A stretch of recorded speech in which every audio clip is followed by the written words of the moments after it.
is the Will Cain Show. Democrats have a new kingmaker. He's the visionary of the left. He's the visionary of Democratic Socialists, and it's his party, Piker's party. And that party has an invite list, and he has a vision, not just as who should be elected to office, but as to the future of the Democratic Socialist of America. When asked a very interesting question about what he would add to the platform, here's what he said about the future of the DSA. Arrest and prosecute and bring about corruption charges for every prominent member of this administration that is engaged in corruption. Prosecute and arrest ICE agents that have also done crimes as well on the job. Bring out the secret police.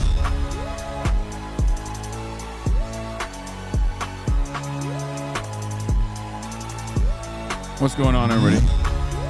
I hope everyone's having a fantastic evening, fantastic afternoon, fantastic pre-noon, no matter where you are in the world. I'm Hasan Piker, and this is the HasanAbi broadcast coming to you live from sunny California, Los Angeles, folks. We're live and alive, and I hope all the boys, girls, and MBs are having a fantastic one because today's a beautiful day. Today's a wonderful day. Today is, I don't even know what day it is. I guess it's Wednesday.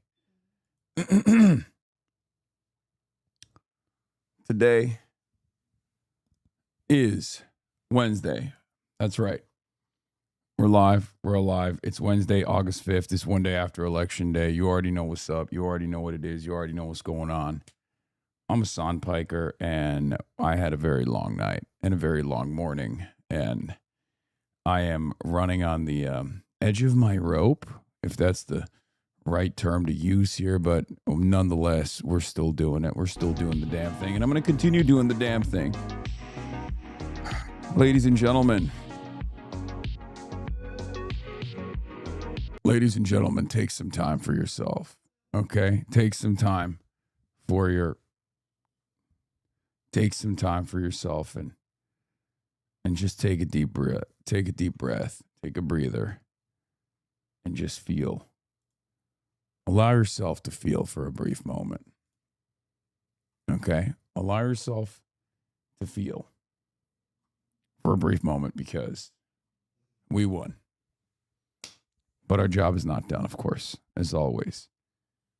We won. And we're going to be talking about all of that and more. But this is the part of the broadcast at the end of my rope, running on fumes. Okay, good to know. Last night was an emotional roller coaster for real. Yeah, for sure. Too close for comfort. I didn't like that. It was a real barn burner. I don't like those. I was at the edge of my seat. In any case, there's a lot going on in the world, and we're going to get into that. But before I get into that, I want to start off with personal news. Personal news about my life, about the world of HasanAbi Piker as a chud-ass loser. Last night, we broke down the equipment. I left the party. We broke down the equipment. And I was just watching Steve Kornacki till he finally calculated the results and saw that there was no way that Haley Stevens could potentially eke out a victory.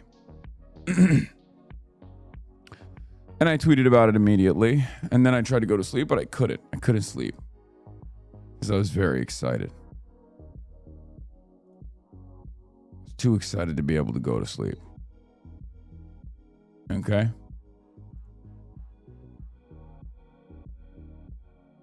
He didn't want to go home either. Steve was like, please, guys, we're so close. I know. He was right. He was right.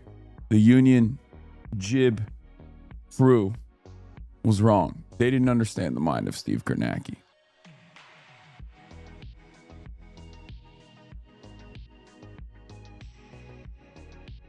The race being disclosed just shows how your involvement, the volunteer efforts, every phone bank, and every donation changed the course of this race and the course of U.S. politics and history writ large. I agree. I find it very strange that people don't recognize that. I find that very strange. In any case, hello? Hello? What do you want? What do you want? Okay.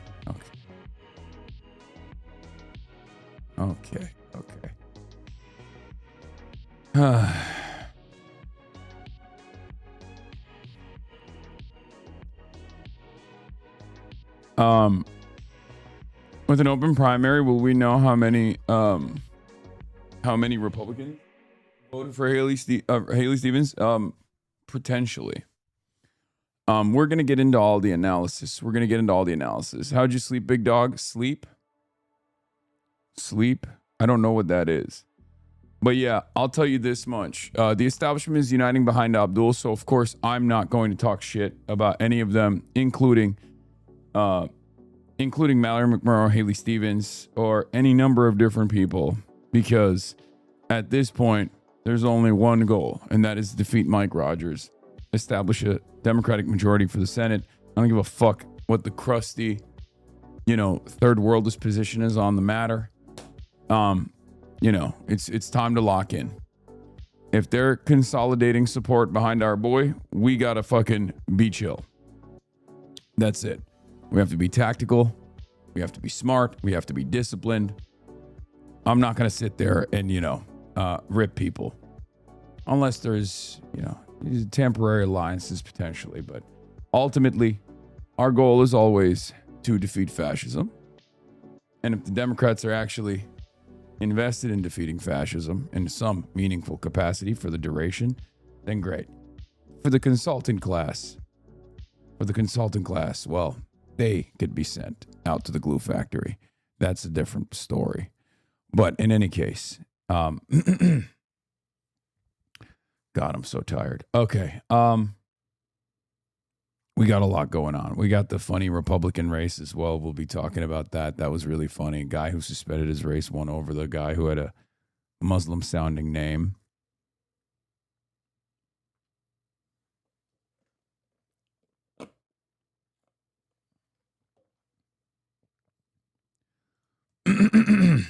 And we'll get into all of that and more. Let's do it. Let's blast off. Let's fucking blast off and let's get it twisted. Ladies and gentlemen. I'm just going right into it. I had an abysmal experience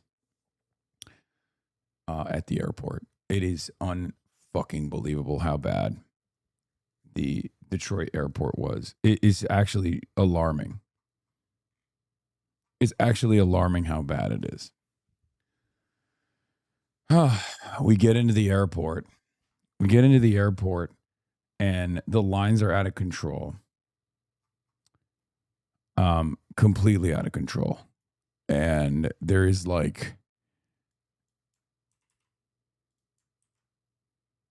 hold on, let me blast off real quick. LA. Best election take machine. Max Miller, B SLATE victory, straight close, public enemy number one. What's next?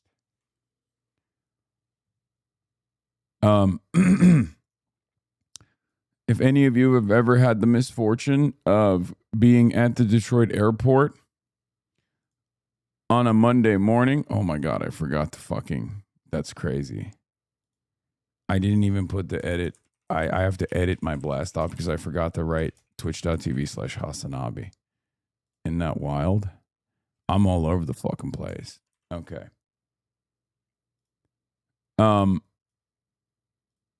As I was saying,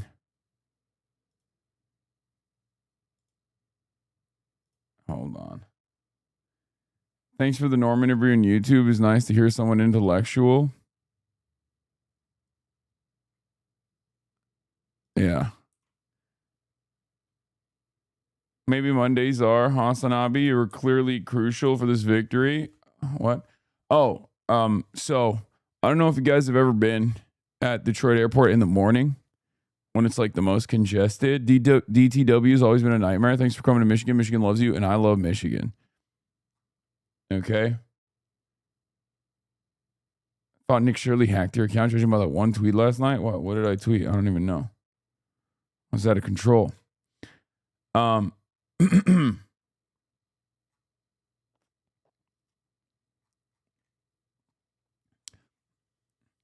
be honest.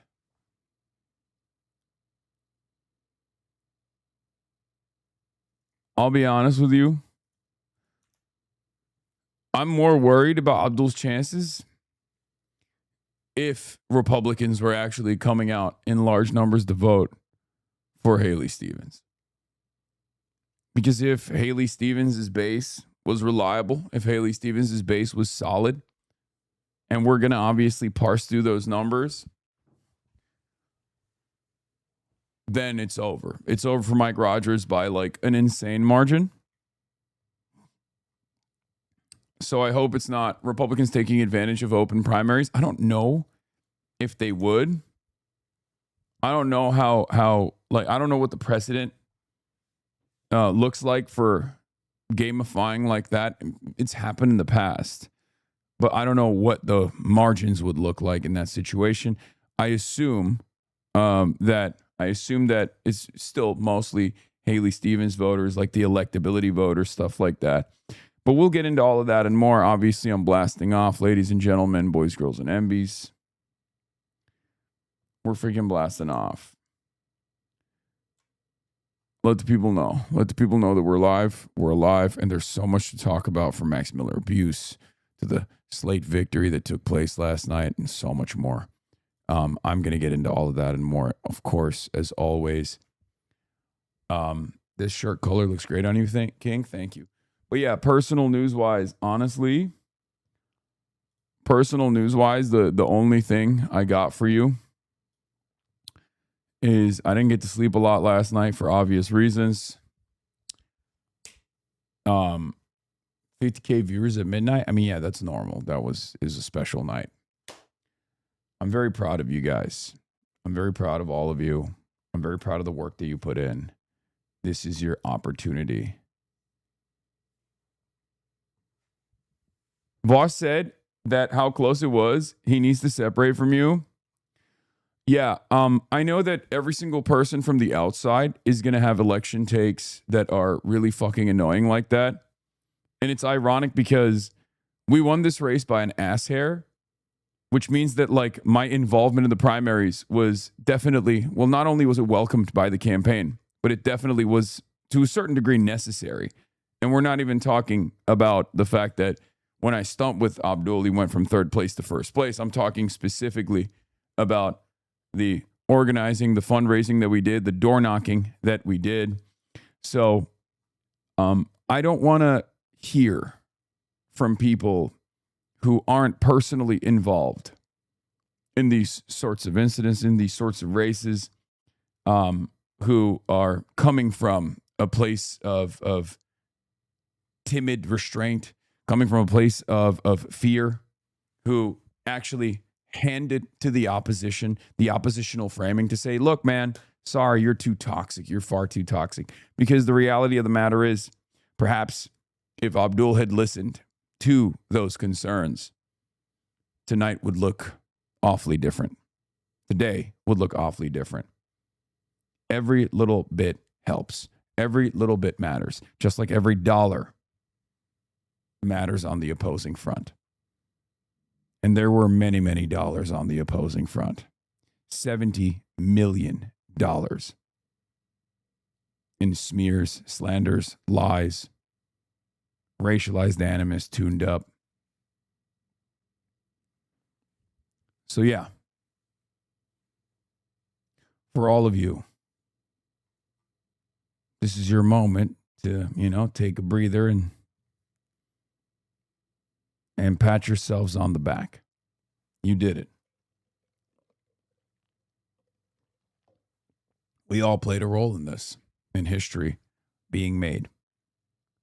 Now, of course, there's still a much longer way to go. There's still a much longer way to go.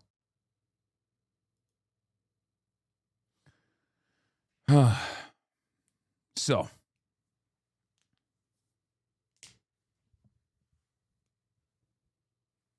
we will continue putting in the work. But this community's biggest impact always going to be under 45 turnout. And I think we did a pretty good job at that. So that's my job. That's the role I see for myself. I'm in many respects a magnet for controversy, but that controversy in the hands of an expert communicator like Abdul El Sayed will turn into a media opportunity to get in front of more eyeballs and to put your platform on the national stage. And Abdul certainly worked it. He worked the rooms that he was in, all 500 up and down the state. And he certainly also worked the media to his advantage. That, at the end of the day, is the only take that matters. And not only am I, in some instances, a magnet for quote-unquote controversy, because the media likes to create villains and heroes in stories. They like to prop people up, say that certain people are kingmakers. Okay? Even if those people say that they're not. That is a much more reliable narrative. It's a much more reliable narrative that you can cultivate. And when you make someone into a false king, you can also chop them down. It's a narrative device. It's a narrative device. And there's a lot of that will take shape in this upcoming general election. And we're going to be talking about that as well.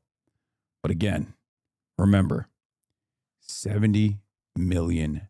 $70 million. Every vote mattered. Every door that was knocked on mattered. Every phone that was dialed mattered. Every single thing that you guys did mattered in this race. This is part of the reason why I was like worried and not as, I was definitely confident, but perhaps not as confident as some others. And it came down to 14,000 votes in a statewide race. That's huge. Turnout was incredible. Remember, never underestimate your opponents. Our opponents are incredibly powerful. Our opponents control American society. It's all of the corporations. It's moneyed interest. It has an impact on American foreign policy. If votes and voting didn't matter, they wouldn't spend $80 million total in the Michigan Senate Democratic primary. $64 million of it coming from Haley Stevens. Okay? Abdul won, but the results show you can't have shit in Detroit. Wrong. Those are not bad results. Those are good results for us. Because Haley Stevens' base of support is who? The most active high propensity voters within the base of the Democratic Party. Older black voters, retirees, boomers who fall for the electability argument. What is the electability argument?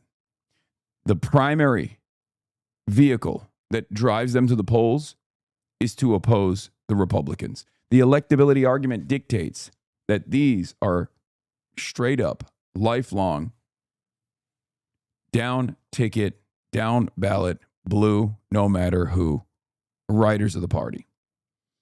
Those people are going to come out and oppose Mike Rogers. Those people are the people that would vote for the, ham sandwich over Donald Trump people.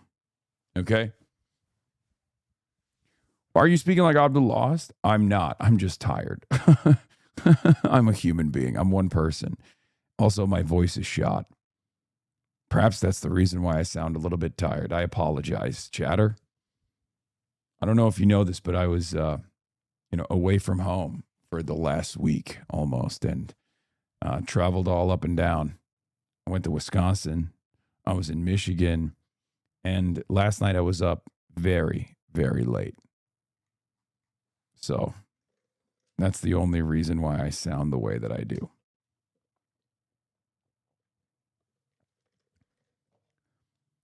But yeah, Abdul got more votes than Bernie Sanders did in either of his presidential runs. These numbers are incredible.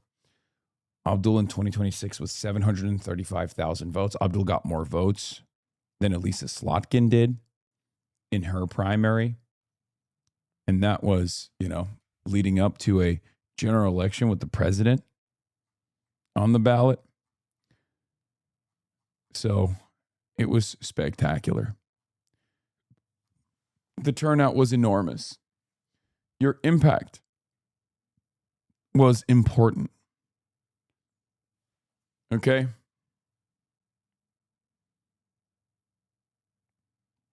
And it's not gone unnoticed by me. It's not gone unnoticed by the relevant parties. You will hear from outsiders who are not involved, who are unaffiliated. So when someone... Those who are watching from afar give their takes on it, desperately trying to confirm their priors. That's precisely what the take machine is about. It's the spin room. The spin doctors were out last night. The spin doctors were out before the last vote was counted. First, while we were excited and enthusiastic about the night, they were devastated and they were already looking for a reason to declare that this victory, this imminent victory, was actually inconsequential at the end of the day. The armchair quarterbacks will cry foul from afar. Those on the ground know what took place.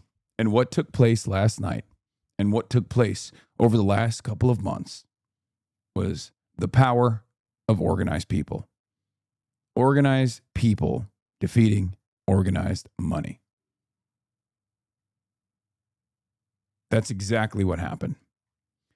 So I need you to understand, no matter how much the naysayers, the outsiders, the DC insiders, the corporate media class, no matter how much they try to take this victory away from us, no matter how much they try to rain on our parade, this was immense. This was historic. This was historic. Nobody spends $60 million to lose. Bernie Sanders himself recognized it in a press call that he gave earlier today, where he said, I've never seen anything like it. So I'll tell you right now, DC is scared. Organized money is terrified. You understand? That's why they're chirping. That's why their boos are getting louder. There is nothing that they can take away from us. $64 million. 34 of it coming straight from AIPAC and AIPAC subsidiaries. You understand me?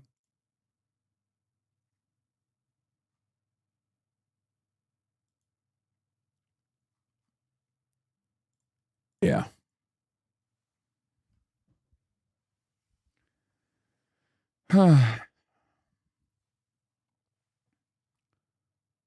So it's up to you to listen to the fucking haters.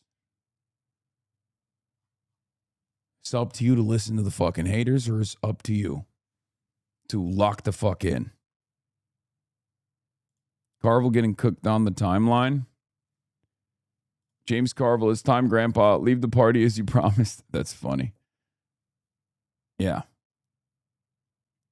So I'll tell you what's going to happen next.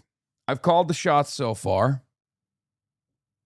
I've called the shots up until this moment.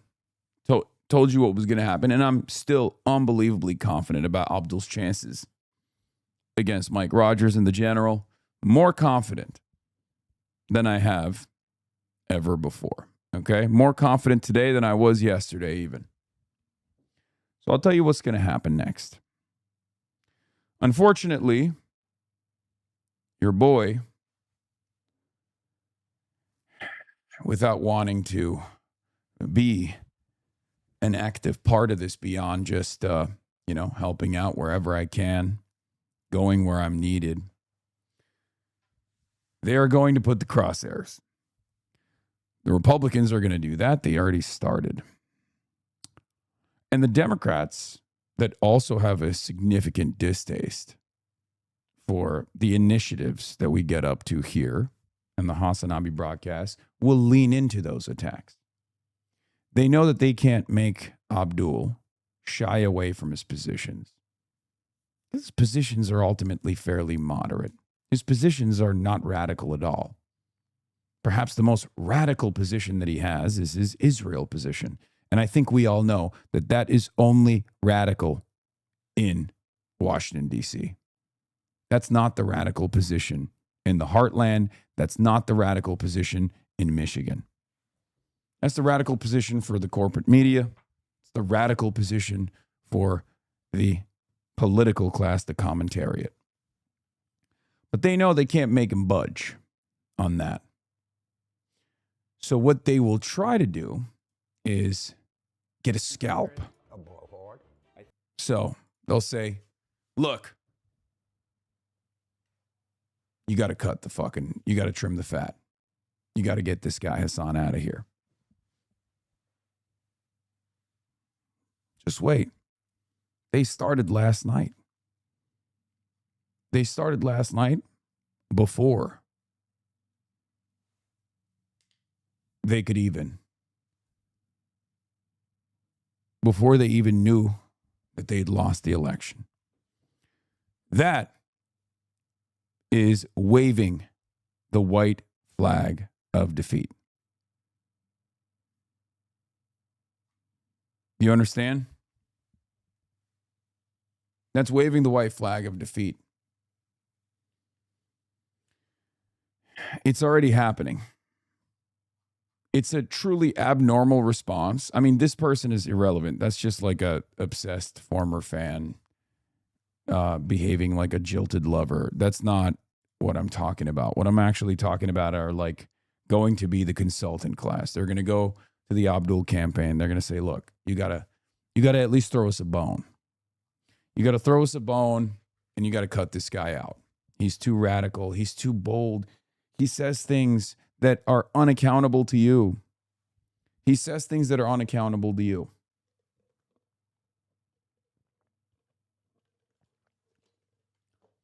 You don't want to be associated with this guy. Republicans are going to attack him. So you have to shy away from him. Okay? Any kind of concession on that front will be showing your belly. Any kind of concession on that front will be weakness. Disavow the statement, not the platform. That's the name of the game. Why should this be a salient issue in an election? Do not play by their rules.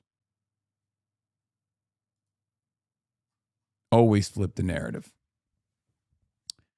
Use the opportunity you have in the spotlight to engage. Tackle the root cause. Why is this a problem? This is not a problem. This is not a concern that Michiganders bring up to me in the 700 different town halls that I've had. They never ask me about an online commentator. What they ask me instead is, how am I going to make sure that I pay rent at the end of this month?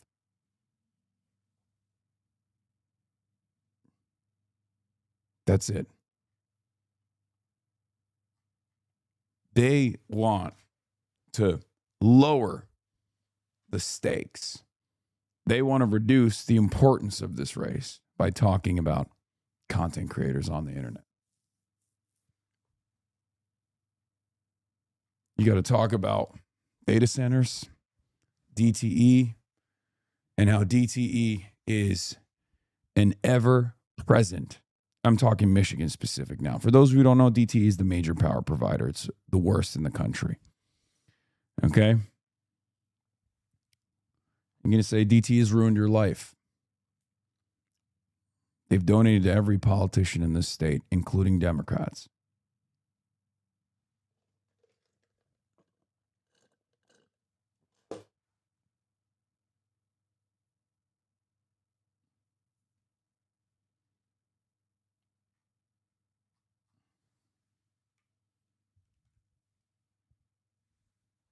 DTE is a terrible company, and the only reason why no politician seemingly holds DTE to account, or they're terrified of freezing the rates, for example, which is a demand being made by many in the state.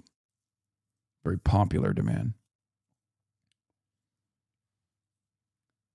That change never takes place. Why? It's because DTE buys the politicians.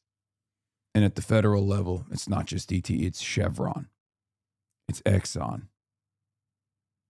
It's APAC. It's every major corporation and every major PAC.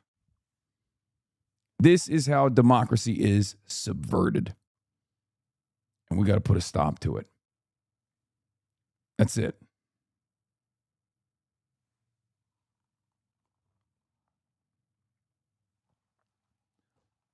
We have one job in this community.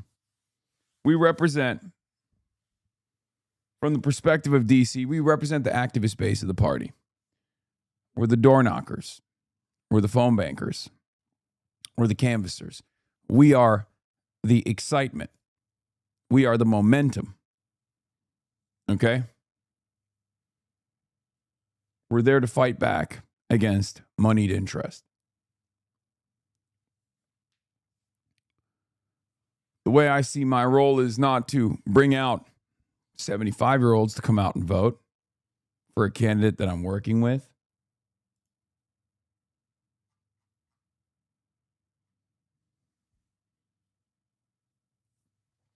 The way I see my role and my responsibility is to bring out the under 45 vote, which we did.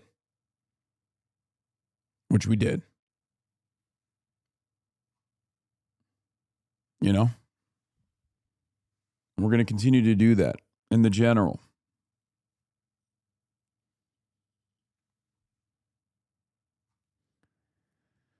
But yeah, Mike Rogers' instant straight out the gate attack ads. Mike Rogers' instant attacks immediately revolve around saying Abdul's a terrorist. Now, the problem is this is Islamophobia, but many Democrats are also Islamophobic. So the Democrats will, quote unquote, hand it to Mike Rogers without recognizing what they're saying and doing. They'll say, well, it's valid because you're hanging out with Hassan Piker, not realizing that it's invalid regardless. Even if I wasn't there, they would say the same thing. Even if I was never there, they would say the same thing. That's why they swapped his name from Abdul El-Sayed to Abdurrahman Muhammad El-Sayed instantly as soon as the general started.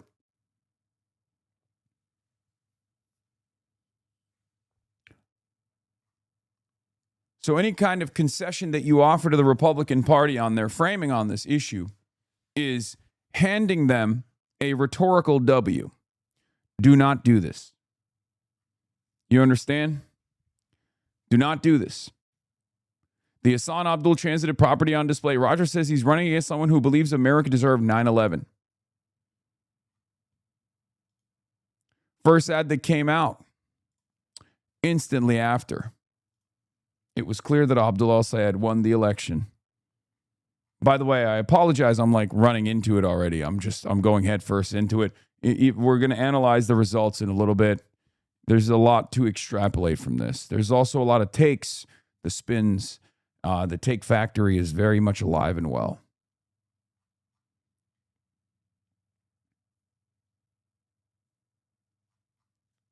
This was Mike Rogers' first ad out of the gate. You are who your friends are, and Abdul El-Sayeds are radical leftists who hate America. I'm not here to disavow people's views. America deserved 9/11, dude. Fuck it, I'm saying it. When I was in college, I took a terrorism class. You know, there needs to be unrest in the streets for as long as there's unrest in our lives. I'm not here to disavow people's views. You know, I am in support of abolishing ICE. Because we're going to go in there, we're going to impeach them. Hey, notice how it's not just me on that ad, by the way, for all the fucking libtarded sock dems who think that they're making sound electoral analysis. Hey, notice something about all of the people that Abdul El-Sayed is associated with in that ad? Do you think this is a reasonable critique that the Republicans are launching for a statement that I, said and apologized for 8 fucking years ago at this point? Do you think that there's any sound critique here? Why do you constantly find yourselves, some of you, not people in here, but some on election Twitter, constantly find themselves rushing to hand it to the Republicans for some strange reason?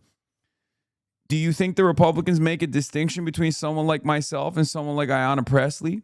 Someone like myself and someone like Zohran Mamdani? Do you think politicians are a little bit smarter than you and they recognize exactly what's going on here?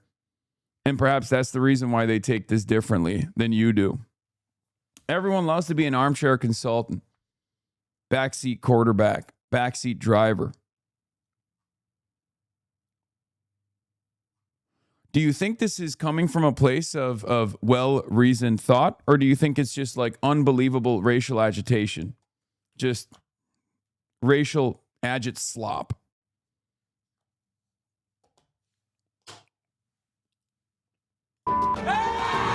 Kill those motherfuckers and murder those motherfuckers in the street. Let the streets soak in their fucking red capitalist bloods, dude. The people who listen to Hasan are engaging in good faith. They want a way forward into our politics.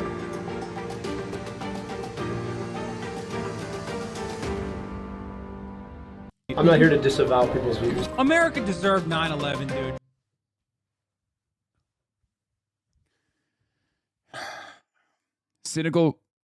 Cynical race pervetry from the pedophile defender, from the pedo protection party. Okay? By the way, classic example of the societal tolerance for vicious Islamophobia while they attempt to prop up anti-Semitism is this uniquely evil scourge. Yeah. Like the equivalent of this would be like a Groyper edit against the Jewish candidate. That would never happen. Right? Like playing Havana Gila in the background for a Jewish candidate, being like, do you want this Jew to control the media and the banks and also the realm of politics now? Like that's the equivalent of what this is. Okay? That's what this is. Black and brown people being presented as like radical America haters who want to kill everybody in the country, who love 9/11, all this shit, right?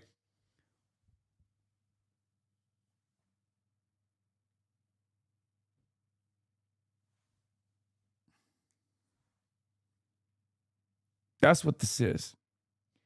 But ultimately, here it is. Okay? This is always a hurdle. This is always a hurdle. No matter what happens, this is always a hurdle.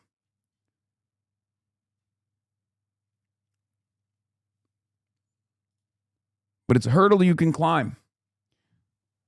So ask yourself this. Let's say Abdul al-Sayed is still named Abdurrahman Mohammed al-Sayed. But on the one hand, his policy platform is identical to Haley Stevens. On the other hand, you have the current Abdul al-Sayed. Who do you think has a better shot at winning? That's the thought experiment. A Muslim candidate with Haley Stevens' platform, which is not necessarily a real platform at all, versus the current Abdul al-Sayed with the current Abdul al-Sayed platform, who do you think is more competitive in the general? Because ultimately, what these consultants want Abdul to do is moderate on the policies. Don't be so threatening to corporate interests. Because, and I'll give them credit, I've never been this involved in elections. I will give the establishment Democrats credit for one thing. They know what elections look like. They know how to win elections. They know how to lose them too. Part of this cynicism, from my opinion, comes from the fact that they've been working in Washington, D.C. for a very long time, and they know the voters. They know how malleable the base can be. And perhaps more importantly, they know the power that money has. So part of the reason why a lot of the consultant class and the commentariat are so terrified of a candidate that opposes corporate PAC money, a candidate that fights back against that sort of thing and calls it out. Part of the reason why they're terrified of that is because obviously it threatens their comfortable sinecures. But the other reason why they're terrified of it is because it is valid.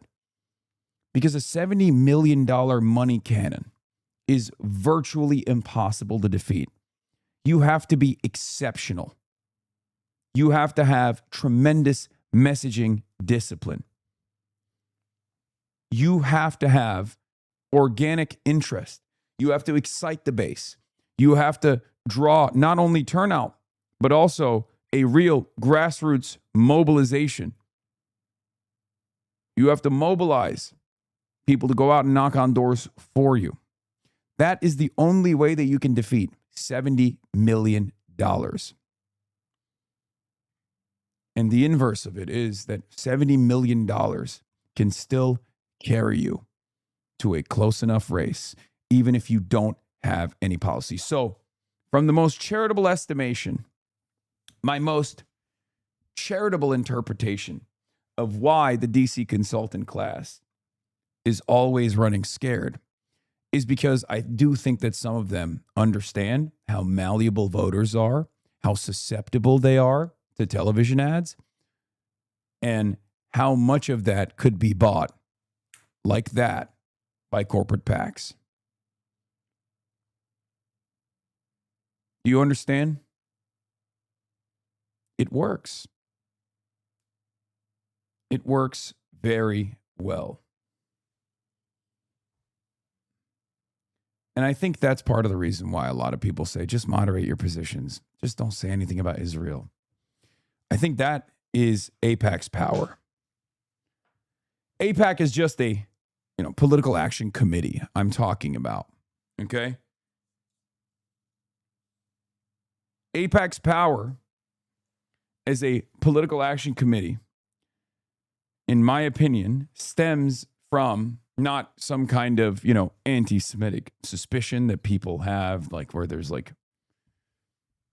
Jewish hypnosis or whatever. Of course, that's not the case.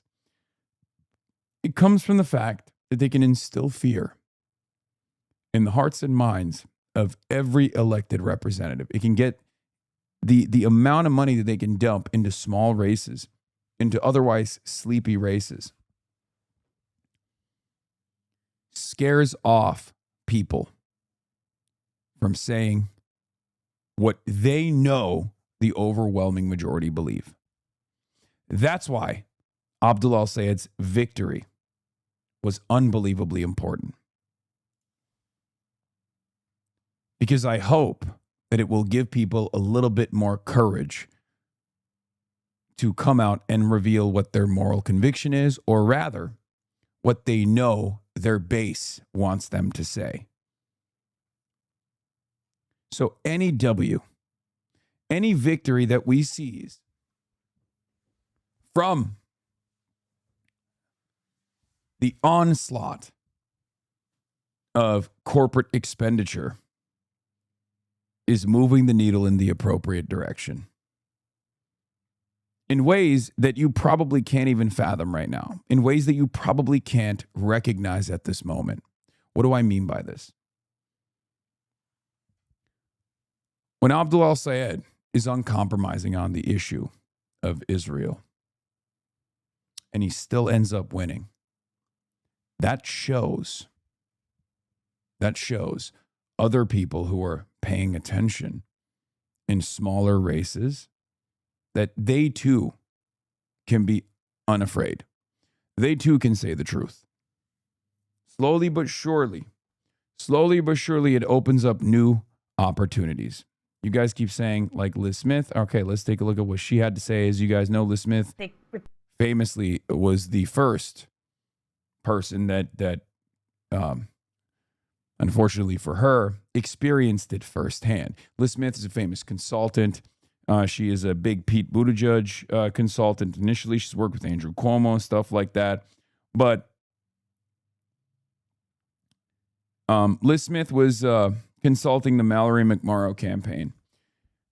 Some assume that the whole Abdul al-Sayed is hanging out with Hasan Piker, let's make this a salient issue, came from Liz Smith. Obviously, it turned into a spectacular failure for Mallory McMorrow, who ended up dropping out. It was actually a major success for us in ways that I even didn't think it would be. Okay? I thought it would be good for Abdul. I thought it would be good for our side to draw a wedge, to show that you are on the 10% side of a 90-10 issue on the issue of Gaza. But I didn't think it would be this good, right? But let's see. Her analysis might have shifted. This is on election night. If you looked at the 2024 election and have talked to voters since then, they would tell you, Democratic voters, that they are sick and tired of the establishment. They're sick of the status quo. They want something different. So, you know, what did the geniuses of the DSCC do? They went and found the most typical politician you could. They recruited based on resume. 4-term congresswoman, tons of relationships in D.C., could raise gobs of money.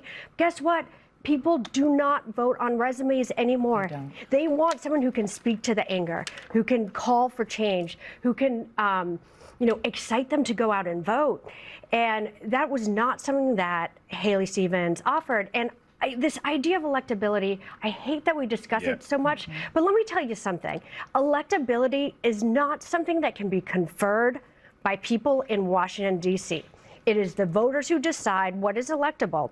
And what is electable, more electable in this cycle, at least in this Democratic primary, is someone who understands the anger that voters feel versus someone who is just presenting a traditional political resume. You know. Okay. I mean, it's a start, so that's good. John Fetterman crashes out over Abdul Say winning and starts crying about Hasan Piker on the Jon Stewart podcast. He's a big influence to communists. He celebrates Mao. He's proud to visit Cuba. Yeah. We got the extended interview. The Democratic Party Civil War. James Carville and Hasan Piker face off, even though we don't actually face off. When Bernie was asked about you, plus panel discussion mentioning you later. Let me ask you about one of those campaign events, because just last night, the popular but very controversial streamer Hasan Piker was at one of El Sayed's final events. The two did a stream together, a fairly lengthy stream. I know that you've spoken to Hasan Piker in the past, but are you comfortable with El Sayed having a close association with him, given some of his past statements? To give you an example, one of the more controversial ones is that Piker has said America deserved 9/11. Are you comfortable with that association? No, I am not. I think that's a dumb statement. On the other hand, he has a whole lot of followers, and there's a lot of things that he's saying that are making sense to a lot of people. I think, we have to get above cancel culture. When you're doing radio, whatever they do, podcasts 3 hours a radio. I love Bernie, dude. I love Bernie so much. When you're doing radio, whatever you're doing, they're talking for 3 hours. They're doing the radios. They're doing the podcasts. They're on the interwebs. Controversial radio hosts. No, he's right. He's nailing it. It's just funny because he said, I do radio. He's been on my stream so many times at this point. And it's just really funny that it's virtually impossible for him to, to understand what Twitch streaming is. One of the things that people did was they clipped our boy. They clipped Unc out of context as well. He was saying that he like disavows the statement, not the person, not the platform, right? Like that's the classic thing that people say, right? And they were like, yeah, no, Bernie hates Hasan or something like that. It's very funny. Neera Tanden, Senator Bernie Sanders tells CNN he's not comfortable with Abdul Sayed. Oh, this was their Neera Tanden said, what I have learned tonight is a lot of posters and pundits in the Democratic Party ecosystem are very good at talking to white college-educated voters like themselves and a real blind spot with working-class people of all races. I said, are you committed to building a Senate Dem majority? And she posted the out-of-context Bernie Sanders quote. And I know Neera Tanden knows what she's doing. Like, oh no, I'm so devastated. Like even if Bernie Sanders had said something like, yeah, I think fuck Hasan, like Like what happens when he comes on the stream again? Like what now? You know what I mean? Like what? You don't even like Bernie Sanders. Why do you give a shit what he has to say? This is, of course, her second go at it because she initially responded to me, probably drunk off wine and maybe her favorite form of benzos or opiates, allegedly. Dude, haven't you done enough damage? Was it your idea to pose by the pool on election eve? I want to build a Senate Dem majority, and that probably would be helped by your return to LA. Now, what's really interesting about this is, once again, given the margin of victory here, every vote mattered. Does Neera Tanden think that I run the Abdul El-Sayed campaign? Does Neera Tanden think that I was the one who was like, let's do a pool party before? Let's do a pool party the day prior to the election? Like, does she think I have any decision-making power here? Well, clearly she didn't actually think that that was the case because she was embarrassed by the stupid fucking response that she delivered. So she deleted it and then came back with a quote out of context of Bernie Sanders.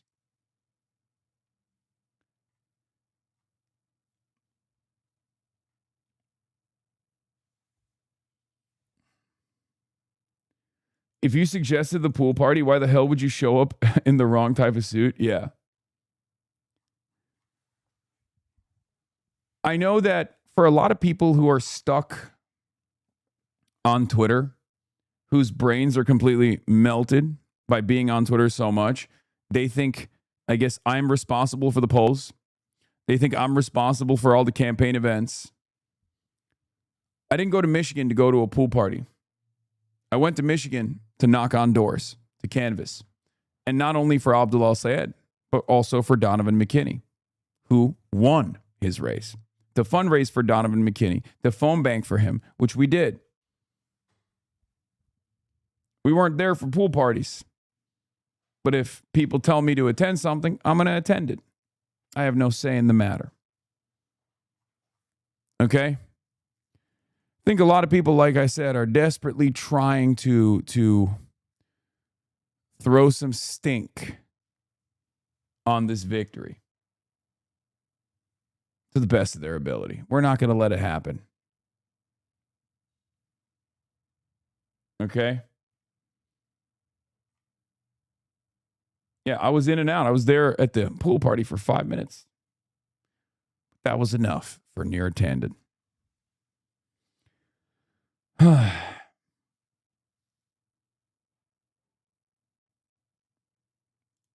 Shannon Wass is another one who's like, going to bed, but if El-Sayed wins this race narrowly, one of the first things he'll be told to do is kick Hasan Piker to the curb to campaign statewide, and the Schadenfreude is delicious.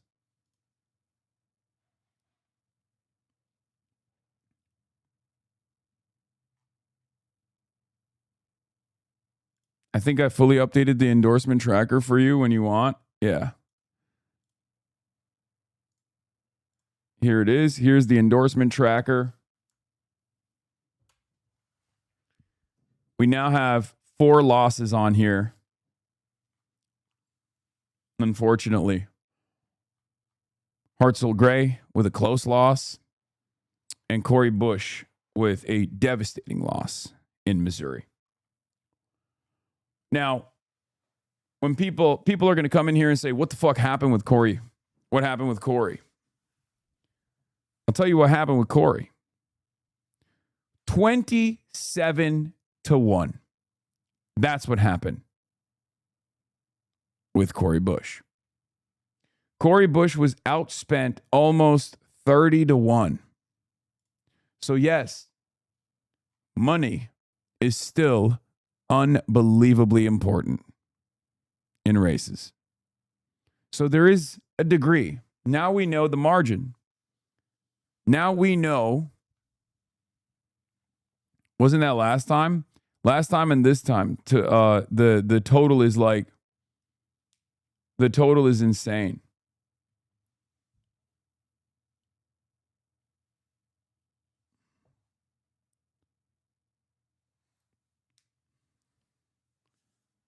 And that still has an impact. That still has an impact. So we know what that margin looks like. The narrative for Cori Bush was set in the last election 2 years ago. Okay? AIPAC adjusted. AIPAC didn't spend the same amount because it wasn't unseating an incumbent, but defending an incumbent this time around. And there were still people in this election cycle talking about last election cycle's smears. Last election, the smears were Cori Bush did not vote ever. She was never around. That narrative was so powerful when she was the incumbent that it still existed in this race. Did you follow Kshama Sawant at all in Seattle? No, I did not. But Kshama Sawant is a great example of what happens when you run on the independent ballot line. I mean, sorry, I know that a lot of people will get mad, but this is the reason why I agree with, if we're going to participate in elections, this is why I agree with the DSA method of participating on the elections and running on the Democratic Party line. That's the truth. We are not there yet, especially for a congressional race. We're not there yet. The DSA Tea Party moment, if you want to call it that, is barely able to make an impact with the limited opportunities that we have in congressional races. We saw how tough that battle is for a statewide seat, specifically a Senate seat. Okay? It is very, very difficult. And I hope that people can be a little bit more reasonable about where people are. Okay? Like, I need you guys to understand. This is why I always stress the importance of like being normal and recognizing where the masses are and tailoring your message to where the masses are. Speak to the masses, speak to their desires, speak to their pain, offer lend a helping hand, and be where the masses are. And still, for the time being, the masses still self-identify as liberals broadly.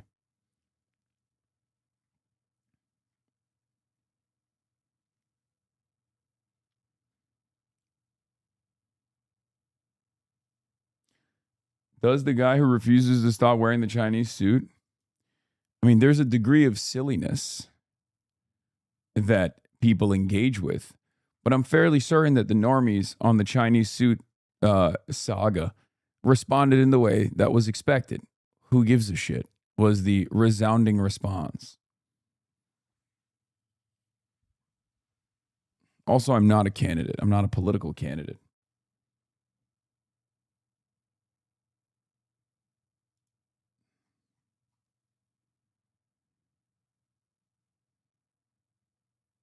Okay.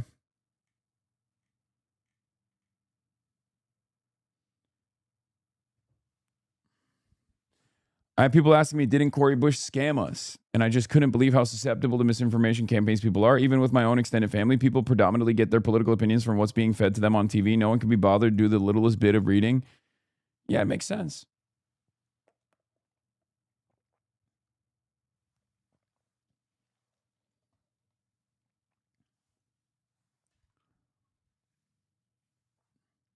This poll found that Bernie, AOC, and Zoran were the most popular politicians in Missouri 1. Okay? And yet, Cori Bush in her own district was minus 27. That is how powerful the last cycle's ad spend still was. Okay? What is this?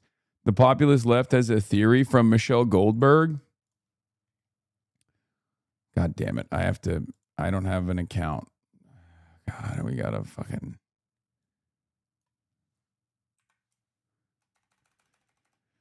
I have to somehow get around the paywall here. I mean, you see it. You see it every day with even something as silly as myself. With something as silly as like a Twitch streamer. You see it all the time. I mean, think about the amount of earned media that I get, that I receive in negative ad spend. Right?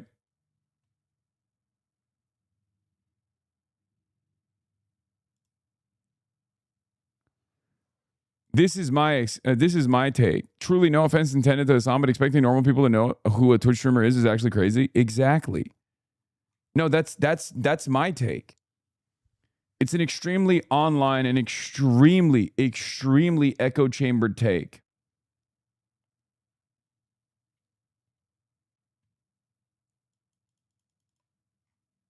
Do you understand?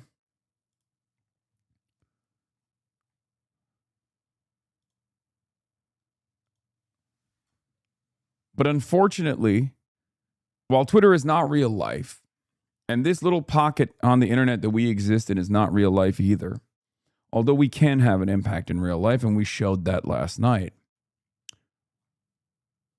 Twitter is still the news editor of mainstream media.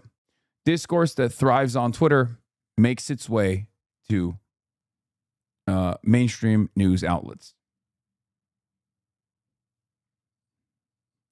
That's how you arrive at funny situations like this. At a Haley Stevens event in Traverse City, last day, closing statements coming from the Haley Stevens campaign. When former Senator Debbie Stabenow was tasked with the role of attack dog, she described Twitch streamer SLATE supporter Hasan the Hun as probably the biggest anti-Semite in the media. The jab barely registered with the attendees. 25 to 30 people at a brewery, heavily 65-plus-year-old crowd. No one thought that was a salient point. Do you understand? So it's interesting for me. I'm like, someone told Debbie Stabenow to say that. Someone armed her with that talking point. Okay? Someone armed her with that talking point, even if it's an ineffective one. So the question I always have in moments like this is, are they saying this?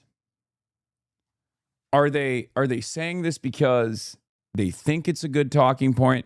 Are they saying this because they want to defang one arm of the insurgent left's media platforms that exist? Right? Like, what is the purpose here? Are there some big donors that have put the beat on me? Guys, I don't care about Jonathan Greenblatt. Please stop fucking linking me shit, especially from Jonathan Greenblatt, especially right now. Okay? Let me get through one fucking take. I suspect it's a little bit of all of the above. There's definitely a decent amount of hysteria amongst the boomercrats who have decided in their minds that I'm just like radical terrorist infiltrating the ranks of the Democratic Party. There's definitely some big donors. There's definitely some big donors out there who have decided we have to discredit this fucking guy. We have to discredit this platform. And then there's more tactical decisions being made behind the scenes as well. I suspect that this is a product of all of those things. There's also, I mean, it's a disciplining operation, as I talked to Chris Rabb about. Surprisingly, uncut reporting from the National Review from last night's interview. They put 100% of your words in the article. Good. You say dumb things. I suspect if you go back over your career, there may be one or two things that you said that you may have regretted. But I think what we have got... Abby gives him nothing on that, by the way. Cold. ...got to do is look at the totality of where people are coming from and go forward. So when someone like James Carville says he doesn't want to be in the same political party as Hasan Piker. I don't think Abby Phillips hates me. I don't think she hates me. I think she's like agnostic. Which one are you going to take? Well, that's not much of a choice. If Mr. Carville doesn't want to be in my party, the party that I belong to, that Piker, that Sayed belongs to, he can start his own party. Look, what we are doing now is, you could turn the tables around and say, do you really want to be in a party where your leadership is taking huge amounts of money from AIPAC, which is supporting an Have you gotten an invite from any of the outlets for the bullshit that they spew about you? No. Guys, here's the other side of the story. A lot of people develop their perspective off of clips out of context. If they were to actually hear me talk, okay, if they were to actually invite me to any of these broadcasts, they would very quickly recognize that the image that they present of me is totally ridiculous. That is the reason why it's much better to not hear from me directly, but instead to talk about me all the fucking time. That's why these platforms will offer endless coverage to what I'm saying and what I'm doing. Most of the time it's negatively framed, or even better if they can get someone who would otherwise be a close ally to unendorse me or to yell about me or to disavow me or something, right? But we know what it looks like when I get a full interview, okay? This is what it looks like when I get a full interview. Channel 4 did it. Watch this interview and tell me with a straight face that Hasan Piker is a threat to public order, an absurd decision to block him, but totally on brand for Shabana Mahmoud and the Labour Party together. It will be a real test of how much Burnham can constrain Mahmoud's most authoritarian instincts when Piker reapplies. But here, that's the reality. Like, you know this already. I talk for 8 hours a day as a part of my job. I'm actually pretty good on my feet in these sorts of somewhat contentious interviews. Non-contentious interviews, contentious interviews, I've done it all over. I go on podcasts all the time. I give television interviews when people ask me to. Okay? That's the reality. That's also part of the reason why CNN will never have me on. That's part of the reason why MSNBC will never have me on, because it's much more effective to just talk over me. It's much more, it would be great for them as far as driving clicks, driving excitement, boosting ratings if they were to have me on. I think a lot of people would watch primetime television, me versus Dana Bash or me versus Jake Tapper. They would love to watch that, but there's a reason why that's not going to happen. Because it's much better for Jake Tapper to have Hillary Skolton on to call me a anti-Semitic terrorist, like perhaps one of the worst anti-Semitic terrorists of all time. You know? Extremist Netanyahu government that many of us believe have committed genocide. Do you want to be in a party with people who do that? Do you want to be in a party which has not stood up to the AI industry because they got a lot of money from AI or from crypto? Your time is almost up in the space of celebrity. What does that mean? Why are you trying to sound cool? I'm not a celebrity, man. I'm a fucking Twitch streamer. I'm just a guy. I said, I don't know. Man, you folded like a napkin. Holy shit. Folded under zero pressure. Jesus Christ. You can pick whatever you want to pick. But I think we need a big tent, and I think people like Piker should be welcome into that, certainly. Just a quick final question for you, Senator. If voters do choose to nominate Congresswoman Stevens tonight, would you support her in the general election if it meant winning that seat? Yeah, I mean, he said yes to that question how many times now? Echelon Insights. Evidence suggests that Haley Stevens was helped by crossover Republican votes in the Metro Detroit area. So I guess they tried to do a "it's Cuomo over" moment, and Abdul hit him with the Zoran, the Zoran blast. Perhaps, I don't know. It turns out Trump's biggest donor, Maddie Maroon, was out there.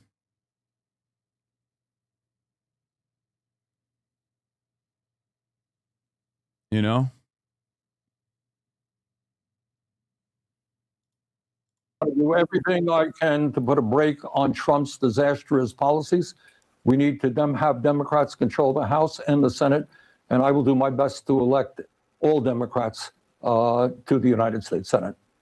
Senator Bernie Sanders, we appreciate your time. Thank you very much for joining us. Thank you. Now, before we open it up to the table, once again, I want to invite you at home to join the debate. Head to CNN.com, weigh in on that interview and the rest of our discussions throughout the show. We'll get to some of your comments as we go along. But here in New York, Scott Jennings, your response to what Senator Sanders had to say. Oh, here we go. What is this monster going to say? Again, panel entirely comprised of liberals who don't like me and then reactionary charlatans who are firmly committed to the pedo protection squad, the grand old pedophiles party. Well, I mean, right at the end, he ultimately said, yes, I want people like Hasan Piker in my political party. We're a big tent. He wants people in the party that say America deserved 9/11. He wants people in his party that are out there idealizing Chairman Mao and the like. I mean, this is not something I would be embracing if I were trying to build a political party that could appeal to, mainstream Americans. I think they're going to deeply regret these associations. Dude, Donald Trump is the president. It is literally, we are living in a very different media environment. A big part of the reason why Donald Trump won the presidency was because he was unashamed, unapologetic, and he was a boulder that was going to put a hatchet through the institutions. Okay? That's what the broad base of support is coming from. That's what the demand is.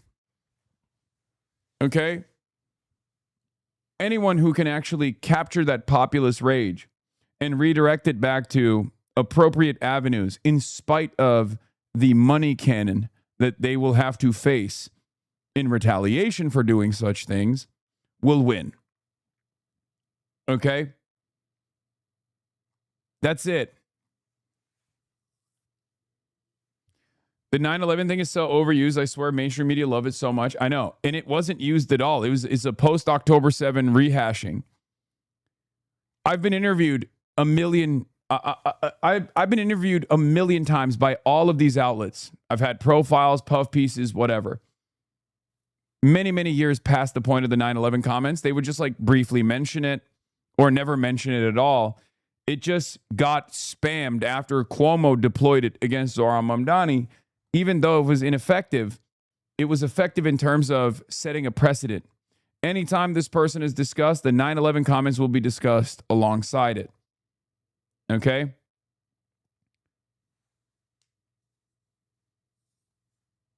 It's totally disingenuous. But the problem is, I talk a lot.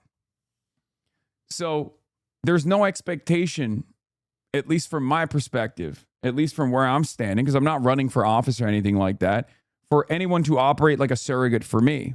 I don't expect Bernie Sanders to know the context behind every single thing that I've said. So the best possible thing that they can do is go, I don't care. Like, this is utterly irrelevant in the realm of elections. This is utterly irrelevant. People talk a lot.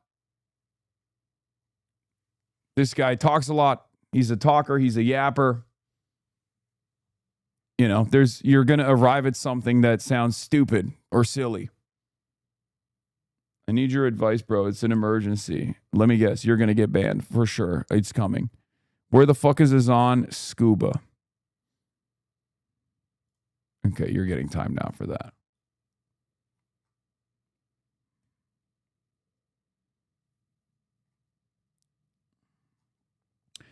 It has an exactly 0% success rate. I don't know why they keep spamming it after the candidate they try to attack with it keep winning. They keep spamming it because even if they can't take out the candidate, at least they can take out a messenger.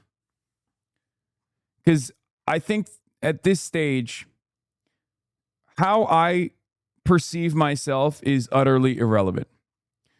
How mainstream media perceives me, how corporate media perceives me is far more relevant to understand why they're behaving this way. And from their perspective, I think this is a threat. This is a large enough platform, a large enough force that is capable of galvanizing a base of support for the left insurgent candidacies that will go up against corporate interests that needs to be dismantled, defanged, discredited in some capacity. And that's precisely what's going on, which is why I find it rather strange when people who are like, well, I'm a progressive, but Hasan really needs to shut the fuck up. Like, when I hear takes like that, I'm like, you have no understanding of anything. You think you are making a reasonable critique here, okay? But what you're doing is falling for the trap that, you know, antagonistic people in positions of power are setting for you. The moment that you concede on your opposition's framing, if you oppose corporate interests, if you oppose do-nothing Democrats, if you oppose reactionary Republicans, and you turn around and you actually concede on their framing, you're falling for their trap. Okay? You're falling for their trap. It's pundit brain. You're not a consultant, but you're falling for it. So one must ask the question why all of these other politicians that you admire and adore are not falling for it. You won't catch AOC doing it. You won't catch Bernie Sanders doing it. You won't catch Zoran doing it. You won't catch Abdul doing it. You won't catch Chris Rabb doing it. Maylard Kiros, Donovan McKinney. Why don't they do this? Why don't all of the politicians that you like, why don't they do it? And if they're not doing it and they're seeing something different from what you're interpreting here, even if you are sincere, even if you're sincere in the fear that you have about a negative impact that I might have on a race due to my association, due to my radical nature, due to the format of this platform that I'm on, where I'm talking for hours on end on contentious issues, and there's always going to be unique opportunities to clip me in bad faith, to frame something that I'm saying negatively, okay? Even if you have a sincere concern that it's going to disparage your favorite content creator or your favorite, not content creator, your favorite politician, why doesn't your favorite politician do the same?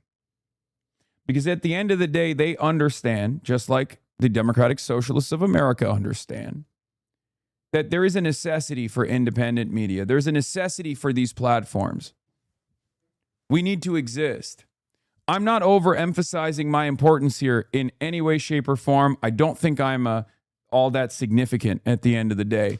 But I will say this, broadly speaking, without Drop Site, without Breaking Points, without myself, without Majority Report, without all of these different places where insurgent candidates can launch their campaigns to be in front of as many eyeballs as possible, without Zeteo, the Abdul al-Sayed campaign would not have gotten the strong reception that it desperately needed. Okay? Secular talk as well. Yes. Without the lever. This media ecosystem is an absolute necessity, especially when corporate media will never give you an opportunity to deliver your message to as broad an audience as possible. So if you consider yourself to be a part of this insurgent left movement, why would you defang it? Here's Debbie Dingell, who came to our rally.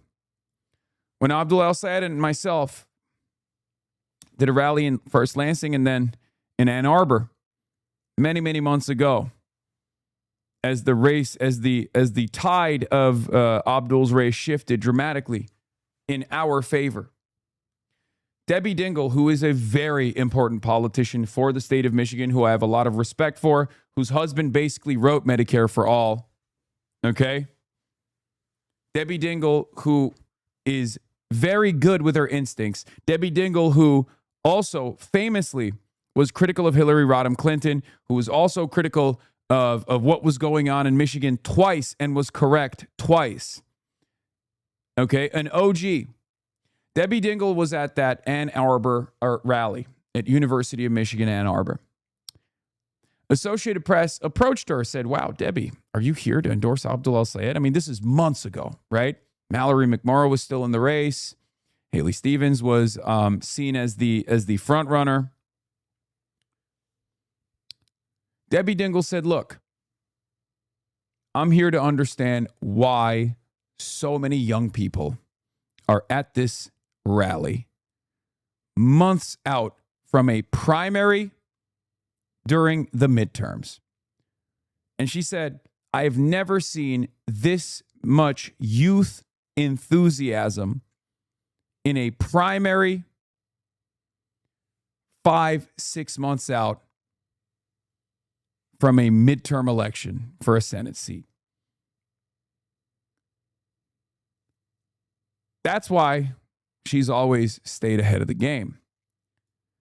Now let's take a look at what she said on Newsmax. And, that to me is, I guess we all sort of have our one item, something at a litmus test. But to me, to campaign today, I would have tried to bury him if he were a supporter of me, just maybe take his campaign contribution, but that's about all. Why would he campaign with him today? So here's the thing. This is old school, okay? Boomers do not understand, and they perhaps will never understand, but that's good. Underestimating us is a good thing, okay? Here's the problem for Abdul. If he were to do that, if he were to come out and be like, I disavow this guy sucks, he would win nothing from that exercise. He would win nothing at all from that exercise. Perhaps some of the moderates who despise him would pull back from their attacks. Not voters, though, because at the end of the day, you're trying to win voters, because voters don't ultimately care about this, right? Maybe some of these moderate consultants that would call Abdul El-Sayed a nasty terrorist or an anti-Semite on mainstream media would maybe scale back a little bit, okay? I would still push for Abdul, regardless of how many in my community might find him to be, hard to trust after that. Because I, at the end of the day, only care about the policies. I only care about the progress. I only care about this movement, right? But ultimately, that would do two things. It's the same principle with Hamas disavowal, okay?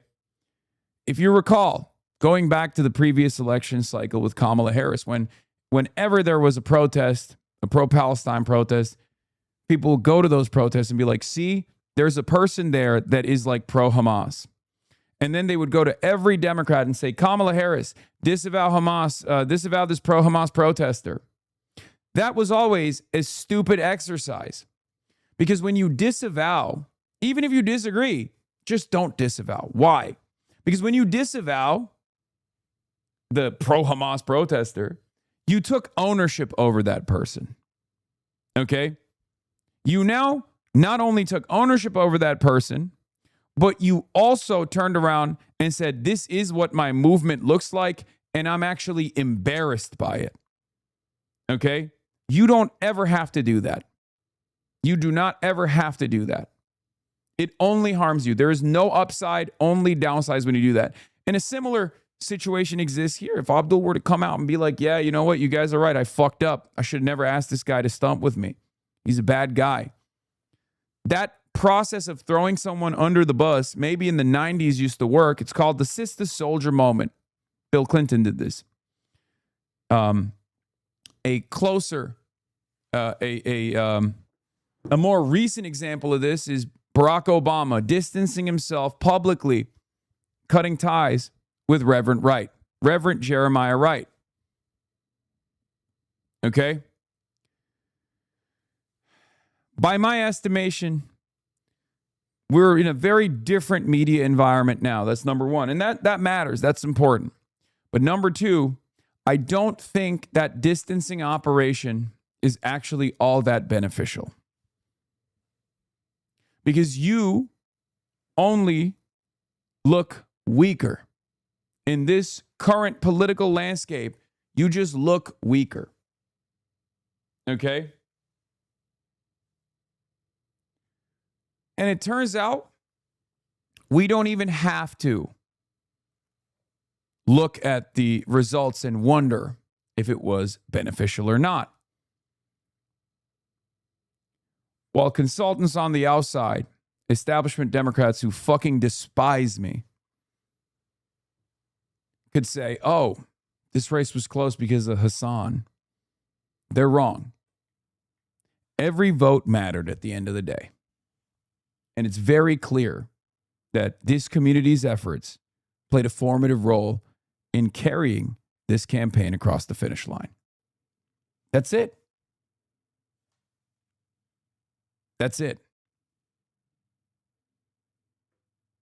Obviously, it takes a village. It's not one thing. There's not one singular event or one singular person that ends up securing victory. Although this is one of the very unique races where we could point to one singular event. It was the classic, us stumping together and an Abdul going from third place to first place. There's obviously a point that we can, directly look at and interpret. I mean, that's what the polls showed as well. Mitchell and numerous other polls were like, this was the turning point for Abdul al-Sayed. But of course, it doesn't matter, because if Abdul didn't have the charisma, if he didn't have the skill, and if he, more importantly, didn't have the policies, he would not have been able to take that media attention and flip it around.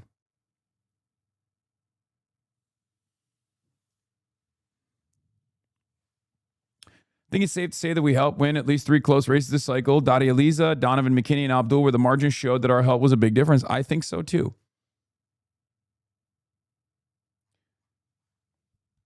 Yeah.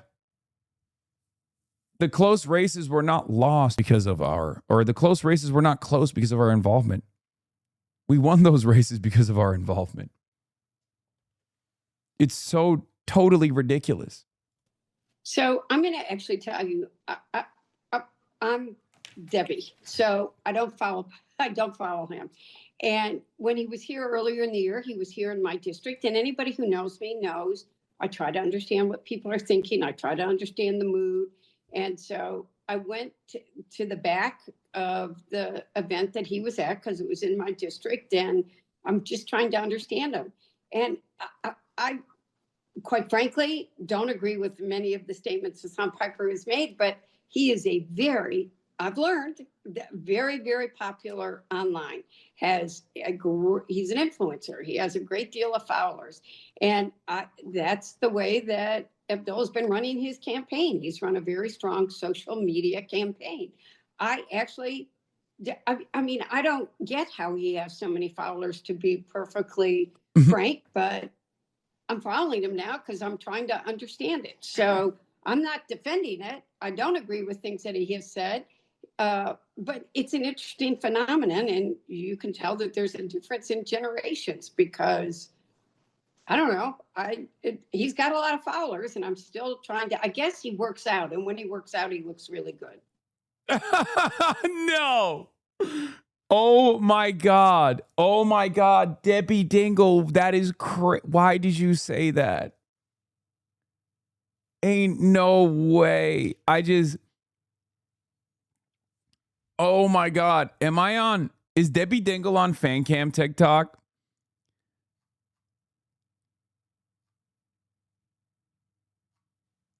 Oh my God. That is incredible. So some people are following. That is hilarious. Also, Aura picks on the sideline while she's saying, like, he's got, okay.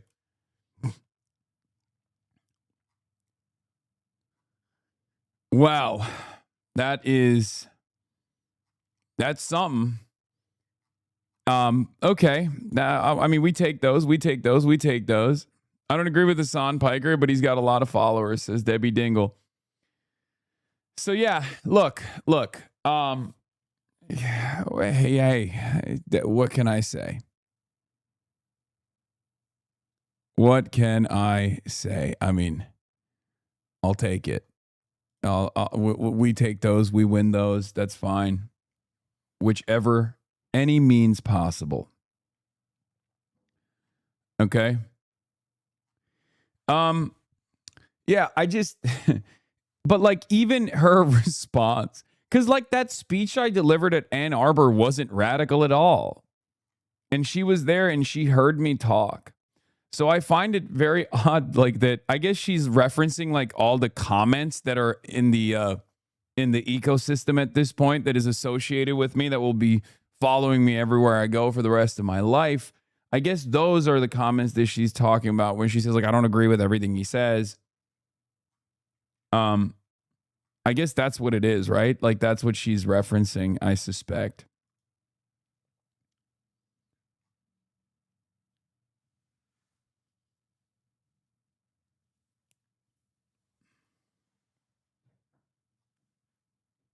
Anyway. And this continued demonization of AIPAC. AIPAC is Jewish Americans who are choosing to participate in politics. And let's be honest, they're just using it as a euphemism. Yeah, AIPAC is so done, dude. It's fucking so done. It's never been more done than it is today. To say the Jews. I mean, that's what they're doing, and I think Senator Sanders is Jewish. Okay, so that doesn't absolve him of demonizing other Americans who simply want to participate in American politics. So Sochi, I mean, do you think that that's a defensible strategy to say we're a big tent, and if you don't want certain people in it, you can get out, but everybody else can stand? Listen, I think that ultimately the voters will decide here. And I think when it comes to AIPAC, I think the reason why that was an effective strategy for al-Sayed, and we'll see tonight if he actually wins, is because there was $30 million that was being spent in this race. And part of it is that his message was that this race shouldn't be bought. I think that at the end of the day, you're going to see that in politics throughout the country. This is an anti-establishment year. It is cool to be an outsider, whether you're a Republican or whether you're a Democrat. Look at what Donald Trump has done in the Republican Party. You have Cornyn, you have Massey, you have others who were defeated because Donald Trump primaried those people. And so you're seeing the same thing happen on the Democratic side, where people want fighters. They want people who are going to stand up for working families. Now, at the end of the day, these are going to be fights about who can work harder for the American people. And if someone doesn't want to be part of the Democratic Party, they don't have to be part of the Democratic Party. I will say that a lot of the views that are happening and that al-Sayed stands for and what he has been saying, those views would not resonate with people in Texas. I think if you were to ask in my home state of Texas anything about socialism or DSA or any of these things, not one voter would understand what you're saying. So I do think that every state is different in this sense. People talk about this big tent party. I agree. What's really funny about this stuff, first of all, undermining voters and treating them like they're stupid, I hate that. Plenty of people in Texas will understand socialism, many of which will even have a favorable opinion of it. We already know because it's been polled. But the part that I do agree with is, yes, of course you have to message to your audience, right? A lot of people have developed this opinion of me, especially when it comes to elections, that I'm like this like anti-electoralist. I hate elections. I oppose them. I don't want people to vote. And I want the Democratic Party to fall apart, or I only care about like defeating Democrats. I don't care about defeating Republicans. They have deluded themselves into believing this false narrative. First and foremost, my enemy will always be fascists. It will always be the reactionaries. And as far as my enmity towards the Democrats, it stems from their closeness and their capitulation, and sometimes their outright collaboration with the American fascist movement, with Trumpism. Okay? That's it. I oppose Mike Rogers a million times more than I oppose Haley Stevens, and I oppose Haley Stevens quite a bit due to her association with AIPAC, due to her position on Israel. Again, I am consistent on this. Okay? Talking heads are all saying you refuse to vote in 2024 at their main point against you, which is not true. But none of the things that they're saying about me are true, right? None of the things that they're saying about me are true. So it's up to you to lean into the lies and give it credence, or understand that they are either misinformed, misguided, or deliberately lying. That's it.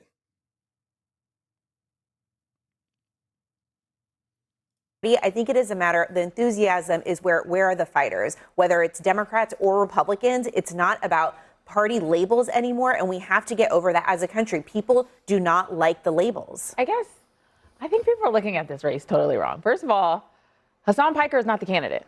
Abdul Sayed is. And Donald Trump has associated himself, and many Republicans have associated themselves with questionable people, but those people aren't the candidate. Donald Trump is the questionable person.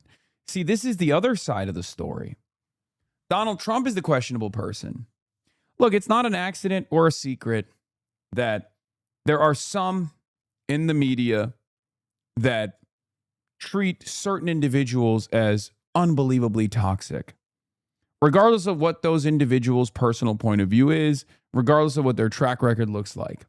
Ilhan Omar, Rashida Tlaib, and now myself. In the past, it was Linda Sarsour, for those of you who don't know. Linda Sarsour is like the OG, right?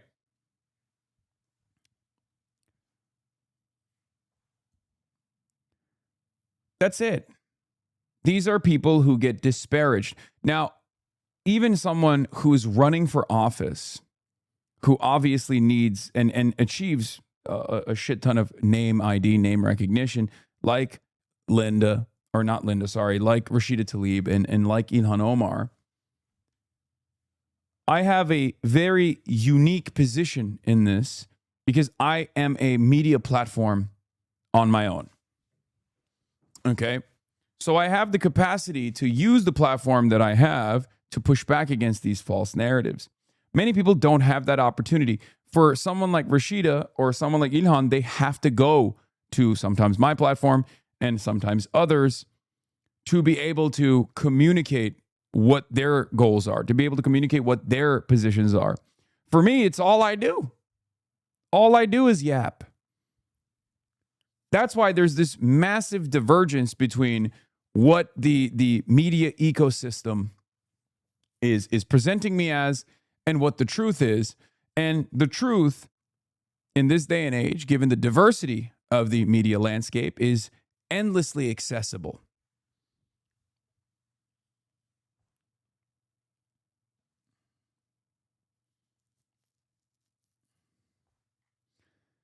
There's also, yeah, that's a good point too. There's also a disconnect with civility fetishists and established legacy publishers with what's aesthetically toxic, salacious, damning points of view, you know, like using hyperbole, using analogies, right? Embellishing, things of that nature that people consider to be unacceptable, with what is actually toxic when it comes to the voters and their voting. Voters oftentimes don't care about curses or the way that certain things are perceived. Okay? And we've seen that time and time again. We've seen that time and time again with Donald Trump. Voters don't give a shit. They're actually a lot more pragmatic than you would think they are. I mean, after all, the evangelical base, for example, understands that Donald Trump is not a particularly pious man, and yet they're pretty open about it.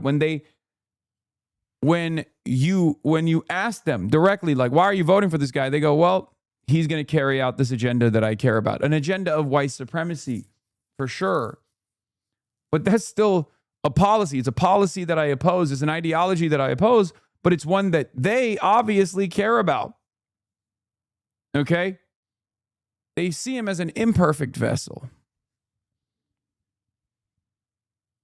And then sometimes they say he's Jesus Christ, our Lord and Savior, but that's besides the point. Even if we accepted that what you had said, unacceptable things, which you haven't, it always bothers me to no end that this is treated beyond the pale while Scott Jennings is sitting right there.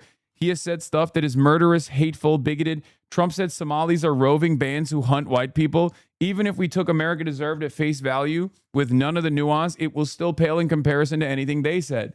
Yes, exactly. Exactly. J.D. Vance went on television and admitted that he was lying about Haitian migrants eating cats and dogs. And then they won that election. If we were to pull up the laundry list, what? Did I hear correctly? That this guy likes, what the fuck is a shit porn and teenager? What are you saying? if we were to look at the laundry list of things that people have said. It doesn't even come close. Okay? It doesn't even come close. So my perspective on this is very clear. It is a liability to abide by a false standard that your opposition doesn't abide by. There's obviously limits to this. Okay? I'm not saying we should have Max Millers on our side, which I will be getting to in a little bit. I'm going to talk about that too. But like, if only one side is trying to present a false standard that the opposition doesn't abide by, then the opposition can always use that against you. It's that simple. So don't give them a weapon to wield against us.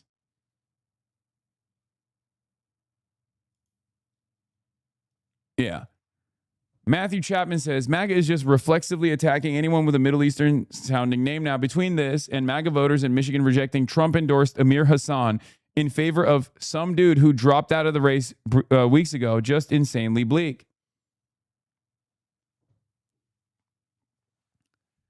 Donald Trump endorsed this guy. He's not Muslim, by the way, but his name is Amir Hasan. Trump had endorsed him. His primary opposition had actually dropped out of the race weeks ago. Republicans, but he was still on the ballot. Republicans voted for the guy who had dropped out over. Republicans voted for the guy who dropped out over Amir Hasan. I think we know why.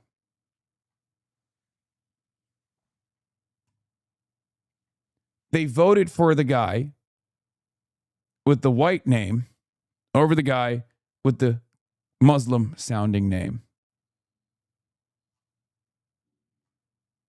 That's all it took. Thomas J. Smith won, and it wasn't even close. Thomas J. Smith had dropped out. Amir Hasan was the one that actually was the Trump-endorsed candidate. This is a Trump +2 district, and Smith, who has suspended his campaign, is going to win the primary against the Trump-endorsed candidate. Dave Weigel says, that's it, folks. We're getting 1, a suspended campaign winning the nomination, 2, Trump-endorsed candidate losing, and 3, New York Times not having a headshot for the winner.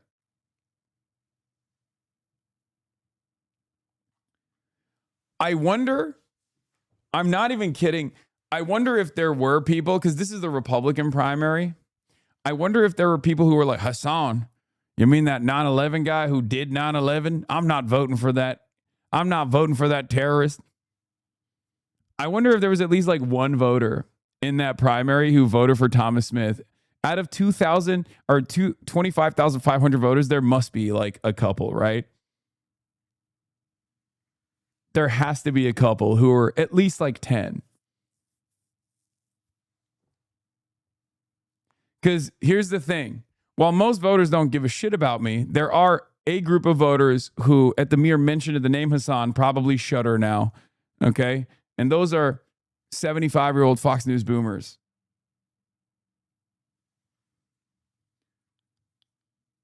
But yeah, here it is. I mean, look, Lombardo.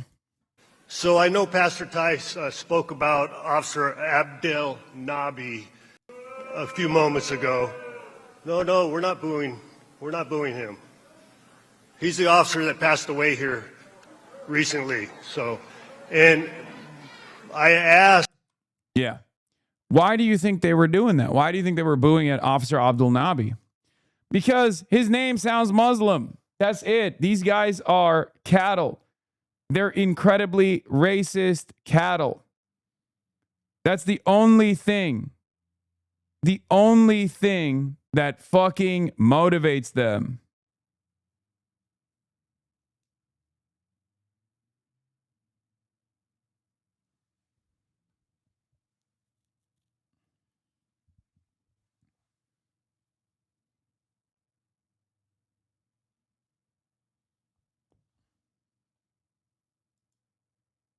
Yeah. El Sayed, I want to make healthcare, groceries, and gas more affordable, get rid of data centers, remove corporate money from politics, and tax the rich. Republicans, El Sayed is Muslim. And you want to know something? It will work. It's going to work on a lot of people. It's just not going to be enough to win. Okay? So make no mistake. I am not living in la la land where I think like being a Muslim candidate is going to be a hurdle. It's just my theory of change means hurdles. My theory of change and my belief system is, and I repeat this all the time, I talked about it with Kamala Harris as well, her being a black woman from California was a hurdle. It's silly to act as though that's not a hurdle, right? But my theory of change is it's a hurdle that you can climb. It's a hurdle that you can clear. It just makes things more difficult, but it doesn't matter. Okay? It's that simple. Hurdles are meant to be cleared.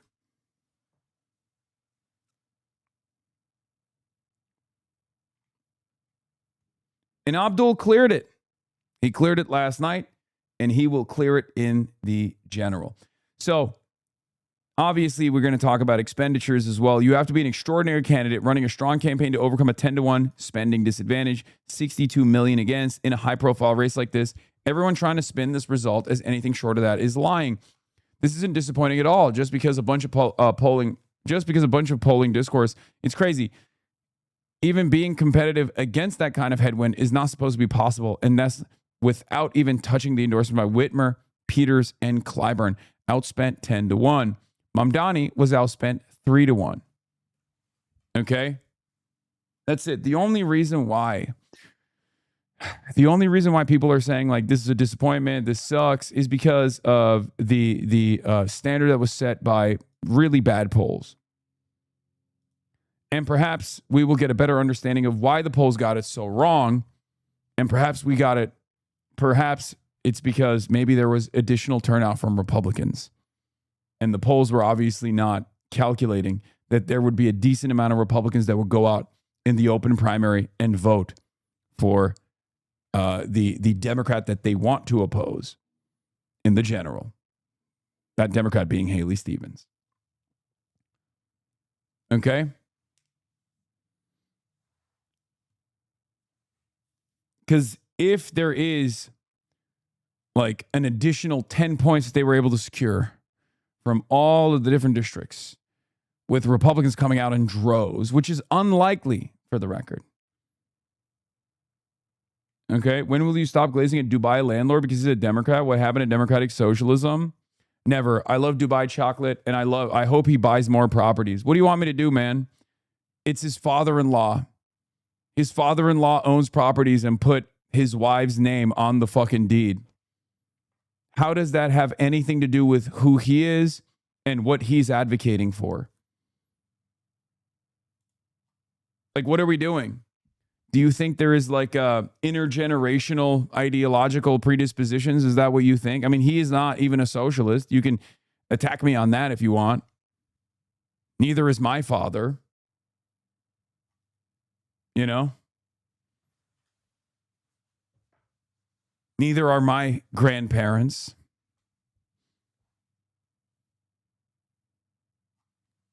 What kind of argument is this? That's a Clipper? Don't give them attention? Yeah, no, it's a... He got his positions from his father-in-law. They were passed down. Like the property that he put in Abdul's wife's name.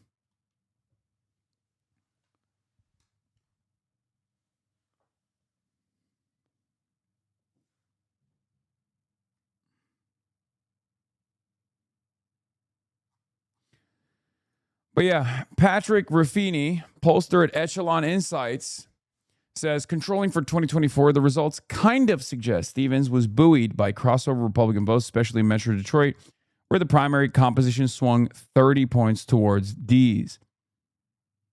There's a large Jewish population in Oakland County and a large black population. I'd look there before looking at a GOP crossover. Macomb is interesting as Oakland is Stevens' home base. So there were some very interesting, unpredictable results that came out of this. Like, for example, Abdul actually outperformed expectations in Haley Stevens' county. and in a lot of Gretchen Whitmer areas as well. Whereas Haley Stevens actually overperformed in rural areas. Now, is that because Gretchen Whitmer and her endorsement carried a lot of weight in those areas? Or was it because in those small towns and rural districts, you had a bunch of right-wingers that had never voted, or independents that are leaning right, for example, former Trump voters, that went out and voted for Haley Stevens, either due to tactical voting or because they were frustrated with Donald Trump, for sure, and decided like they want to vote for Haley Stevens in the general. That could be a big thing.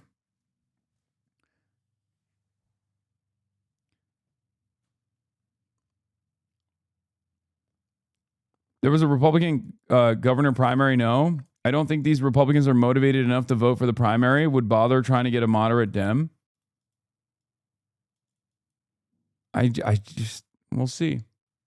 These people aren't tactical about anything. I'm from there.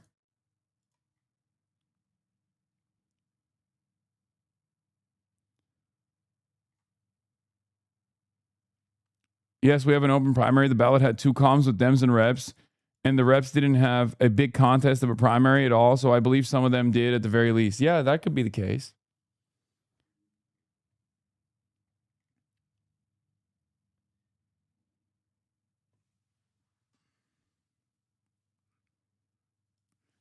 Here is the real truth, though.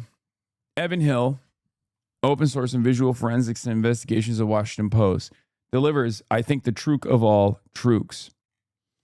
Blue-collar labor has long been fetishized as the spiritual base of both parties, even as factory work was long ago overtaken by email jobs. But it does feel like this election cycle might finally allow left-wing riveter iconography to fade away and be replaced by something closer to reality. The great lefty millennial t-shirt class, spanning PMC keyboard warriors, unionized service and government work, and the precariat. To which I responded with, it's funny because the moderates are the party of non-college educated union retirees, whereas the college-educated, downwardly mobile folks are the current existing working class, and the DC consultants constantly claim the older retirees are the true working class. Here's a way that a lot of people interpret these results over and over again that I've noticed that I find very frustrating. They always say, look at these poor districts. They're going to the moderates. They did this with Adriana Espaillat. They did this in the Abdul race, right? They did it over and over again.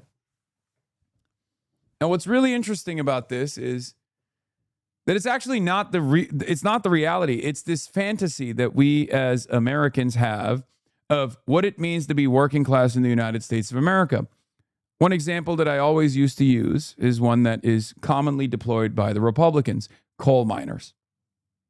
Donald Trump made coal miners a major issue in 2016, and he even harkened back to it in 2020.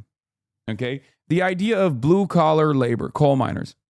The number of coal miners, the total number of coal miners in this country is 55,000. That is the number of Arby's workers in like 3 states. Okay? What do you think is a better representation of the working class in modern American society? Coal miners or people who work at fucking Arby's? It is a cartoon. It is a pure fantasy. It's nostalgia driven. It's not driven by the actual analytics. Okay? That is the reality. We have more meat miners at Arby's than coal miners in West Virginia. Okay? It is this romanticized understanding of blue-collar, hard hat-wearing workers when the modern, contemporary labor force in the United States of America is increasingly people who sit at a fucking desk or people who sit behind a counter. That's the current downwardly mobile, millennial, overeducated, college education having labor force. That is what the current labor force looks like. So DSA is actually still very much at the heart of that movement.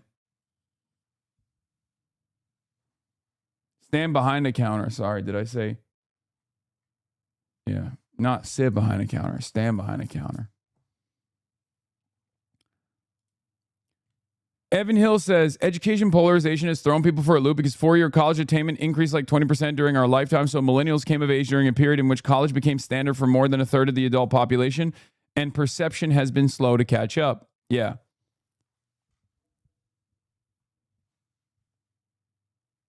Marshall Steinbaum says, not to be a dick about this, but this was literally the basis of the student debt research I was doing at Democratic-aligned economic policy think tanks, CAP and Washington Center for Equitable Growth in 2015 and 2016, the work that got me fired. Yeah. This is why student loan debt relief is one of the most powerful tools to galvanize the workforce to come out and vote for you in droves. Okay? These are truth after trooks. These are truth nukes. What we perceive as this fantasy narrative, working class individuals and what we understand it, is very different than the reality. That's why a lot of the frustration, at least from my end, comes from the narrative that is presented by Neera Tanden, by all of these right-wing Democratic Party consultants and right-wingers in the Republican Party as well. They will point to the electoral performance of the likes of Haley Stevens, and they'll say these are black neighborhoods. Black neighborhoods went out in droves for Haley Stevens. But what they fail to register, often by design, is that the non-college educational attainment of the black voting bloc that went for Haley Stevens has nothing to do with their current status in the labor force. As a matter of fact, it's probably more likely that they have a higher degree of wealth, okay, because they are more likely to be homeowners than the younger black voters, okay, which obviously swung to Abdul, and less likely to be in the labor force in general. That's it. That is the interesting predicament here. So the way that we perceive the moderates or the true working class is actually totally wrong. It's totally wrong. It's boomers. Boomers are the ones that voted for Haley Stevens broadly, right? And boomers love to vote. They love to vote in the primaries. They love to vote in the general. And they hate the Republican Party, and they will always vote against the Republican Party, especially black boomers are the most reliable voting bloc for the Democrats, right? Those guys are not going to, sit this one out. They're going to vote for Abdul Al-Sayed. They don't want Mike Rogers. But what you have to remember is, and I hate to say this because, people love to live in this fantasy land, but those guys are retirees. Okay?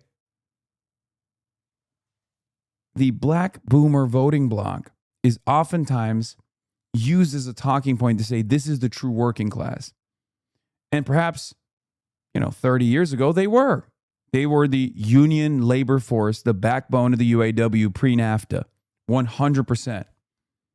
Here's another truth nuke for you. Many people don't realize that the unionized labor force in this country, is very diverse, not white, in the way that it's also fantasized about. As a matter of fact, there's a higher degree of labor union participation in the black working force in this country than the white labor force.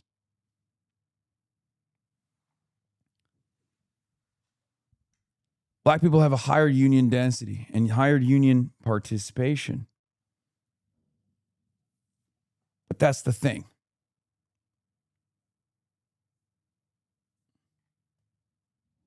Yeah, black women make up a large percentage of the unionized labor pool today.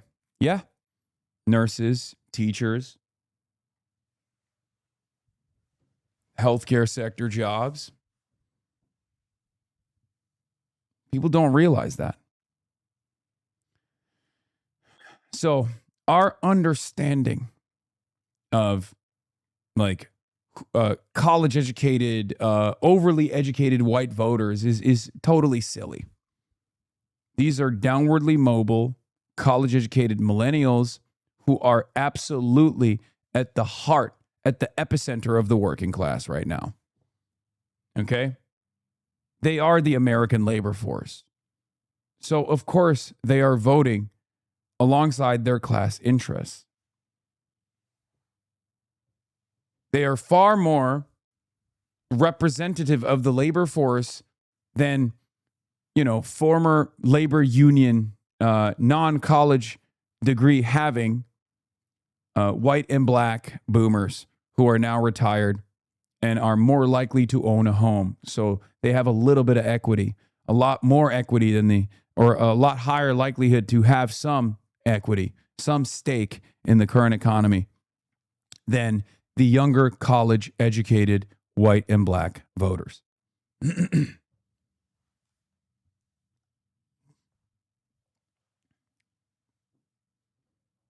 That's it. Do you understand?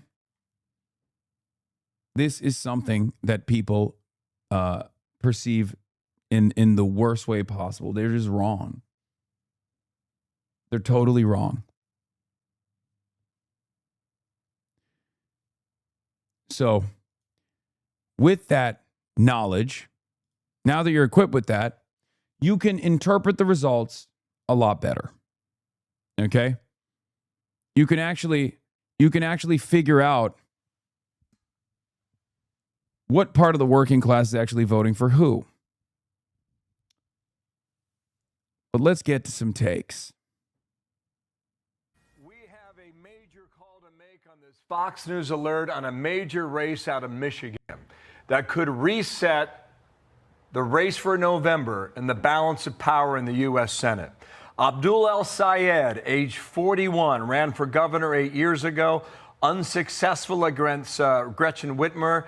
This time a winner against Haley Stevens. The Associated Press has made the call, and El-Sayed now will take his campaign head-to-head with the Republican Mike Rogers in November, and that will be one to watch. Wow. Dana's out today. I'm Bill Hemmer, live here in New York City as we roll on, but waiting on it. Now we have it, Aish. We have it. It is a major shakeup, I think, for establishment Democrats who were backing Haley Stevens. I'm Aisha Husney. The other question is, how did the polls get it so wrong? This guy was up by double digits, Bill, and now we're looking at a 1-point lead, winning this primary by just 1 point. And is this a big wake-up call that El-Sayed needs to be more compromising, perhaps, from now on as he... Like, why is the commentary... I'm sorry, but does it not alert you at all? Does it not alarm you at all that the commentary from Fox News is identical to CNN? This is what Neera Tanden is saying. Do you think these guys care about our movement? Do you think these guys are our opposition, or do you think they're doing us a favor? Do you think they're doing us a favor and telling us what Abdul should do to win? And if you don't believe that, at all, why would you hear the exact same message coming from a Democrat and think, that's it, that's great? He's actually, these guys have our best interests in mind.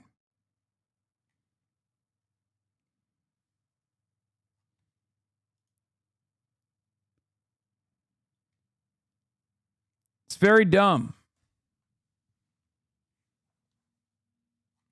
This is not even unsolicited advice. This is bullshit.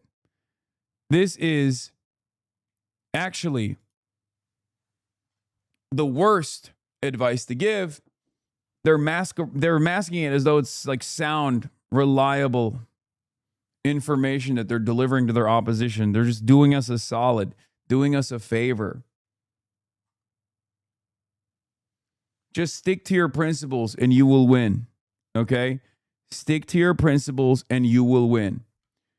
Here's my advice. Abdul El-Sayed should not compromise on Medicare for all. He should not compromise on punishing DTE. He should not compromise on the moratorium for data centers. He should not compromise on his position on Israel. He doesn't have to, because none of the positions that he delivered in the primaries were actually all that radical. None. They were very popular policies.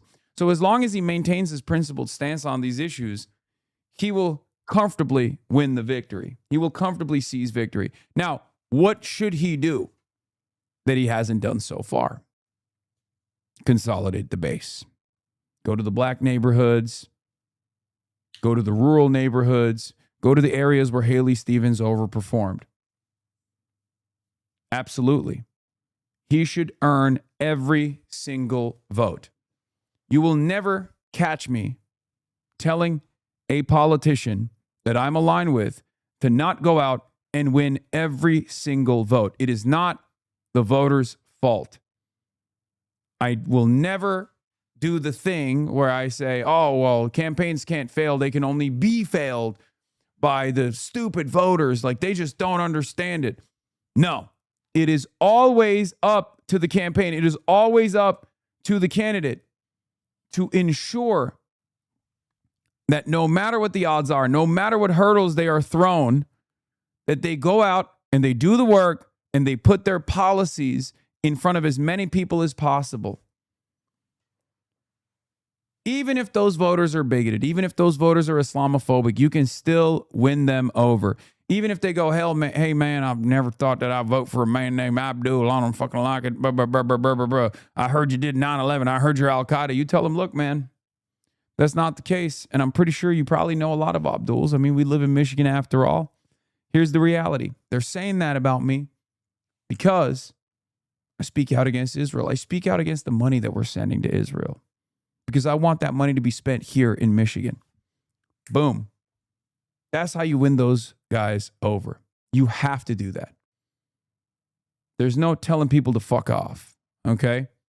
There's no telling people to just say, you know, of course you're going to vote for me. What do you want, the Republican to win? That is not a way to secure a victory. And I am unbelievably confident that Abdul will do just that because he did just that in the primaries. Okay? He did that.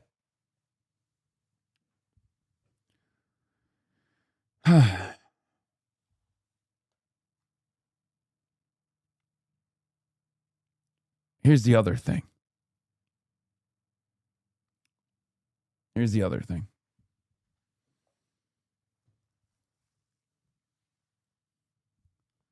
Abdul knows that because his name is Abdul Rahman Mohammed Al Sayed. He loves this country and he grew up in this country and he was always an overachiever in this country with that name. So he knows what the hurdles look like.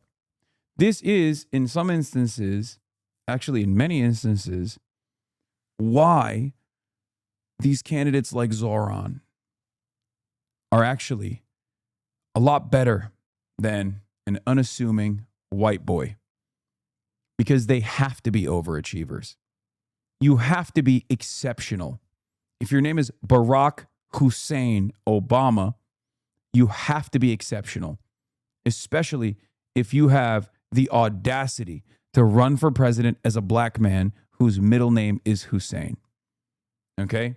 That's just the reality. And when I say exceptional, I'm not talking about like how he governed, right? I'm not talking about what Obama did as president. I'm talking about what it takes to get to that position with that background. Okay?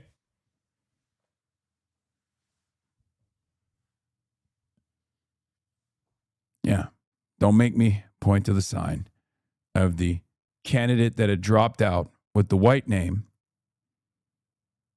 defending, or the candidate who dropped out with the white name winning the race over the candidate with the Muslim name that Donald Trump had endorsed.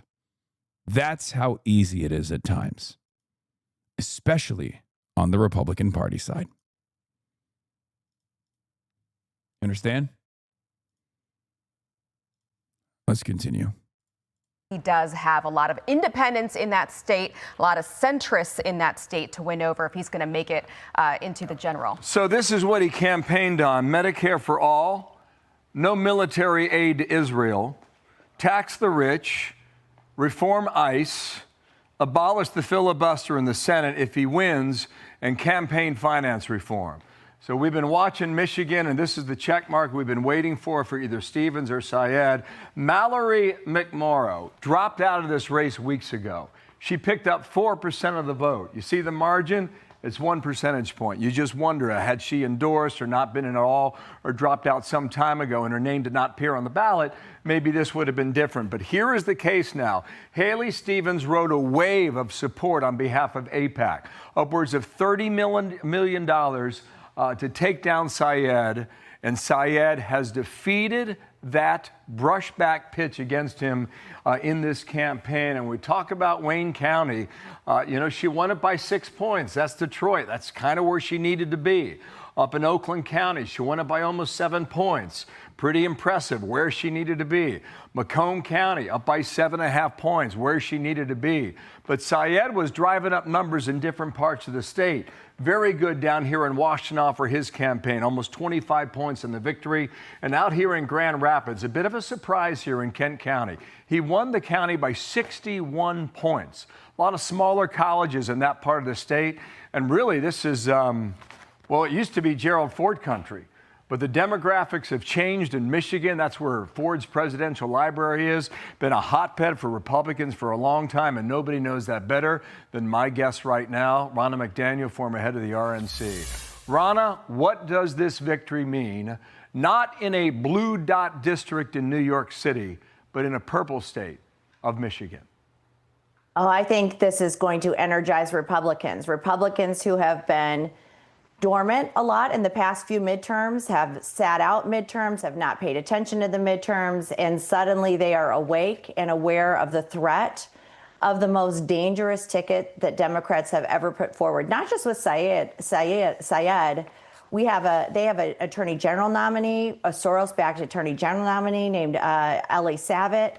Their Supreme Court nominees are radical. They are running on things like putting violent criminals back on the street. They have put violent criminals back on the street. So the ticket up and down on the Democrat side is very dangerous. And I think this might be the shot on the arm Republicans need to engage in a midterm where we haven't been engaging in the past 2 cycles. Okay, Ron, I should have mentioned you're from Michigan, so you know the state very well. Yeah. Ronna, think about this right now in the battle for the Senate, okay? We've been using this in our power rankings for some time. Keep in mind, Democrats right now, they need to flip 4 seats that Republicans currently hold. But one of the seats that was leaning Democrat was Michigan. And like, how do you look at that right now? If this is considered maybe a toss-up or even a lean toward Republicans, that makes this challenge in Alaska, Iowa, Maine, and Ohio so much more difficult.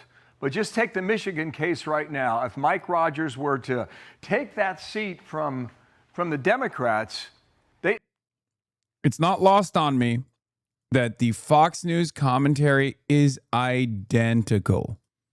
Chat, it is identical. Put it side by side with CNN. Have a bunch of like centrist think tank assholes who have like worked on the Joe Biden campaign or whatever. And they're saying the exact same thing. Oh, don't you think Abdul's race is far too radical for Michigan? It's going to have actual consequences in Texas and all these other races. They're saying the exact same thing. They need to go elsewhere in order to take control of the Senate. It seems at the moment that it's a much more difficult climb. How do you see it?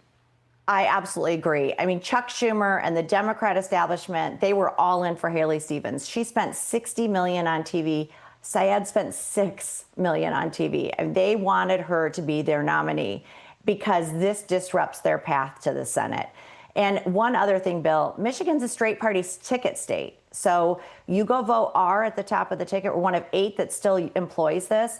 This helps us with the House, too, in districts like Tom Barrett, where they elected a DSA candidate against him last night. So this is going to help us across the board, not just in Michigan, but nationwide for prospects for Republicans in these midterms. Mike Rogers was on the air about 2.5 hours ago. Now, this is what his race was against Alyssa Slotkin. He lost, but only lost by 0.3 percentage points.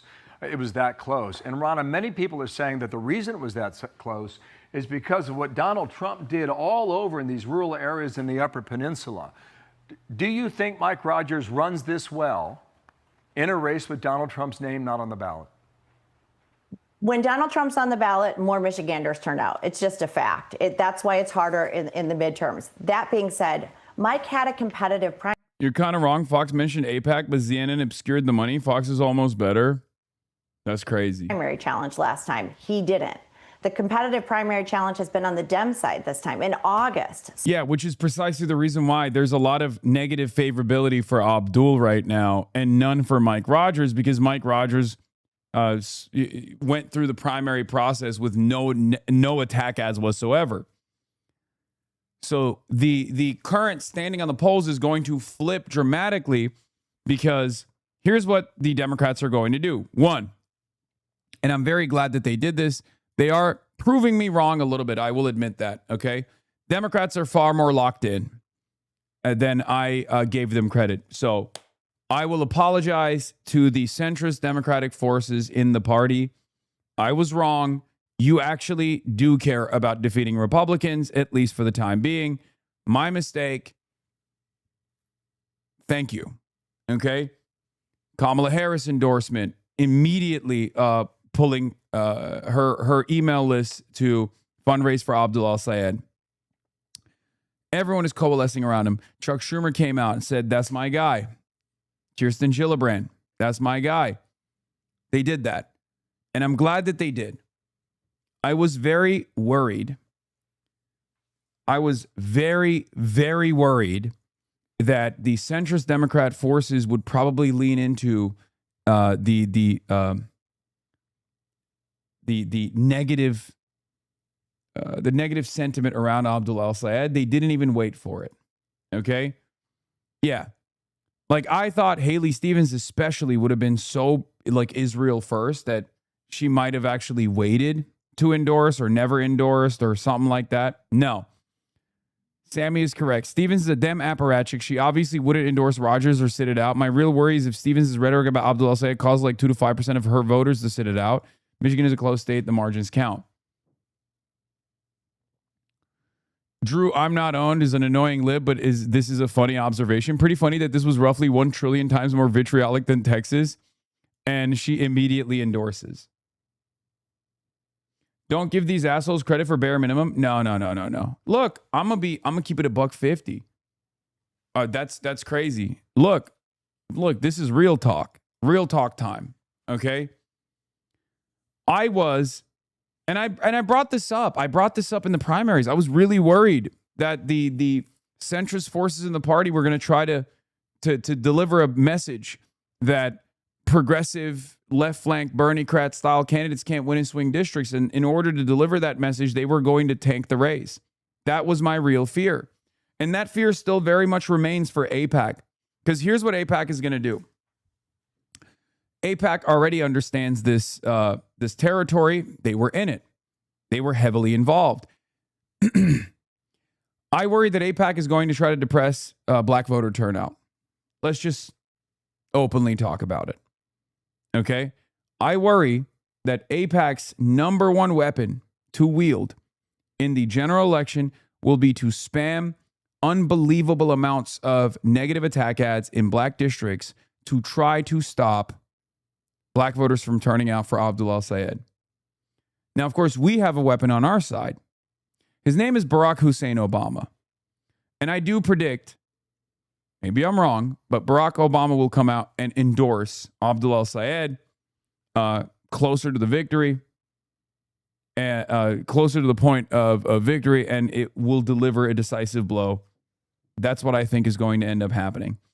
But there is still absolutely an opportunity here for AIPAC. AIPAC will probably spend, AIPAC will probably spend like close to $100 million potentially, or the total expenditure in this race, if they're willing to fight for it, will be $100 million, perhaps even higher than that, especially considering that the primaries were around $64 million. Okay? AIPAC spent $34 million in the primary. They would easily double that in the general for Mike Rogers. And how they spend that matters. What they will try to do, if I'm AIPAC, what I would try to do is depress voter turnout in districts that Haley overperformed. Rural voters, like more, maybe a little bit more skittish, a little bit more worried about Abdul al-Sayed, really beef up the Islamophobia there. And then also try to do everything in my power to depress black voter turnout, which, again, probably not going to happen. It's not going to be effective, but I think that's what they will try to do. Okay?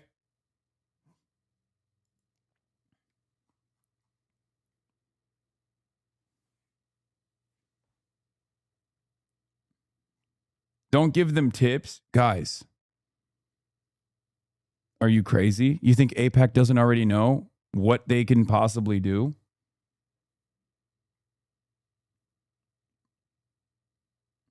AIPAC has already vowed to go after Abdul. Okay?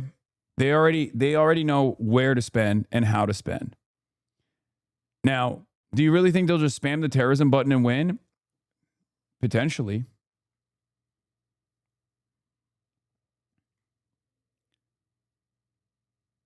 Potentially.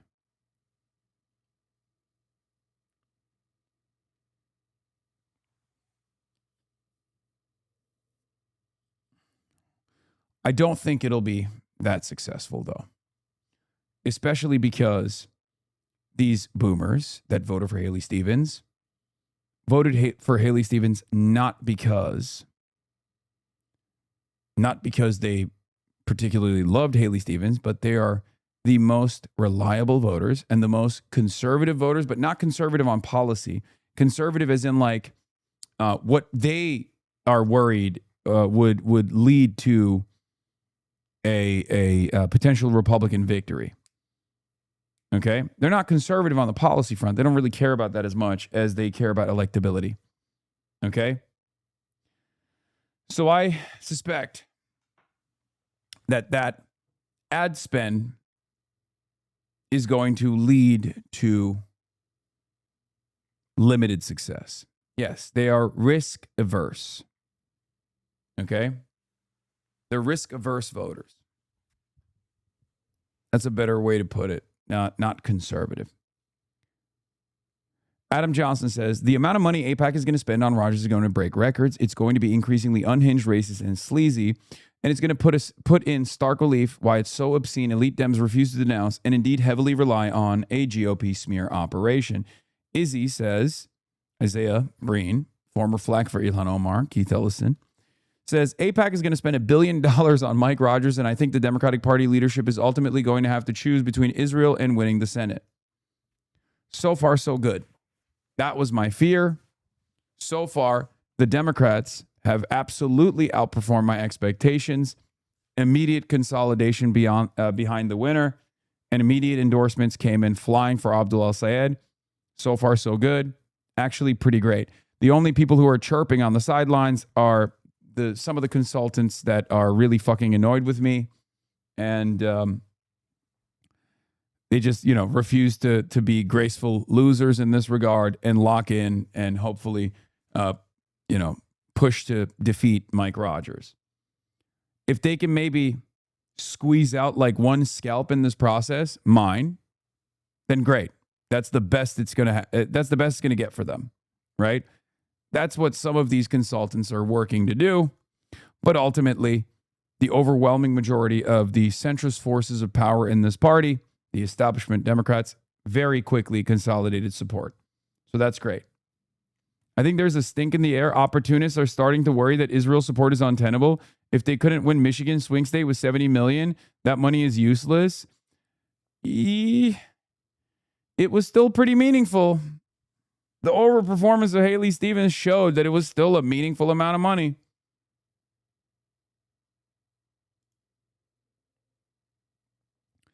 Dan Pfeiffer.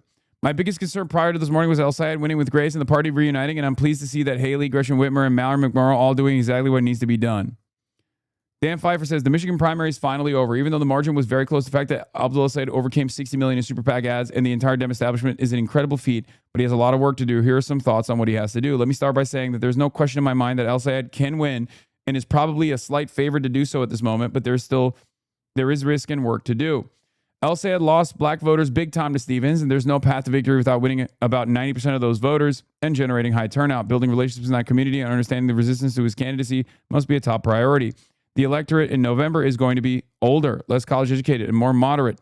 El Sayed is going to need to become more broadly appealing. On some issues, he's going to need to meet the electorate halfway or find opportunities to show that he's not a doctrinaire leftist. I don't fully agree with that.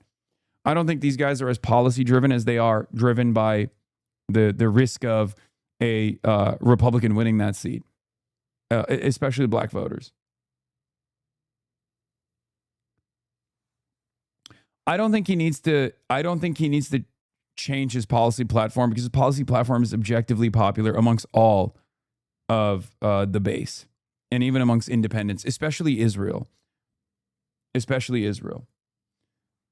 think he just needs to do the Zoran method, which is lean into the black political establishment in Michigan. Hug and kiss them, get in there, do the work. Glad handling, shaking hands, saying, look, we're going to bring a lot of money to this district, bring a lot of money to your district. That's it. Because that's it. That is what I think played a far more significant role in Haley Stevens's margins than anything else. That, and of course, the ad spend. He also has a major ally on his side. His name is Donovan McKinney. Donovan is fantastic. Donovan is beloved by all, not only in his district, but in the state legislature, where he was prior to his victory last night over Sri Tanadar. Donovan's victory is huge. Donovan's victory is huge for black politics in the state of Michigan, because Detroit, the district that Donovan is now going to oversee, is a black district. And the fact that it was occupied by Sri Tanadar, who was objectively awful, and on top of that, not black, that matters. Representational politics absolutely matters. So that was huge.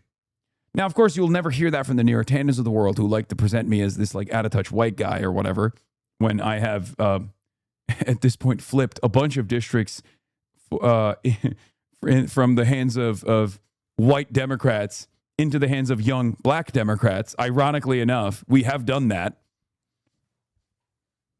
Oliver Larkin being the only white boy, only quirked up white boy that I've worked with this cycle so far. Literally. And I guess, I can't even say Will Lawrence because I endorsed him, but I didn't really do anything with him. But yeah, that's huge. That's big.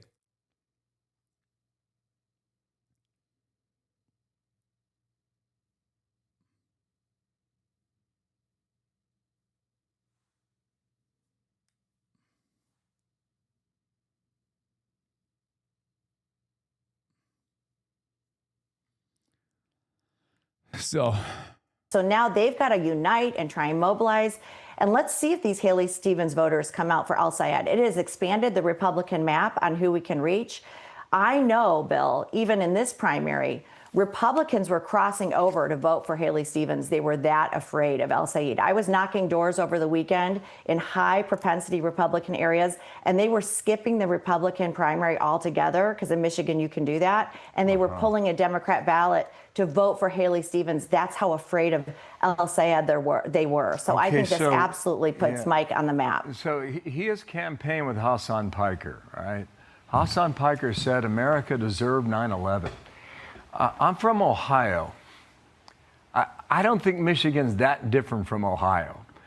No. I don't know how it's going to fly, but go ahead and roll this. Soundbite number 3. Watch here. Do you see a progressive lane materializing that goes through Michigan for 2028 after tonight? Absolutely. But it's not just Michigan.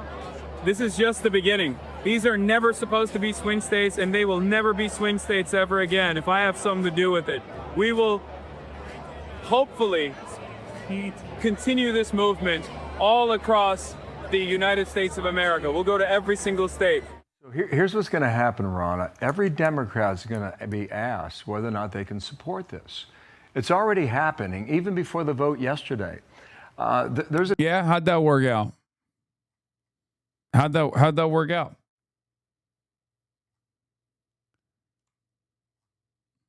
I'm telling you right now, man, I don't overestimate the amount of influence I have. These guys do, okay? I have my pocket, activist base, door knockers, canvassers, and we can do fundraisers. I can get a lot of excitement. I can draw turnout from the under 45 demographic. A lot of disillusioned voters, a lot of low propensity voters turned high propensity voters. That's what I'm capable of doing. And that is what we delivered in the primaries. And that is what we can deliver in the general too. Okay? The calculation from campaigns now is that good enough with the additional associations that will lead to additional negative ad spend? Okay? That's it. That's literally it. That's all I'm capable of doing. I can't give you 65-year-olds. As a matter of fact, your association with me might even hurt the 65-plus-year-old demographic in the long run, because then all of a sudden they're going to be like, well, you are with this dangerous radical. You know? And you got to win those boomers over. I have a theory for how we can win those boomers over. I have a theory for how we can win those boomers over with the youth turnout. Okay? Nah, the olds love you when they see you. It's weird. No, I mean, for sure. But I'm saying like the olds that are mostly seeing, not me, but a very negatively framed version of me. Democratic congresswoman running in Kent County that I just showed, and she said, there's no way I can get behind Syed. Right. And she's Democrat now. Now, yesterday we... See, that's the thing. That's the thing. This is like... There are haters in our ranks.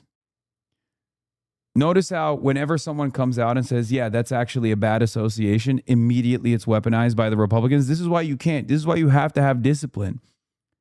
This is why you have to abide by the party line. Okay? You can't be out here doing that. You can't be out here saying like, oh, I'm a centrist Democrat and I think Abdul is a bridge too far. That must be punished. Okay? If there's one Marxist-Leninist doctrine that the Democratic Party should deploy, it's that. Okay? Follow the party line.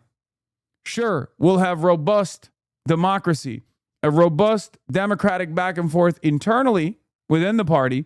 But once that's over, once the winner is declared, no more factionalism. It's over. Abide by the party line. That's it. We had Debbie Dingell on. I've known Debbie Dingell for decades, and she took a different position. She said, if Syed wins, we must get behind him because we have to take back the Senate. I know Debbie Dingell is a friend of Israel. These are cross currents that I don't think the party has seen or experienced just yet, and we're about to find out how it goes. How do you see that one? And he barely won, Bill. You know, so this was going to be this runaway train, and he barely won.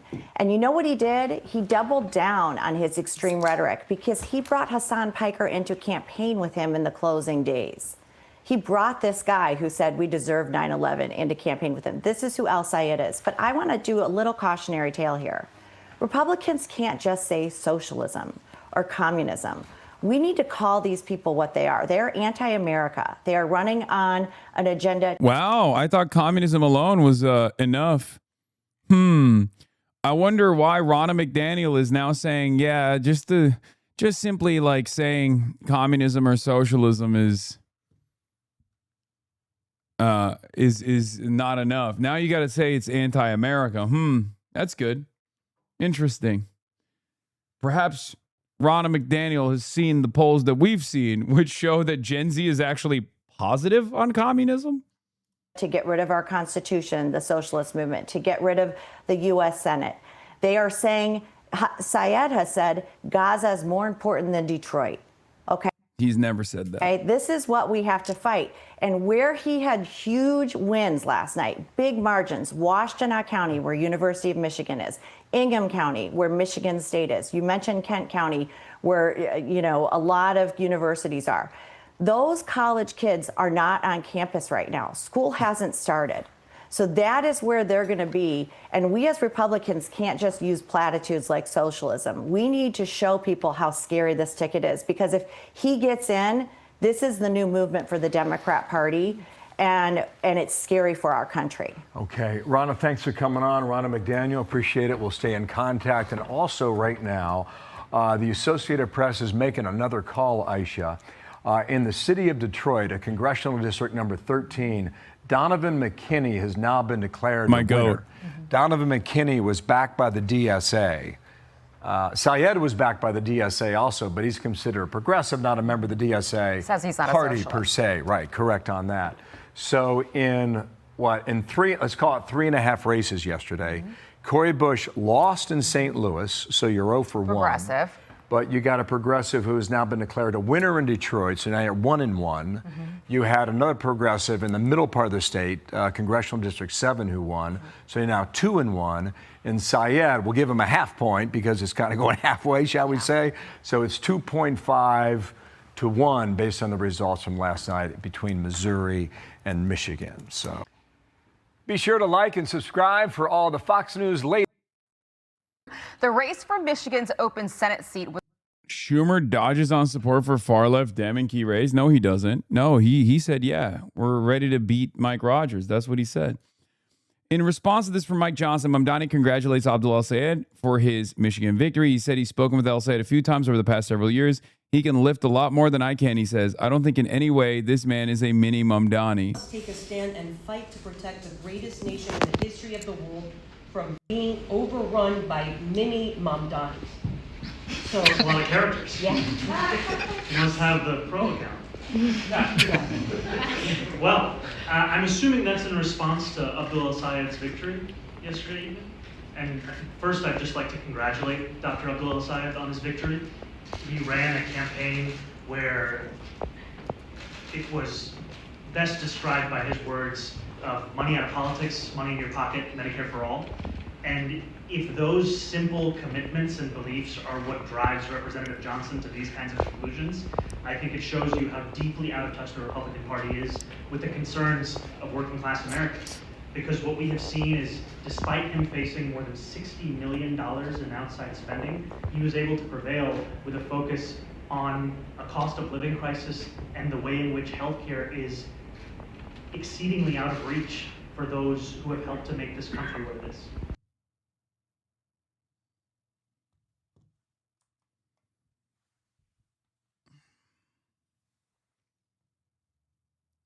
You get mentioned in all the Fox News segments, I believe. I mean, that's not surprising. Guys, I said this last night, and I've said it before jokingly, but it's becoming real. Yes. The Republican midterm strategy is to just say DSA, Hasan Piker, communism, radical Islamic style terrorism, Al-Qaeda, 9/11. That's it. Which is good for us. It's good. This is not a bad thing. It's just what you do with that message, how you take that message and flip it back on his head.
Abdul Ramon.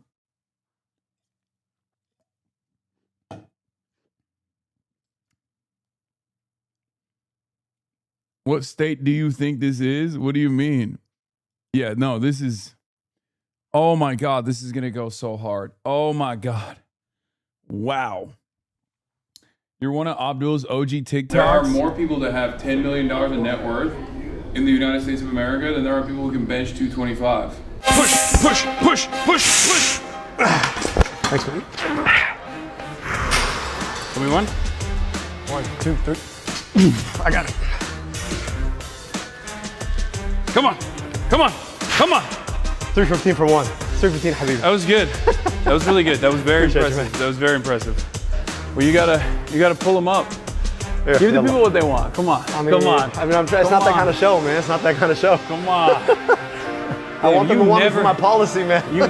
It's so funny that the Democrats literally were like, we need more bro energy. We need more alpha energy. We need to like appeal to the fucking youth with like, we need to be where the youth are. And it's so funny that like, he just organically is that. And to a certain degree, I'm organically that as well. And they literally used that as a way to be like, he's sexist, he's misogynistic, he's too much of an alpha bro. This fucking sucks. Like the most shameless shit I've ever done seen. Yeah, they wanted Pete, not you. Yeah, but Pete Buttigieg is not that. He's not him. You know what I mean? I'm sorry. No disrespect. Like, you have to make sure that it's organic. You can't just like develop that. You know what I mean? Occurs to me that Al Sayed, who does WWF promo level mockery of his opponents, campaigns in a tight black tee, and invites reporters to watch his lift, is channeling the alpha energy that Lisa Slotkin wished into the universe. Yeah, monkey's paw curls, dude. Literally.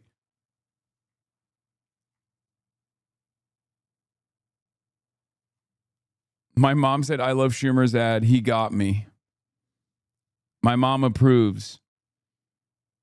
I approve as well. That Chuck Schumer ad is beast mode. Being physically fit has no political affiliation. I agree. Yeah. It's the same with like the Democratic Party literally left the 2024 election going, we need a Joe Rogan to the left. Is Hasan Piker or Joe Rogan to the left? And then they were like, never mind. We actually don't want Hasan Piker to be anywhere near the Democratic Party. We don't want him. We hate the Joe Rogan to the left, it turns out. It's really bad. Okay? And the same goes for like, oh, we need an alpha guy. Like we need a guy who, you know, works out and can appeal to the fucking youth and get the bro vote and get the disillusioned, disaffected, you know, young voters back to the Democratic Party line. And it's like, you got it, but you hate it. Last night's marquee matchup, a lot closer than we all thought. At this hour, progressive Abdul El Sayed is clinging to a 1-point lead. That's it, just 1 point. Michigan's largest county is still tallying the votes. We'll have more on that in just a second. So we'll take you to the board and show you where it stands in a moment. All right, we're going to skip this one. Now this. I gotta give a special. GOP sounds alarm on DSA policy after El Sayed's primary victory. All right, let's see the malding. Let's see the hogwash now. Thank you to my first endorsers. Bernie Sanders, the OG who came in on day one. We're gonna build a movement that reaches out to everybody. Mike Rogers is a guy whose politics and vision and perspective are old. Is he MAGA? Is he neocon? Nah, man, he's just a corporate sellout. Abdul El Sayed delivering another big win for the Democrat Party's left flank, capturing Michigan's high-stakes Senate primary and opening up to new party infighting. I mean, he has like a little man syndrome kind of energy. Yeah, well, I can't come together with someone if you are willing to embrace people that loves Hamas or that thinks America deserved 9/11. I think that's reasonable. El Sayed today called for party unity, even as he continues to appear with far-left activist Hasan Piker, who is now attacking El Sayed's critics in vulgar terms. Here's the take nuke for you, okay? You are all unbelievably Islamophobic pieces of okay? You literally called the dude a terrorist. Our senior national correspondent Rich Edson is reporting live on all of this. No out of notes. Bel- No notes. It's true. Every single consultant that said Abdul's unelectable, his policies are too radical, every single consultant leaned into it. Every single one is true. Is true. Now, of course, people turned around and said, like, oh, Hasan is like yelling at the voters. I would never do that. I never will. And I wasn't doing that there either. Okay? Mike called you out for that? For what? Michael from Florida was woke 1.0 about this morning. You were cooking why they ended there? Yeah. You yell at the chatters, which is understandable. No, like my point was there are a lot of these people who straight up leaned into the Islamophobic lines of attack, okay, and then turned around, and then made it seem like Abdul had to kiss the fucking ring. He doesn't have to kiss your ring. He has to kiss the feet of the voters, okay? That's all he has to do. Clip chimpable event could be used towards voters, not consultants. I know. Not everything from my stream has to be clipped and blasted on the timeline, even if we think that it's like a defensible sentiment. It doesn't matter. It's like we have to angle those clips to the best of our ability for the masses if we're going to clip those things, to be like Hasan delivers a rebuke to the consultants. I love Hasan and understand how he's feeling, but we need to be magnanimous in victory. Spiking the football is only appropriate in races where we have it locked up. In swing seat, we need every Stevens voter. Yeah, I wasn't even talking about the Stevens voter. Stevens voters, and even Michael from Pennsylvania, also known as Michael from Taiwan, not Beijing, misunderstood the point I was making.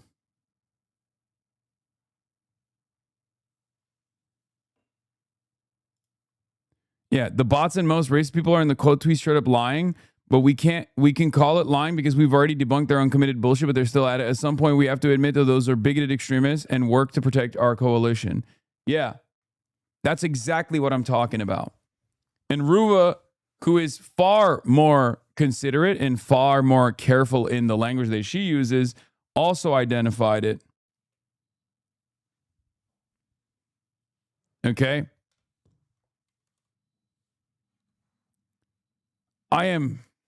You will never catch me yelling at the voters. Okay? You say it at the end of that clip? Yeah. I'm talking about lock in.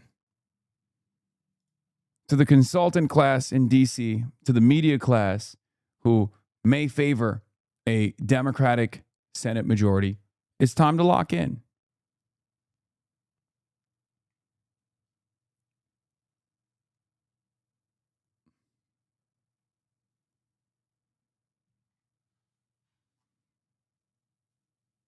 He was saying you were right, but it wasn't useful. He was trying to say, be magnanimous in victory, be a bridge building factory. I mean, I'll be a bridge building factory. Well, I'll be the factory, dude. I'll lay the bricks down to build that bridge with whoever wants me to do it. Dude, it's funny because like here's the interesting part. I was already in these districts stumping for Donovan. So I was already trying to court voters anyway. It's not like it's not like I wasn't doing that already, and I will continue to do that. And we not only did that, but we won in those districts for Donovan. So it's not even a thing, you know what I mean? I was already doing the work before the general. Louisville, Michigan. Hey, Rich. And good afternoon, Sandra. Well, Michigan Democrats say they are united behind Abdul al-Sayed after his unexpectedly narrow victory over Congresswoman Haley Stevens. We were at a press conference earlier today with al-Sayed in downtown Detroit, where he acknowledged the pretty nasty primary he just went through. You heard about the historic turnout. Sometimes, you know, intra-family squabbles are the biggest ones. But we all know that when we walk out the house, we stand united. And sometimes we got to have it out about the conversation about who we are and who we want to be.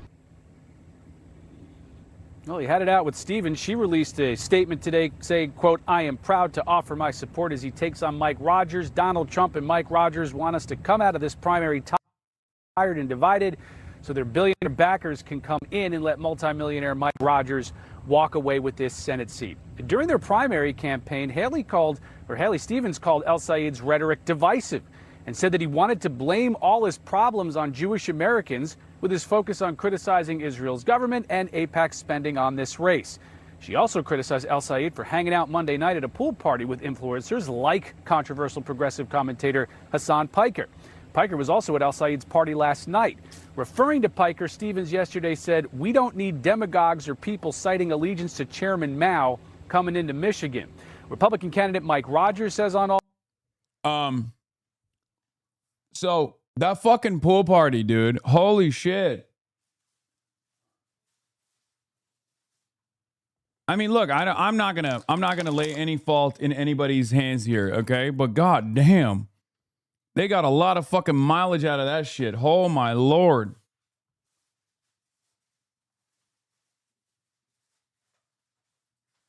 And it's so funny because, like, I was there for 5 minutes, bro.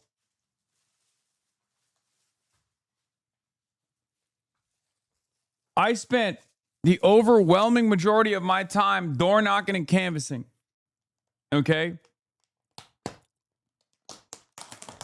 I was doing the damn thing that I'm supposed to be doing. And it's clear that it's not like I was ready for a pool party. It's not my pool party. And I certainly wasn't ready for a pool party. I wasn't even dressed in pool party attire. You can see it in the photos.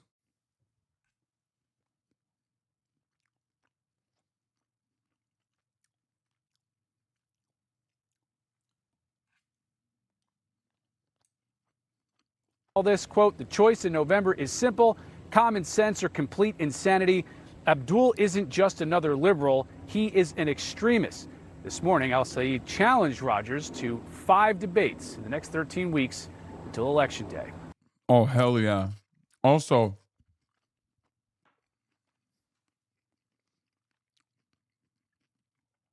what's really funny about liberals who go, "See, Abdul, you have to moderate. You're too radical."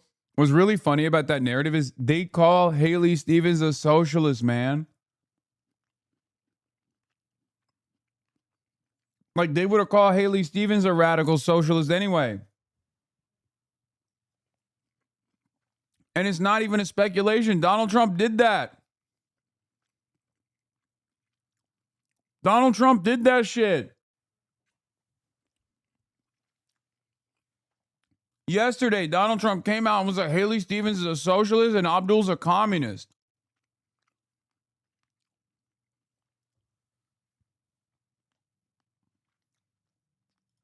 Sandra? Rich, that gives us a lot to talk about. Thank you very much. John? All right, Sandra, let's bring in Indiana Republican Senator Jim Banks. Senator Banks, great to see you this afternoon. So El-Sayed looked like he was going into this race running away with it with a 10.2% advantage in the Real Clear Politics average. But he beat Haley by only a single point. A lot of people are saying that that's almost a loss for El-Sayed. What do you think? What? No one is saying that. Why would that be a lot, bro? What are you saying?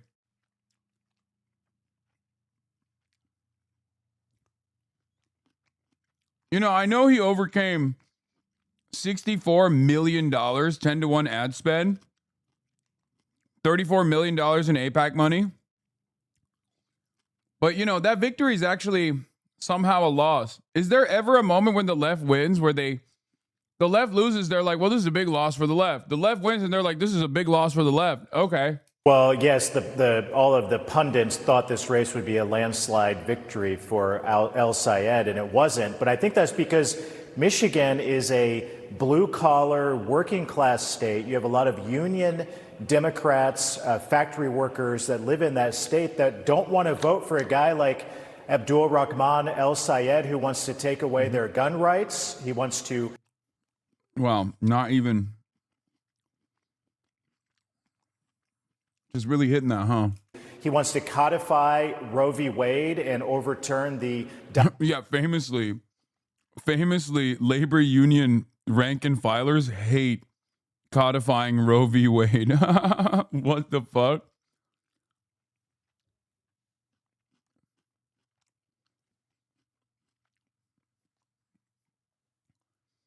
That's awesome.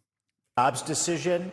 He wants to abolish ICE. And a lot of the working class families in Michigan, just like in Indiana and around the country, these families just want to keep these men and women just want to keep their families safe. And El Sayed wants to abolish ICE and allow the drug cartel gangs to take over the streets of cities in Michigan. You look at the extreme positions that El Sayed has staked out, and if he would happen to win in November, he would be the most extreme Democrat, radical United States senator that we've ever had. He would make Bernie Sanders look squishy with the positions that he's staked out. And already this morning, he's trying to moderate and change his tune. But look at what he said throughout the campaign. His rhetoric is dangerous. His policies, his positions are extreme and dangerous. And This is why moderating on your positions is dumb as fuck, by the way.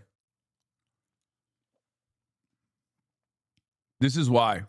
Just run on your positions. Don't try to fucking moderate to like a fake audience.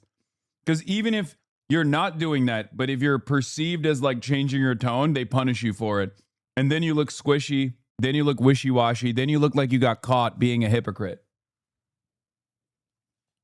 have never felt better up to this point. I have never felt better about Republicans keeping, if not growing, the majority in the United States Senate than how I feel today after watching El Sayed win this Michigan Democrat primary. All right, well, we will see how it all turns out in November. But, you know, you say despite his controversial record, establishment Democrats like Debbie Dingell, moderate of moderates, say they're going to get behind him. Listen to what she said earlier today.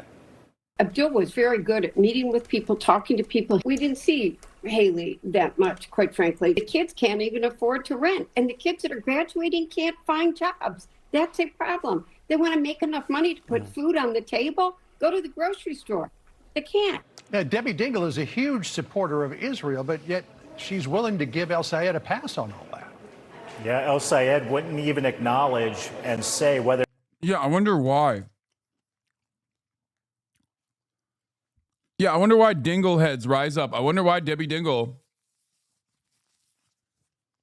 doesn't give a shit about Israel in the fucking Senate majority calculation. Perhaps it's because she's not a politician from Tel Aviv, but instead a politician from Michigan.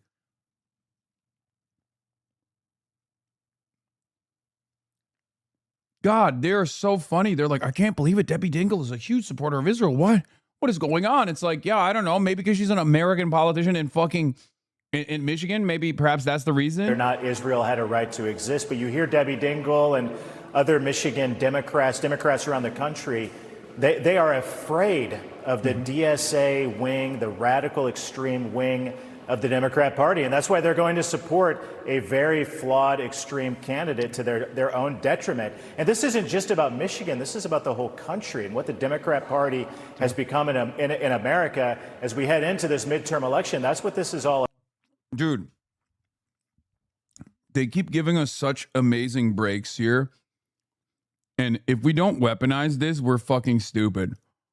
Just play this shit over and over again and be like, Republicans are not America first, they're Israel first. Like, Republicans literally care about Israel more than they care about America. Democrats are the only party that actually places America over the interests of Israel. It's very clear. Look at Donald Trump's agenda. We have to fucking lean into it, man. I don't know what the hell. God, it's just so tough. Because, I mean, look at the money cannon that AIPAC dropped.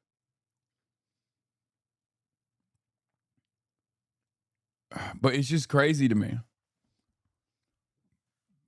Just say we're the Israel, we're not the Israel First Party, the Republicans are. About the extreme positions of the radical left versus Republicans who are trying to make life better for working class families, the Trump tax cuts, the work that we've done to bring down the cost of living in America, the focus on that, and these extreme Democrats are focused on just the opposite. So, El-Sayed was walking hand in hand with Bernie Sanders, but Bernie Sanders even goes so far as to say he does not agree with El-Sayed's position on 9/11, but he's still willing to back him. Listen to this exchange. Piker has said America... What? Dude, what? Bro, are they doing this on purpose, or do you think these guys are like that racist where they just like say, what is happening? Abdul is me now? What the fuck? Bernie didn't even fucking say anything about Abdul El-Sayed or anything like that. Bernie just said like he doesn't agree with my comment on 9/11, which was misconstrued anyway, and it was misconstrued fucking 8 years ago. What the fuck? Deserved 9/11. Are you comfortable with that association? No, I am not. I think that's a dumb statement. On the other hand, he has a whole lot of followers, and there's a lot of things that he's saying that are making sense to a lot of people. I think, we have to get above cancel culture. Yeah, it's ironic because it was Democrats who invented cancel culture. And Bernie Sanders has got a track record, let's go back to Maine and Grand Platner, of backing some very controversial candidates. But on certain issues, very important issues, he's willing to turn a blind eye, he's willing to look the other way just to win a seat.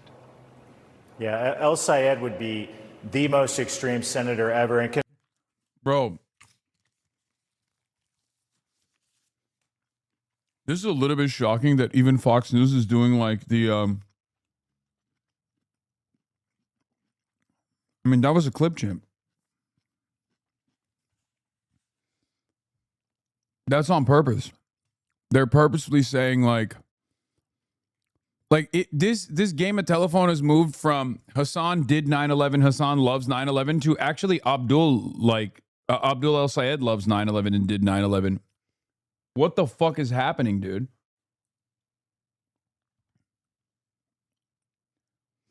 They're doing the shit that like those clip accounts do on Twitter, where they just will take a clip and then post a totally separate description, or sometimes the opposite description, and then everyone responds. All the bots respond to the description instead. But now they're doing it at Fox News.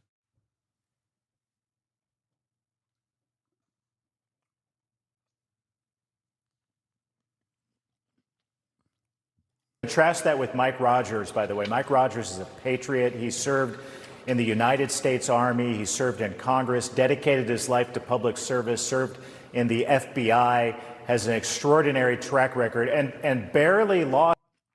Yeah, they're also they're framing this as like the terrorists versus the Department of Justice. Like, it's not even a secret. They're literally like, oh, this guy, yeah, he's the Muslim killer versus the scary Muslim.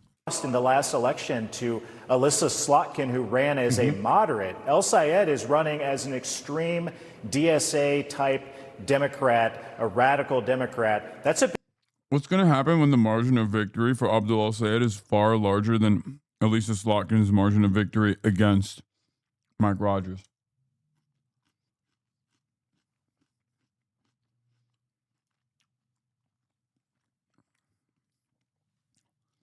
Following Rogers caught and inaccurately attributes the America Deserved 9/11 line to El-Sayed, not Piker who said it. I don't think Republicans are in a PolitiFact watching mood here, more of a make the SOB deny it mood. Yeah. Yeah, they went from Abdul. Dude, they're so racist, brother. What the fuck?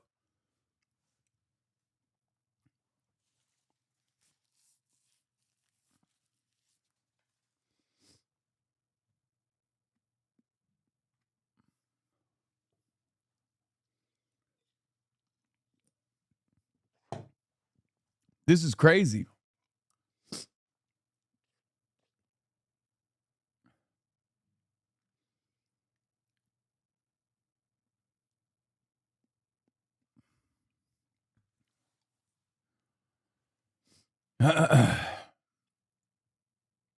Trump attacked Abdul. Filth, crime, death, destruction, embarrassment. You lose your home, you lose your apartment, And that's where the communists will take us 100%. When I watch Abdul, he's full of shit.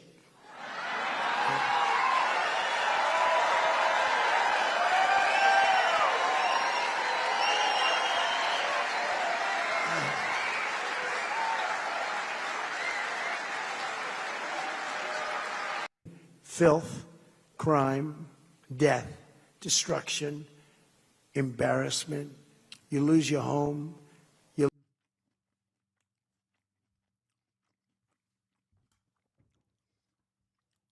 It sucks that our president is a pedophile. Like, what can you do?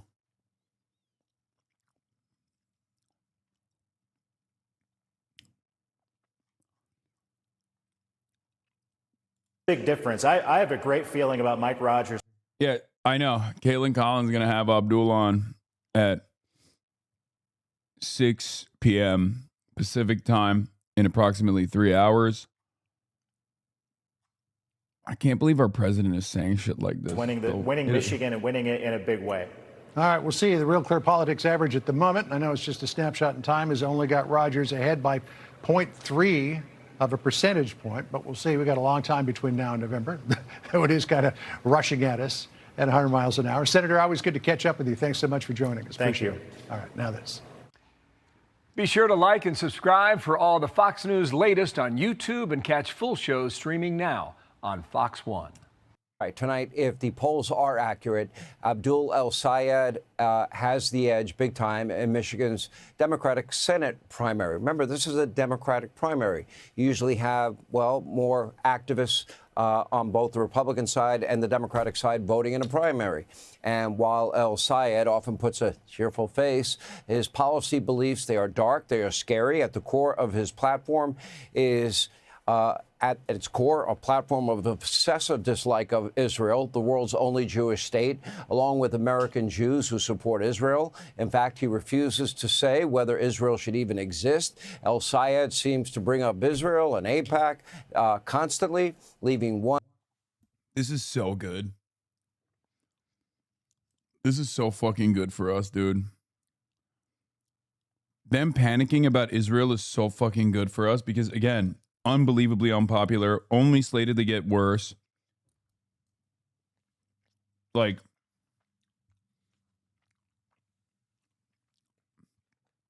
it is the best issue for us. It's the best issue for us because it's also increasingly less popular in the Republican Party as well. So every time they fucking cook on this shit, like, it's the equivalent of, like,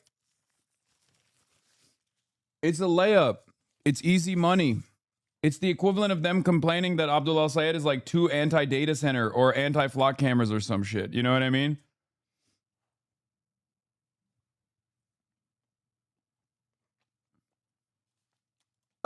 Reverend to openly wonder if El-Sayed even cares more about the West Bank than the west side of Detroit.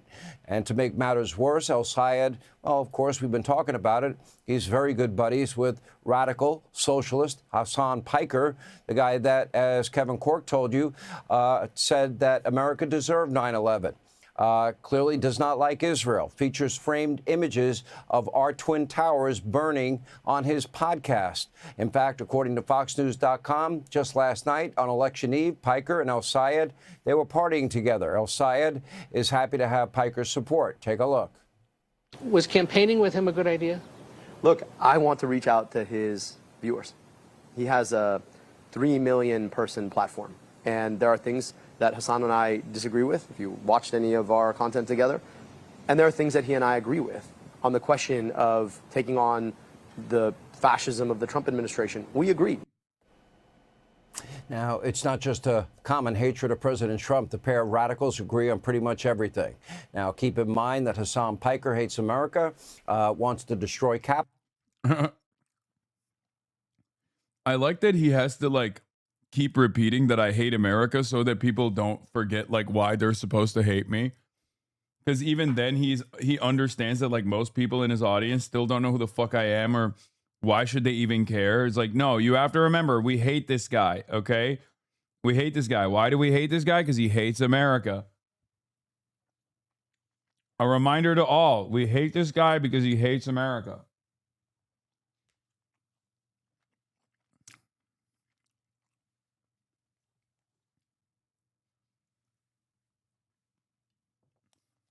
Capitalism likes to dress up as Mao and constantly praising, one of the world's most violent dictators. But Abdul el-Sayed doesn't seem to mind. In fact, despite calling our duly elected president a fascist, el-Sayed could not bring himself to say a bad word about the dead Ayatollah, the supreme leader, the Islamo-fascist dictator, who, by the way, murdered scores of Americans, Iraqis, and his own people in Iran. Take a look. I also want to remind you guys that there are a lot of people in Dearborn who are sad today. So, I just don't want to comment on Khamenei at all. I don't think it's worth even touching that. I don't think it's worth touching that, but Trump's a fascist. Okay, this is not someone interested in putting America first. Wait, what do you mean? That low-key is the most American position. Yeah, he's talking about...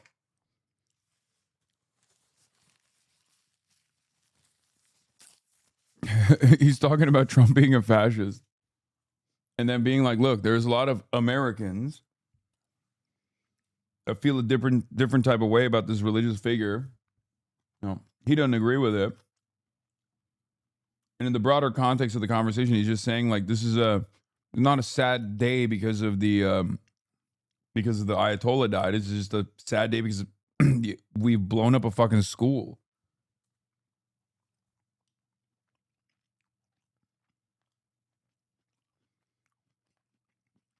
Doubly sad because of those actions leading to global crisis that has negative consequences on Americans. Atlantic put it, Abdul el-Sayed, he fuses two toxic ideologies together. And that is now commonplace in the Democratic Party. This includes an over-the-top anti-Israel obsession and, of course, democratic socialism. Like all other DSA-backed candidates, el-Sayed is vowing to eliminate private health insurance in favor of a... Okay, I'm going to repeat this one more time. Abdul el-Sayed is not in any way, shape, or form affiliated with the Democratic Socialists of America. You can at least say, he's associated with me, but I am not associated with the Democratic Socialists of America. Did that work, you think? I am not a member of the DSA. You guys should join DSA, though, of course. If you haven't already. I don't know what you're waiting for.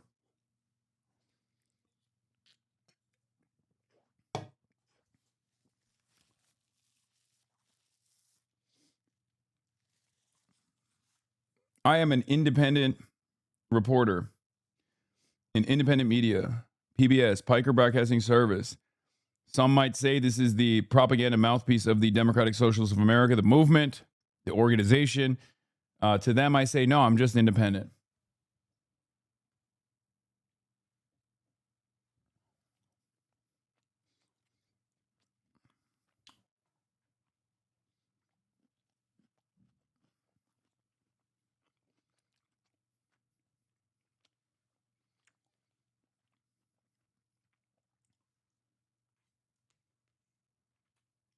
A single-payer system. Ask the people in Canada why they so often come to America for health care, even though it's free up there. And they have to wait, and it's inferior. And, of course, he wants that to cover illegal immigrants. Speaking of which, el-Sayed wants to abolish ICE, reduce military spending, seize the means of production of America's top tech companies, expand government handouts and taxes to every aspect of life. He wants a cradle-to-grave, womb-to-the-tomb ideology. These are extreme beliefs, but not in this modern democratic radicalized party. In fact, more than 250 democratic socialists already serve in public offices now all across our country. Now, 90% of them were elected since only 2019. So far in this year's primaries, 35 DSA members have already beaten establishment Democrats, and there are more to come, likely one tonight. In other words...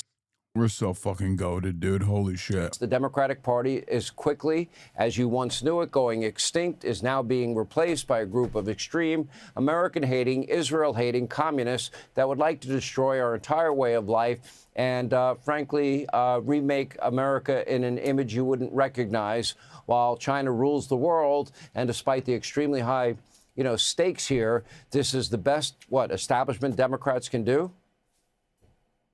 And you better believe I'm going to be doing it with a little bit of joy, a little bit of enthusiasm, a little bit of energy, and a little bit of stick it to them.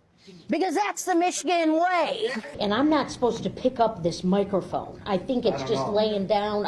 Did you want me to or no? What do you want me to do? Hold this? Holy smokes. I mean, if you can't hear me and you need the mic, I'll do it. You will see darkness, you will be pushed, and our society needs you to stand together at this time. Our country loves you. To our doctors and our nurses, I wear these laces. The gentlelady's time has expired. The gentleman from Maryland is Okay, then. All right, thanks for watching. Check out my new podcast, Hanging Out with Me, Sean Hannity. The big interviews, the debates you won't get anywhere else. Son of a bitch. Abdul El-Sayed has really worked to embrace online influencers in this campaign, including some who have offended some mainstream Democrats. It's all part of an effort to try to reach a wider swath of voters in this election. In the days before the primary, El-Sayed attended a pool party for content creators, and at his campaign primary night event, there were a number of progressives with large online followings, including a few Democratic Socialist candidates. Now, notably, Hasan Piker, the progressive Twitch streamer. Michigan is not a purple state. It's only considered a purple state because the establishment Democrats dropped the ball twice. He was at El-Sayed's campaign headquarters on Tuesday night, live streaming to his thousands of followers. El-Sayed had faced some criticism in the past for campaigning with Piker, a progressive pro-Palestinian activist who in the past has said that Hamas is the lesser of evils compared to Israel, and also at one point said that America deserved 9/11. That's a comment that Piker later backed away from, saying that was inappropriate. But Piker told us that he hopes El-Sayed's campaign will send a message about the direction of the Democratic Party. They might have the money, but we have the people. And as long as people are organized, they are virtually impossible to defeat. Dr. El-Sayed defeating Congresswoman Haley Stevens.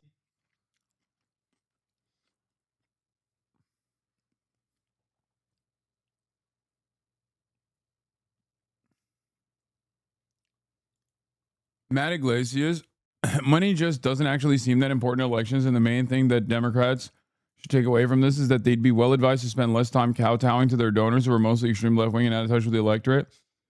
What? How drunk were you in the interview? I wasn't drunk at all. I didn't drink at all. I drank like the 2 shots. That's it, way before I went out, but I wasn't drunk. It was a dry event. Bro, he's trolling, right? Is he trolling? The CNN comment section was on your side. He's fucking... Okay, well, before we get to Root Raj... Abdul El-Sayed has really worked to... Let's look at the comments. 70K. Too late for the smear jobs. No mention of AIPAC is everything you need to know. Notice the mainstream media won't mention AIPAC is the only reason this is closed. Fox is doing great reporting these days. Extremists and socialists, I think you mean Americans. CNN, hats off to you. You're very smartly worked your bias into your commentary. Damn.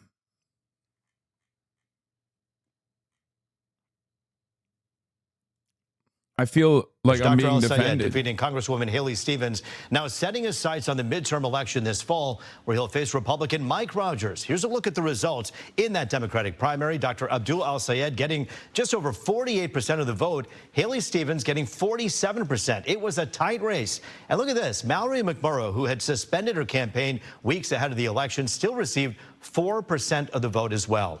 Dr. Al-Sayed greeting his supporters this morning at the Spirit of Detroit alongside McMurrow, who actually officially endorsed him and introduced him. The race remained close throughout election night. Al-Sayed holding a narrow lead overnight, but wasn't declared the winner until this morning. Stevens called Al-Sayed to concede and in a statement said she would back the campaign. The race had become contentious at times, with policy toward Israel thrust into the spotlight. Today, Dr. Al-Sayed had this message to Stevens' Jewish supporters. To my Jewish American sisters and brothers, one of the most indelible memories of this campaign will have been the opportunity to break bread with you at Seder, to worship with you at Shul, to be embraced by you. And listening to sisters and brothers who said, you know, I want to join this movement because AIPAC doesn't speak for me. Because I understand that self-determination for one people does not require the quenching of self-determination for another people. That unless all of us are free, none of us are free. I want to tell you the great gift that you've given me. And to all of my sisters and brothers of the Jewish faith, or any faith at all, or no faith at all, I want you to know that my commitment to your safety, my commitment to Jewish safety, is the same commitment that I have to the safety of my own daughters. Meantime, Mike Rogers responding to Al-Sayed's victory, saying in a statement, quote, Abdul doesn't represent a vision for the future. He's leading a movement grounded in ideological fanaticism. His agenda. I do wonder, like, will there ever be a point where, because the thing is, Jews are super woke in their voting patterns for the most part. Like 75% Democratic Party, one of the most like liberal demographics in the country, right? So I wonder if there's like a point where they'll be like, why are all of these people that we would otherwise like, that we would otherwise agree with, constantly saying that they just like don't fuck with Israel, but they're also simultaneously constantly telling us like they don't hate us. Like, will there be a moment? Like, I talked to the Jewish Telegraphic Agency last night. I don't know if you guys heard. I don't know how much of that conversation you picked up, and I don't know if JTA actually wrote about it. But I had like a 10-minute convo with them where I was just like, look, man, I understand, and Abdul talks about this too. Like, we're Muslim American. Like, we understand what it's like to be discriminated against, you know, without knowing anything about us. You said DSA's roots were primarily Jewish old men. No, I said we follow our opposition to Israel is one that is born out of our desire for a more equitable and just outcome for all peoples, which is, dare I say, the Jewish tradition of resistance towards violence, resistance towards fascism. That's what I said.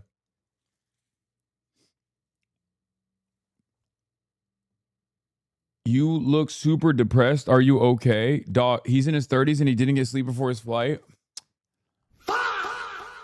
Bro. Oh my God. What the fuck does me being in my 30s have to do with that? What the hell?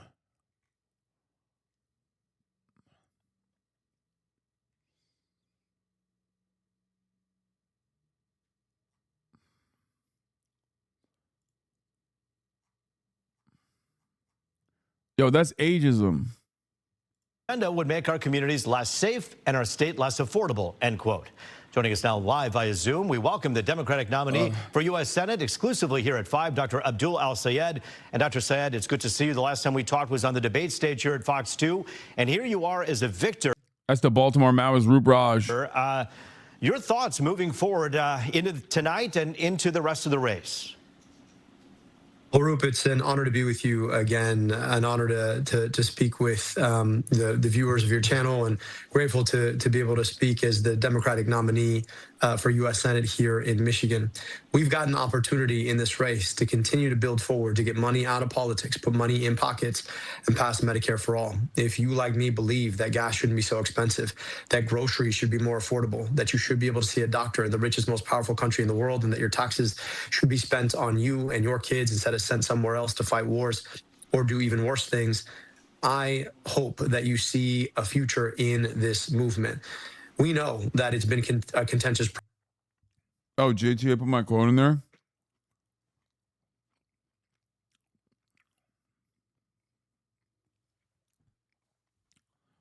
Hasan Piker, the influential left-wing streamer and strident Israel critic,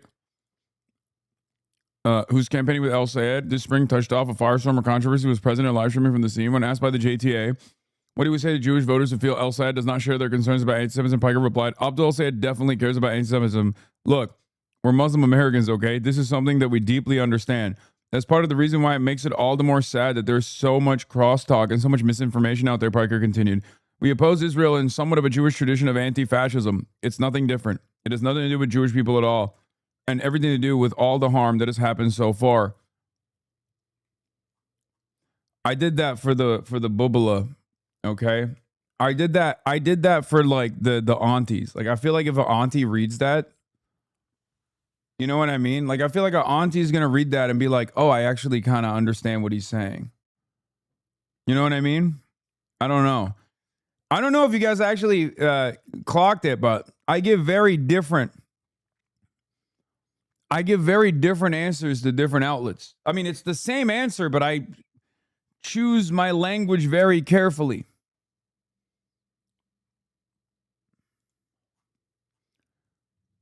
No, it's not a private and a public opinion. No.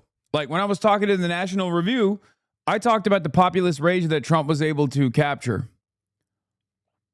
And how now that populist rage is on our side because the Republicans haven't put America first as Trump claimed he would.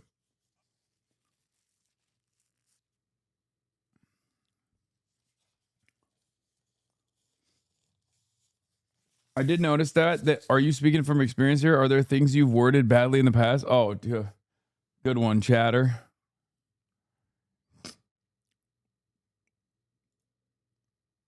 Good one. Bubbies for Hasan when? Also, why are you dressed like Dwight Schrute, Lamau? I don't know. I was blown away how well-spoken you were with every single news outlet.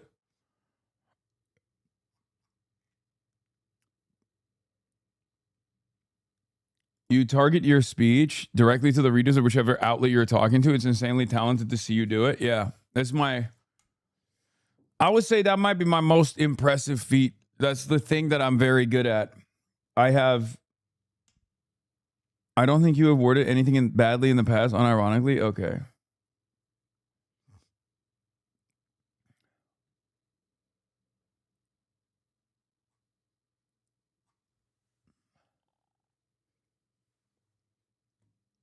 What time is Chris on Hannity? I don't know, man. I don't know. What do you want me to do? Text him?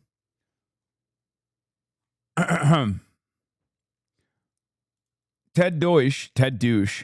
You can't claim to stand with the Jewish community and immediately call an entire nation of Jews bloodthirsty. This demonizing language is exactly why Jews across America don't feel safe. Insane to see American politicians who have spent decades demonizing entire countries before invading them now saying criticism of Israel is off limits because Jews live there. By the way, note how we erased a fifth of Israel's population as Arab and not Jewish. The constant conflation of Israel with Jews by Israel supporters is so cynical and dangerous. I can't say it often or loudly enough. Oh, God, he gets so debate lordy with this stuff. Same point made here. I love the Jewish people and I love Judaism, but fuck the only Jewish state and fuck the most important advocacy organization that represents them. Give me a break. People are just talking about two completely different things when they say anti-Semitism. Nadav is asking whether someone, a friend of the Jews, as a collective, while El Sayed is saying he'll give every countryman a fair shake regardless of their background. I mean, I think all of this is wrong. Because if Israel, Jewish or not, if Israel wasn't a violent apartheid state, then this would not be a concern. That's it. Like, Abdul would not care about it. Abdul would not be talking about it. I wouldn't be talking about it. It's that simple. If it wasn't a fucking apartheid state doing a genocide, then why would we have issues with it? That's what these guys constantly try to bring the conversation back to.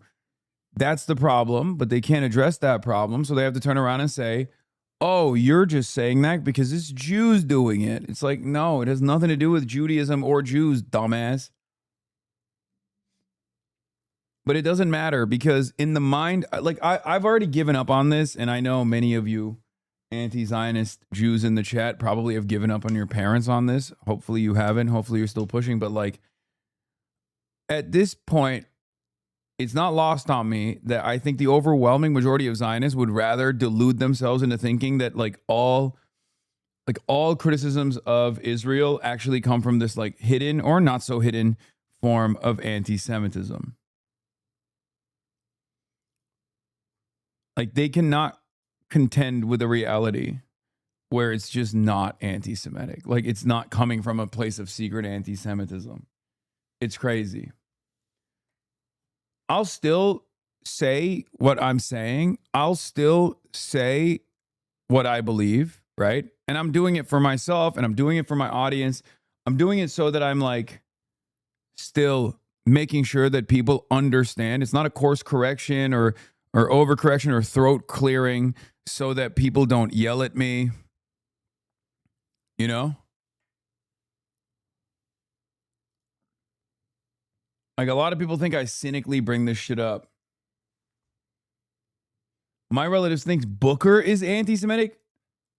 Booker? He's like one of the biggest. Dude, he was giving piggyback rides to Rabbi Shmuley, man. What the fuck?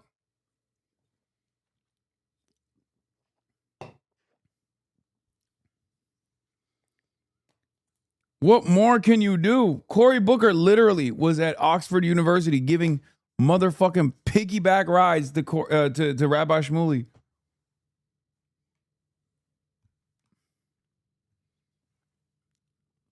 Look it up. Yeah, lost cause. Yeah, that's not happening. Yeah. Yeah, look. When your parents, they want me to move back, they want to move back to Israel, so that's crazy. When your parents are saying shit like the New York Times is the most anti-Semitic newspaper in America, that's when you know they're like kind of cooked.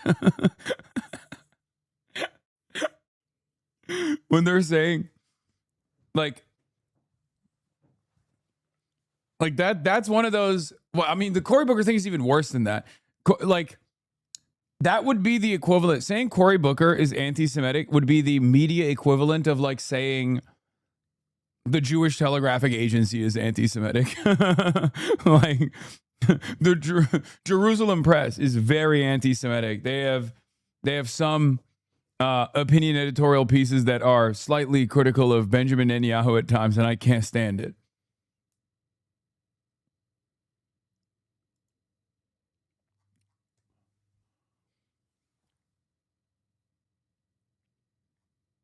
Primary. So I'm reaching out to anybody who supported us or didn't support us to come join this movement to build a Michigan where our politics are focused on we the people rather than. Okay, I'm not gonna lie, this is kind of lame.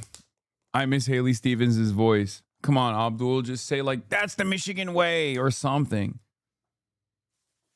You want to appeal to the Stevens heads, right? Myself included. Obviously, I hope you guys know the reason why Haley Stevens overperformed is because I put the mules in her direction, right? Like we actually deployed mules on election night, and those mules were actually for Haley Stevens. We're Haley Stevens lovers. She was growing on me.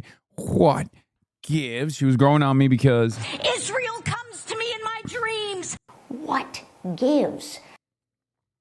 you should take that JTA journalist on a follow-up interview. Yeah, she was actually, that JTA reporter seemed much nicer than the other guy. And the other guy's like kind of woke too. The other JTA guy that did that ADL hit piece on me, it made me really sad because I talked to him for 2 hours and we were yucking it up. Okay. And he seemed like kind of woke too. I had asked some friends like that know him, like what his perspective is. And then I think like he got hit with the editorial beam, where the editor was like, no, you can't use any of this shit. You have to literally fucking do the ADL press piece.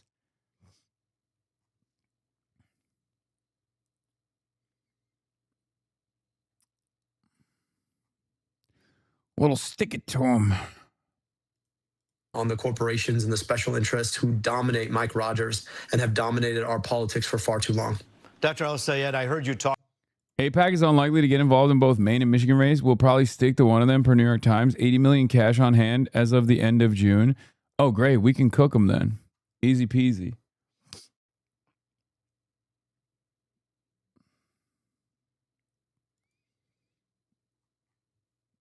He's a communist. And the polls were wrong again last night when they thought it would be a landslide victory for a hater of Jews and a hater of his. Yeah, I thought that was called America First, big dog. Fuck's going on? Here's Peter Beinart's assessment. Let's be clear about what this means. It means AIPAC will support a candidate who will almost certainly help Donald Trump try to overthrow any election that Trump and the GOP loses. It means AIPAC prioritizes unconditional support for Israel over the survival of liberal democracy in the United States. 100%. 100%. AIPAC issued a statement on Wednesday saying they would oppose El-Sayed and his radical anti-Israel agenda in November's election.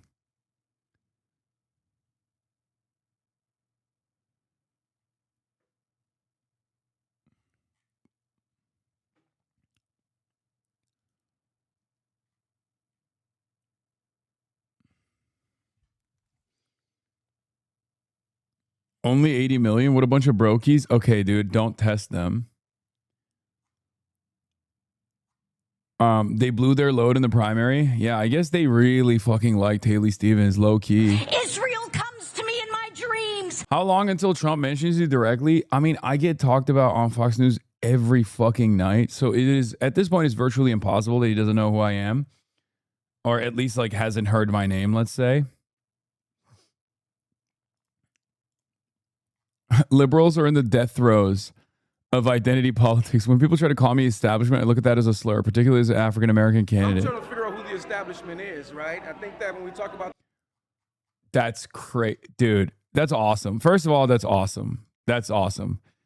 Crowley, I'm calling you as your campaign manager, David Crowley, keep posting that shit. Okay? Now that right there, that's the good stuff. Okay? I love that this materialized. I love that this materialized from a white lady podcaster, like a chorus podcaster, who was like, just call black people the N-word instead of using the other word, establishment. And then Jasmine Crockett was like, hell yes, sis. And she highlighted it, gave it the nod of approval. And now it is turned into like a legitimate talking point. It's awesome. This is so incredibly stupid. This is such an incredibly stupid thing to say. So, you know, hell yeah. The establishment, I don't know who that is. I'm a kid that grew up in 53206 zip code. Yeah. Haley Stevens. I mean, you would think Haley Stevens was black the way Twitter is talking about it. Like literally, they were like, "Oh, you defanged black power in the state of Michigan." Is like some of the takes that I saw about Abdul from some of the most insane people in the commentariat, and I was like, "Bro, she's a white woman. Like, the fuck are you talking about? Like, she's a white woman. You're making it seem like she's a fucking civil rights hero." What the fuck are you talking about?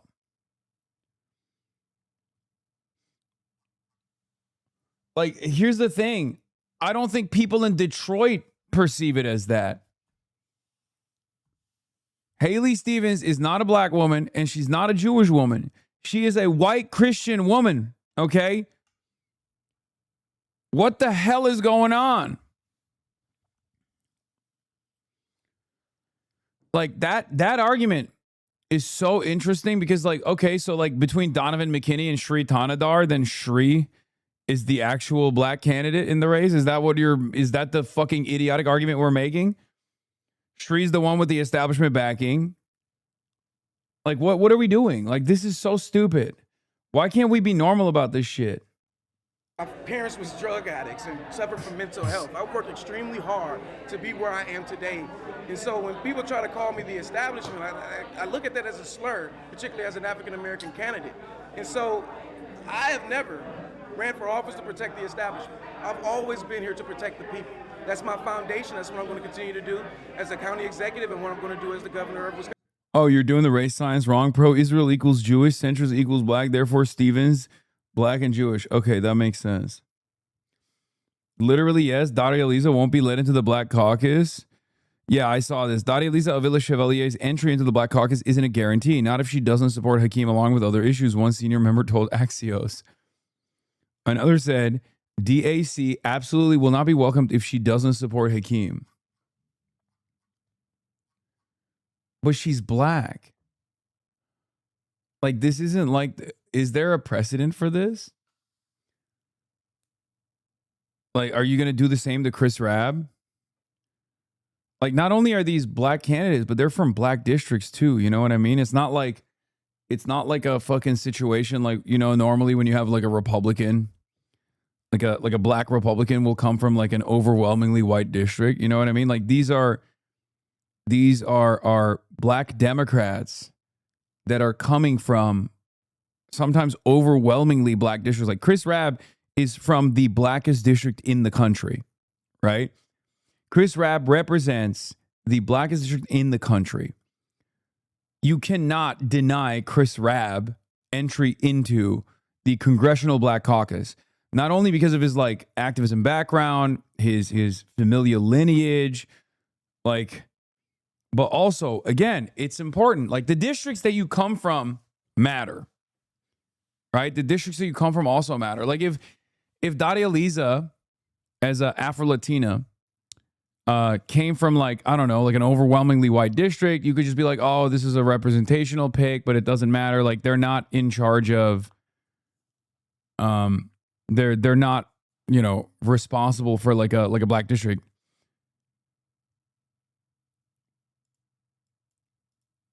Wasn't Tim Scott invited to the CBC? Was he? Like Tim Scott is the example I was thinking of, right? So Tim Scott is the example I was thinking of. Tim Scott and also Byron Donalds too. They don't come from black districts. They are voted by white people. Like they're voted into office by white people.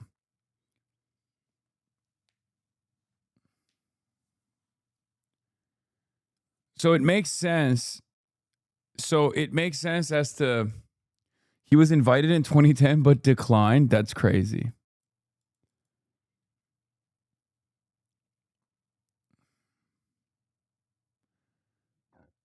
Because if Chris, Mayla, and Dari all refuse to join, if any of them are denied entry, then the Black Caucus won't be able to deny any of them. I think so too. I'm in Byron's district. It's all white races. Yeah. It makes sense as to why CBC could be like, okay, you're not, like your district is not a black district. You're not, you know, representative of like black issues. That makes sense. Can't do that for Daria Lisa. I guess maybe you could do that for Maylot. Maylot is, Denver's pretty white too, white and Hispanic. But even then, that would be bullshit regardless, because these are Democrats. Yeah, Daria Lisa literally represents Harlem. That's an insane thing to do. Donovan McKinney, Chris Rabb, Daria Lisa Avila Chevalier, Maylot Quiros. These are black candidates who, with the exception of Maylot, represent black districts. Yeah, Summerlee's district is only 25% black and she's in the CBC. Yeah, okay. If your district has 25% black people, that's a black enough district, chatter. 25% is more than double the percentage of black people in the national average. Pittsburgh can be considered a black district. It's very significant. If it's less than half, then it's not like a particularly black district.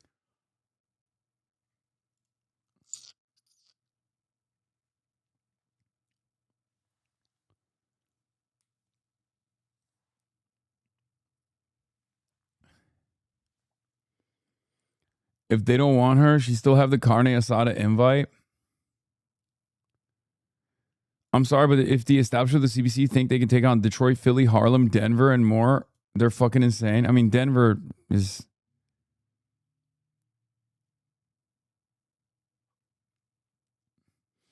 DSA needs to reach out to more black communities. They have like no presence with us. Yes, I know. Trust me. I know. But I think this election cycle, we've made tremendous inroads as far as DSA representation. Again, the candidates that I've worked with closely, as you know, as you've seen on this broadcast, many of them are black. And the overwhelming majority are not only black, but also from black districts, including Donovan actually unseating Sri Tanadar to bring back black political representation to a black city. It's also kind of funny. You're not correctly representing Chris Rabb's opinion on Jeffries. I actually don't know what Chris Rabb. Yeah, he hasn't opposed Hakeem Jeffries. Okay, that makes sense. I wasn't inferring that he does. I was just simply stating that this is like a part of the same coalition. Donovan seems like such a nice dude. He's so cool. I love him.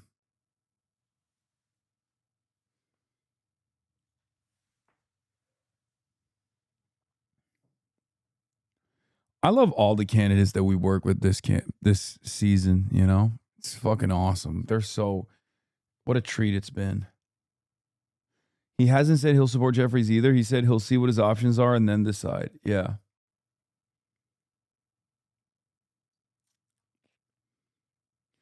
You're right about Colorado's first district. There's only 9% black. That's actually more... That's a higher percentage of black people in Colorado 1 than I thought. I thought it was like 3%.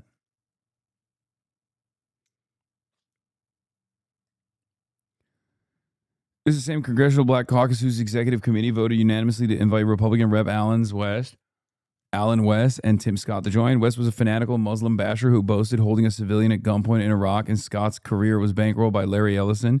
So they both had more in common with Hakeem Jeffries than Chevalier, at least where it really counts.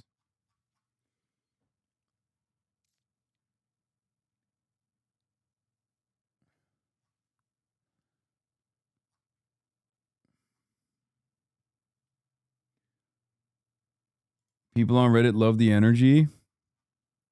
Donovan McKinney, DSA endorsed House candidate for Michigan's 13th district. He's the man.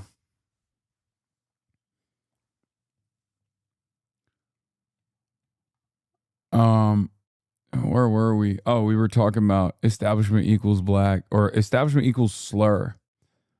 All right, I'm going to skip the rest of this. Let's see what this is. Okay, last question for you, Richard. Do you think that the narrowness of the race, the fact that the margin has gotten small, do you worry that It's so funny that all these guys...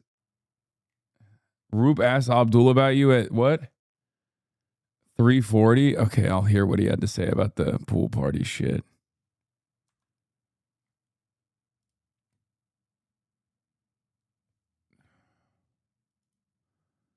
Dr. El-Sayed defeating Congresswoman Haley Stevens. It's good to see what he said about the pool party. Rather than on the corporations and the special interests. I'm going to do John Fetterman after this. Dominate Mike Rogers and have dominated our politics for far too long. Dr. El-Sayed, I heard you talk a moment ago about your Jewish brothers and sisters, as you said, and those who you'd like to include in this fight forward. There are many Democrats at the... Roop, don't do it. Roop.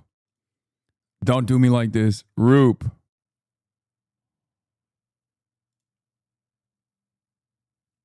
Roop, don't do me like this.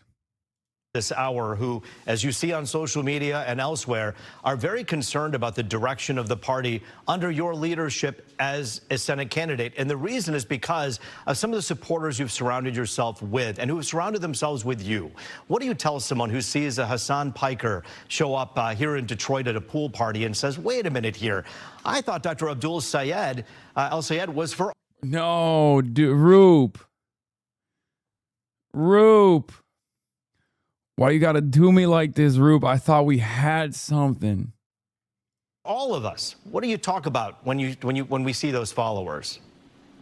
Well, I'm grateful for the majority of Democratic voters who gave us their vote, but I also know that there is a large minority who didn't. And what I'll tell you is that my job is to reach out to as many people as I possibly can to have a conversation about who we are and who we want to be. Now, just because you might campaign with somebody doesn't mean that you underwrite everything that they've said.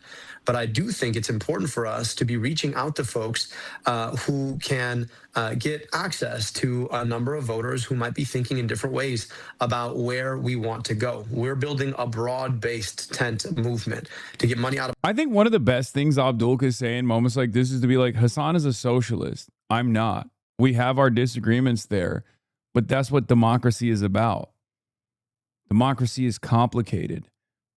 You know, there's going to be some friction at times, but ultimately, this diversity of thought is how we arrive at the best possible outcome for as many people as possible. And that's the American way. And that's the Michigan way. Like, he could say something like that. You know what I mean? Because it's true. Like, ultimately, in this circumstance, like, again, expectations are not for him to be like, oh, dude, like, I love Hasan. It's not going to happen. It's stupid to do that. So I think, because it's true. That is true. We have our disagreements, right? And I think a good point, a salient point there would be for him to say, Hasan's a socialist. I'm not. I'm a capitalist. We've had our disagreements on that front. Because that is a real point of disagreement between us. And it's actually a good one for him to address if he's worried about the moniker of socialism anyway. You know what I mean?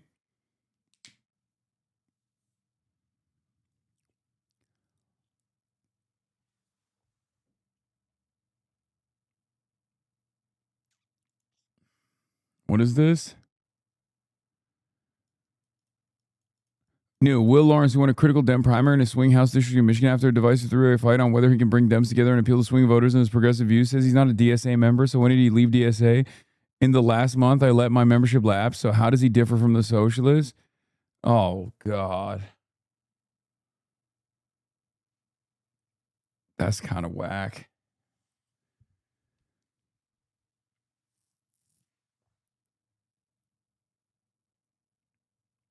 He's using you for your reach for votes.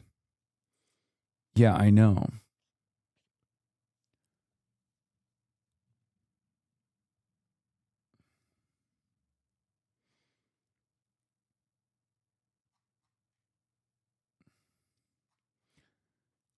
This I don't like, I'll be honest. When someone is like a DSA member and they fucking let it lapse and then they say they let it lapse, like I always... Oh, it's not a good move, man. It just makes you look weak. It's just not a good move. Like with Abdul, he was never DSA. He's never said he's a socialist. So that's different. You know what I mean? But that was definitely an issue with Julie Gonzalez as well. It's literally the same as like apologizing for your past beliefs. It just makes you look wishy-washy. You would literally do better. It's not because the DSA is like this unbelievably powerful force. Because I don't know how prominent DSA is in his... I don't know how prominent DSA is in his district, right?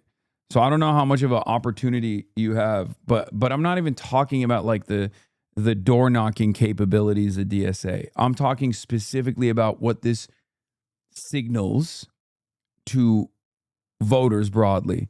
I genuinely think that you would do better to be like, yeah, I'm a member of the Democratic Socialists of America. It's not like I don't, you know, the national platform is voted on by the entire organization. There are things in it that I agree with, things in it that, you know, I don't fully subscribe to, but ultimately it doesn't matter, right? Like the Democratic Party that I am, now the candidate for, there's plenty of things that I don't agree with the rest of the Democratic Party, but that's, I care about my district. I care about my district first and foremost. I care about representing my district. So that's what I'm choosing to do. That's the best, most effective way to, respond to it. Because you're going to still get called a DSA guy. And then on top of that, they're going to say you're like, it's going to look phony. You're going to look phony a little bit. You're going to look like you got caught. You got caught doing a oopsie. You got caught doing something embarrassing, like you were bad.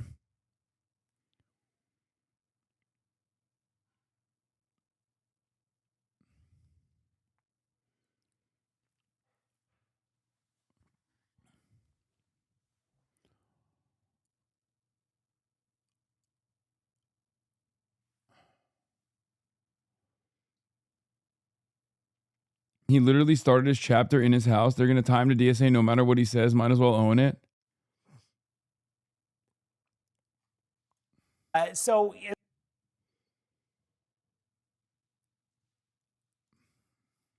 Politics put money in pockets past Medicare for all. And I know that there are a lot of different conversations that need to be had. So, you know, on the one hand, I might go on Fox News and talk. Yeah, he started the Sunrise and his DSA chapter. What the fuck is his pivot then? I don't know. To Fox and Friends, even if I might disagree with what those hosts say, because I know there might be someone there in the audience who might agree with me, and I want to make sure that they've heard my message. Similarly, I'm reaching out to all kinds of podcast hosts and streamers to have those conversations. Yeah.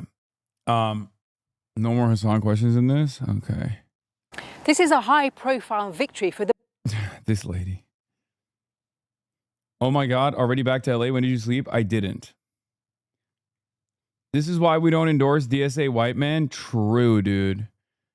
Actually, real. True. Did you see that Maylot watches FD? Yeah. Everybody watches FD. Including Killer Mike.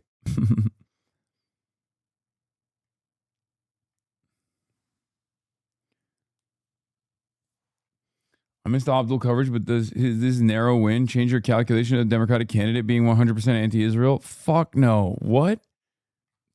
Fuck no. Are you kidding me? Absolutely not. You think a single... Okay. With the exception of like some Haley Stevens like ride or diers, because there's always going to be like ultra Zionists in every district, you know.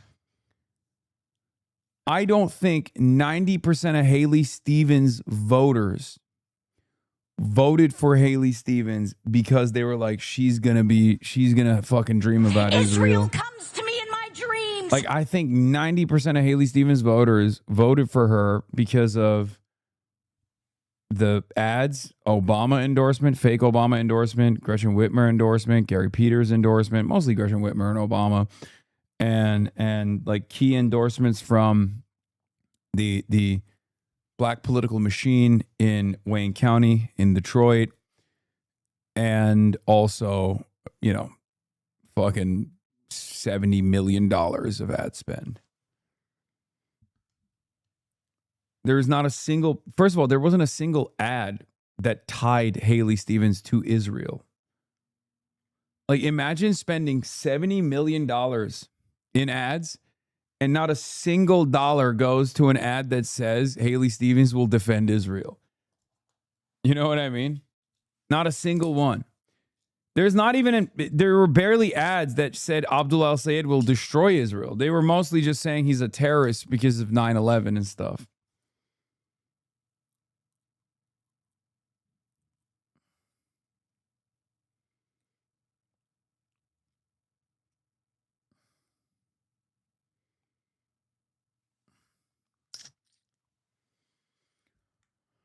Yeah. Progressive wing of the Democrats, Matt, an insurgent outsider has beaten a centrist congresswoman whose campaign received tens of millions from pro-Israel groups. We spoke to Abdul al-Sayed earlier this week, and he told me that his party will need to pay close attention to what's happened here because he's managed to tap into a wave of anti-establishment sentiment. He's managed to energize voters, particularly over the issue of Israel's actions in Gaza. It's an issue that the Democrats will have to address as they head into those all-important November midterms. Abdul al-Sayed! A left-wing political outsider who has just won a bruising and brutal round within his own party. What a race. You know, in the words of Muhammad Ali, we shook up the world. For many Democrats, this progressive insurgent represents the change that's needed within their party. starting in moments when people aren't even paying attention to an election, but are paying attention to the price of gas and the price of groceries and the price of housing and the price of healthcare. Just a city boy. This morning, this new ad finally endorsing al-Sayed from the Senate Majority PAC, which represents the party's mainstream establishment. Don't stop believing. But they hadn't believed in the Muslim candidate until he was declared a winner. Dude, I love that ad so much. Oh my God.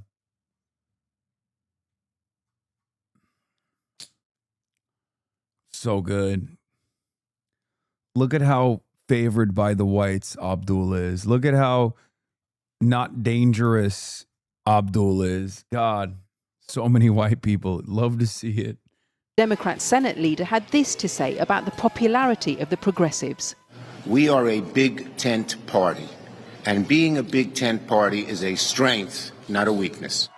The moderates had originally chosen to back this woman, al-Sayed's opponent, Haley Stevens, in what had become a proxy fight about the future direction of the party. We knew that this was going to be a close race. Thank you, friends.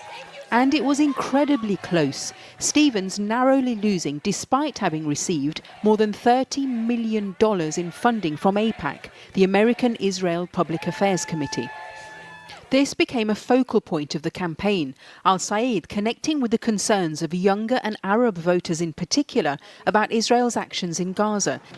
It's an issue that has split the Democrats. Support for Israel is falling in the party. That has left some Jewish voters feeling alienated. And today, al-Sayed addressed that divide. And to all of my sisters and brothers of the Jewish faith, or any faith at all or no faith at all, I want you to know that my commitment to your safety, my commitment to Jewish safety, is the same commitment that I have to the safety of my own daughters. The Democrats need to win this seat in November's general election if they're to retake the Senate. And al-Sayed will now have to take on a Republican candidate backed by Donald Trump. Could he win? Well, today the president posted his thoughts. Wayne County in Michigan is one of the most corrupt voting areas in the United States, if not the world. It is strictly third world. And then, going back to his repeated theme of fraudulent elections, he added, don't discount all of those fake mail-in ballots that will surprisingly show up at the last moment. Get ready for another rigged election. As well as being called a radical communist, al-Sayed has also faced constant commentary from opponents about his Muslim background and name. My name is not raising your gas prices. My name is not taking us to war. My name is not the reason you can't afford the groceries. If he wins in November, which won't be easy, this Michigan-born son of Egyptian immigrants will become the nation's first Muslim senator. Well, joining me now is the Democratic strategist Jim Kessler, who spent decades on Capitol Hill and worked for the House Minority Leader Chuck Schumer, who you saw in that piece. Ugh. And Dylan Wegela, a state representative for Michigan, who describes himself Let's go. Goated. As a democratic socialist, as you can see from his hat. Let me start with you, Jim. I mean, as Chuck Schumer, your former boss, said, you're a big tent party, but there's trouble in the tent. Yeah, so look, I think Abdul al-Sayed ran an inspiring race. He won. This is a seat that we need to keep. There's a lot of warning signs in that election last night. It was a lot. Yeah, they had the fucking third way dickhead. Closer than people thought. He won by about 15,000 votes. People thought he was going to win by 150,000 votes at least. And he's got work to do. He's got work to do to hold that seat. This is... Like, I don't appreciate how these guys make it seem like they are representative of any base whatsoever. Like, Haley Stevens voters did not vote for Haley Stevens policies. So Abdul has to like change his policies around in the direction of Haley Stevens. And the greatest evidence of this is the $70 million of ad spend that did not mention Israel one fucking time. So like, there's nothing he needs to moderate on. He just needs to go to those voters and communicate to them what he actually represents, and talk to them about how he's going to better represent them. Like Haley Stevens, when these guys talk about like, oh, well, he's got to come to us, he's got to kiss the ring, he's got to do this and that. Yeah, if there was a real constituency, like the only constituency which isn't like big enough to make a dent demographically that Abdul needs to make inroads with is the Jewish Michiganders who are critical of Israel to a certain degree, but like still Zionist and still worried. You know what I mean? Yeah. Can you imagine the media telling Republicans to stay away from Fox News podcasts or talk radio? Yeah. I just like this shit makes me so fucking mad. I'm going to retweet something similar as well.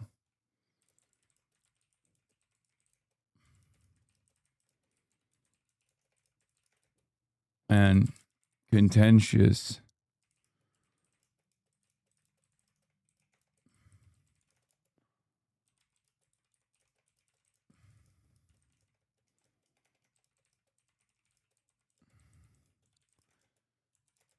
From my much younger audience of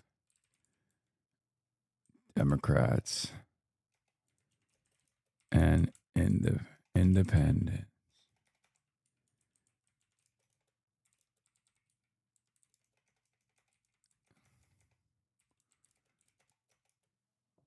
It's just like, it's so fucking, it's so strange. Like, I genuinely don't understand it. Like, he should go everywhere. What are we doing? This is what this was the whole problem with Kamala Harris.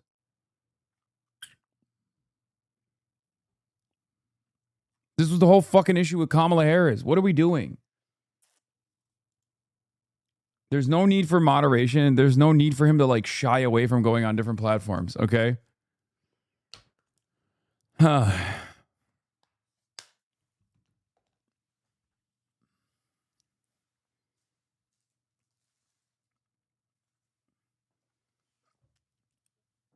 Would you say that the closeness of Michigan with Haley Stevens and Abdul would indicate that Michigan may not be ready for change thoughts? No, I wouldn't say that. Why would I say that?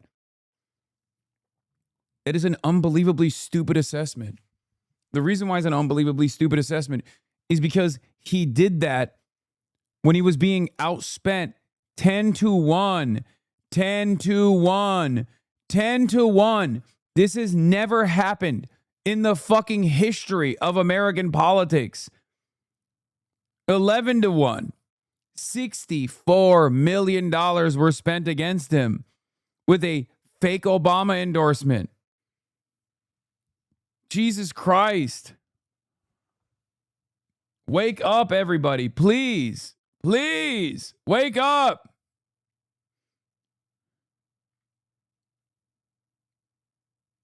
Did Abdul al-Sayed actually lose by winning? No, he didn't. He won by winning.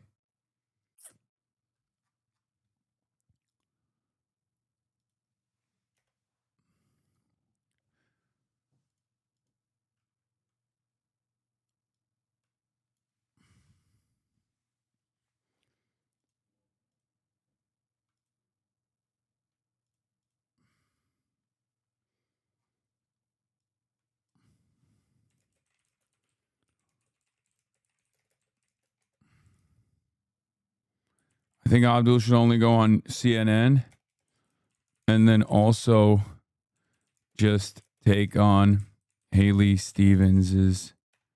No, I'm not going to say that. Then people are going to say you're dunking on Haley Stevens. Oh, fuck. This is the worst aspect of like being associated with the campaign. It's just like I have to fucking, you know, maybe dial back some of the things that I say. You know? So I'm not going to say it. I was going to say maybe Abdul should take on Haley Stevens' policy platform and just only go on CNN and all this shit. That's ultimately what they want. Hasan's so fake now. I mean, I'm not fake. I'm just telling you. I understand the necessity of consolidating support behind Abdul al-Sayed. So I don't want to fucking give another opportunity for the annoying shit libs in the consultant class to turn around and be like, oh my God, see, he's attacking Haley Stevens, who the base clearly loves. You know? We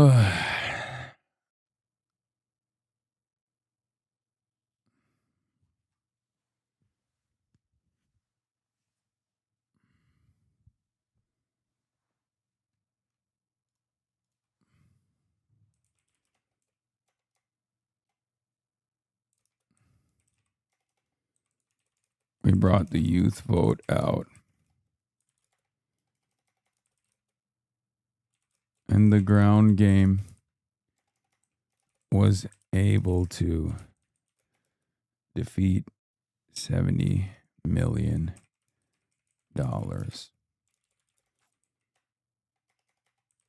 I am my own separate media platform.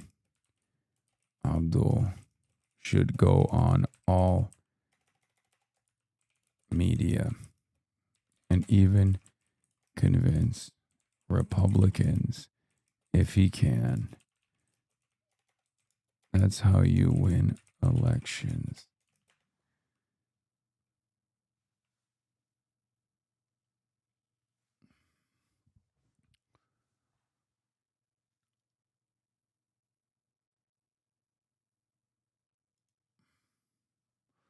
Who do you think are worse? Never Trump Republicans or never DSA Democrats? What? Never Trump Republicans are never DSA Democrats.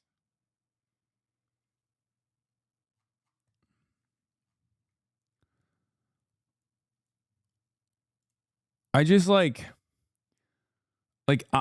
am in the middle here. I'm in the middle here where it's like he doesn't have to come on my stream to win. Okay? He doesn't have to come on my stream to win. But I will say this. He should definitely go on all outlets. You know what I mean? He should go on all outlets. It would be a mistake not to. Abdul should go on all outlets, all media outlets, contentious media as well. And he should win the disaffected, disillusioned younger voters over, which, you know, some of which are in my community, of course. And he should go on Joe Rogan.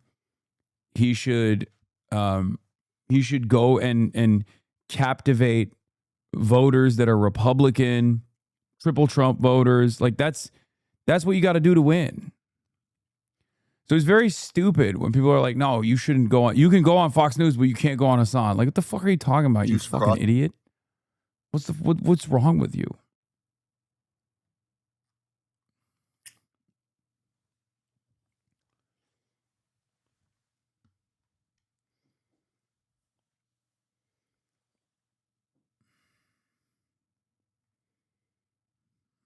Democrats are so stupid.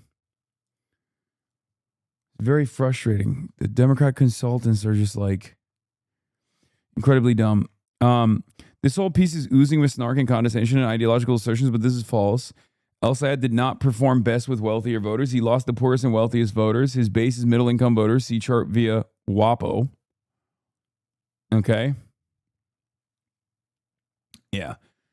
He cooked from 65 to 95K, with 85 to 95K being his best. Where Haley Stevens got the majority with under 65K and also the majority with 95K plus. This is the wheelhouse of Zohran Kwame Mamdani.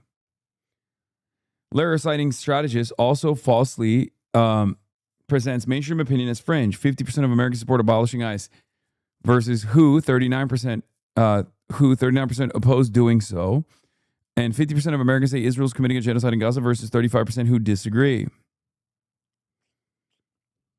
Opposition to ICE in Israel are, of course, completely mainstream opinions among U.S. voters, but they're not mainstream opinion in the halls of power, so they are presented as unpopular despite polls showing that they are indeed supported by voters. Exactly.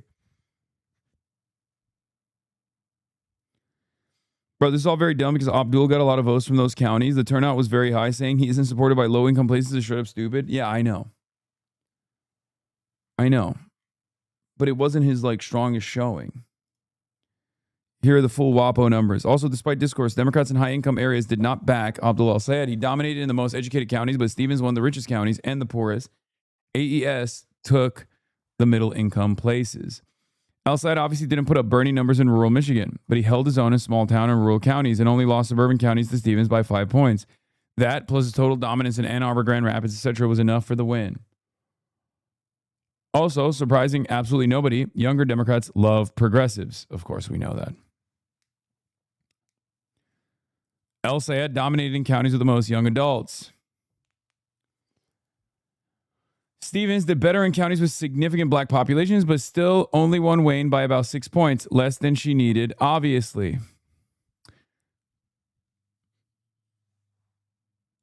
To be fair, one of the 2 high-income counties in Oakland, which Stevens didn't do all that well in my opinion, considering it was her home turf, but I do think, as is often true, there's an upside-down U on the precinct level for X-axis wealth, Y-axis AES support, which I'm working on right now.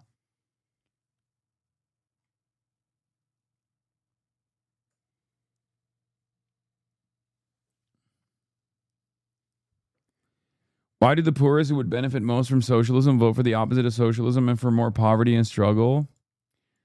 It's a long, I don't know how to get into that right now. I mean, it's poorer people by and large are too busy making ends meet and are perhaps a little bit more susceptible to propaganda or misinformation, more likely to be anxious about their futures, more likely to fall victim to racialized agitation. That's it.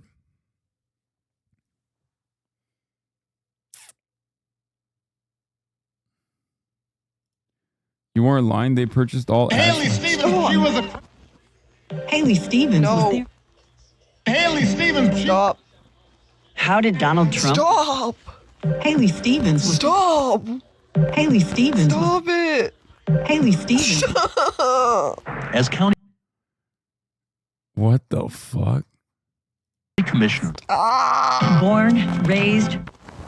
Haley Stevens, she was. How did Donald Trump win? Haley Stevens was there. Haley. She's growing up. She's growing on me. She's growing on me. She's growing on me. She's growing on me. Haley Stevens is growing on me. Gitmo has nothing on this. Yeah. I live in Michigan. These were the ads I was getting on YouTube and radio constantly. I heard from the people on the ground. They were really fucking annoyed. Let's see what Jonathan Greenblatt had to say. I'm sure he has a lot of thoughts on this race. Across the state of Michigan are seeing the results come in from Jews across the state of Michigan are seeing the results come in from the Democratic primary. Throughout the campaign, ADL has called out nominee Abdul El-Sayed for peddling in anti-Semitic tropes, saying things like the only reason that people support the state of Israel is money, or for campaigning with notorious bigot Hasan. Campaign trail rhetoric and actions send clear signals about what a person believes and what a political party thinks is permissible. As ADL works to protect, advocate, and educate in order to serve the Jewish community, to fight anti-Semitism and hate of all kinds, we will continue to call out politicians and parties that traffic in anti-Semitism, that dress up bigotry with the disguise of social justice. We are not going to stop. And we will keep calling on political leaders and candidates from both parties to reject anti-Semitism and to commit to combating it whenever and wherever it occurs.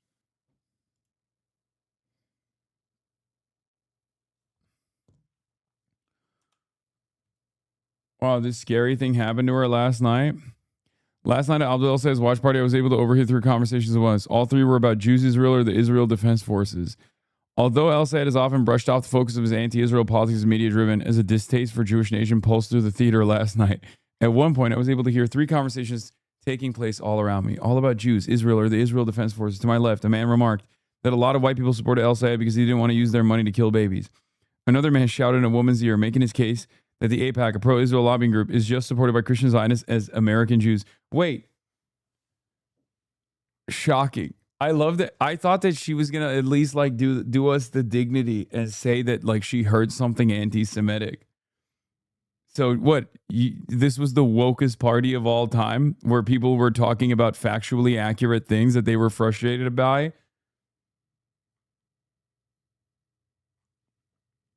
Like, what are we?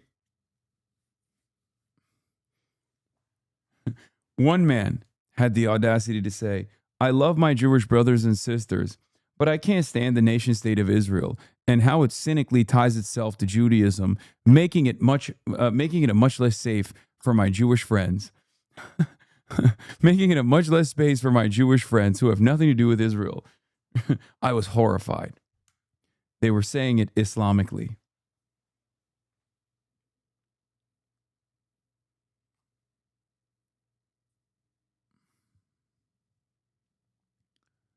Missed you, Mr. Jihad. Excuse me, Dr. Jihad.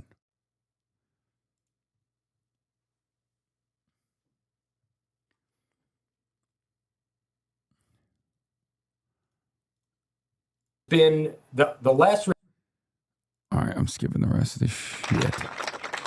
To my colleague and friend, Congresswoman Haley Stevens. Skipping this. But right now, as bitter and as divisive and as cynical as the campaign against us might have been, I want us to realize that there is so much more that unites us now. Because the campaign that Mike Rogers and Donald Trump and their GOP MAGA allies are launching is already more bitter. All you got to do is look at the ads you're already watching on TV, started today. You know, they think that you want to use my whole name against me. Mike, listen, man, if you can't say the name, it's Abdurrahman, keep the name out your damn mouth. I'll be happy to give you lessons. But they understand that the only way that they think they can win is to drag us into the mud, to believe the worst about each other, to believe that what divides us is bigger than what unites us. They want us to think that the reason some of us ain't got is because of other people got. But it turns out that the reason so many of us ain't got is because of the system that has corrupted our politics to take it away from us. And that is the thing that we are taking on now. That movement to get money out of politics, put money in your pocket, pass Medicare for all, it is a big movement. So if you supported me or you did not support me, if you voted for Vice President Harris in 2024 or you voted for Donald Trump, if you believe like me that you ought to be able to afford your groceries, if you believe like me. Wow. Is Abdul El-Sayed a reactionary Republican, but somehow bad, as opposed to when we try to win votes as centrist Democrats by hugging and kissing Liz Cheney? Abdul El-Sayed is very divisive. He said, you should vote for me even if you voted for Donald Trump. Everybody knows you're not supposed to say that. Only we get to try to win the Republican voters over. And of course, that we get to do that by being like Republicans. And we, of course, fail. We fail to do so.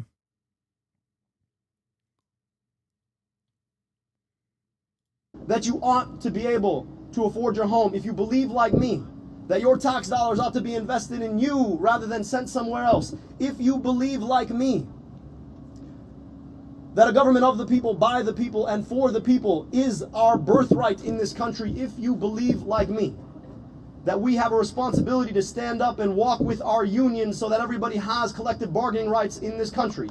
If you believe like me, that you ought to have the guarantee of good health care in this country without some corporation trying to tell you what you cannot have and should not fight for, I hope that you'll join this movement now.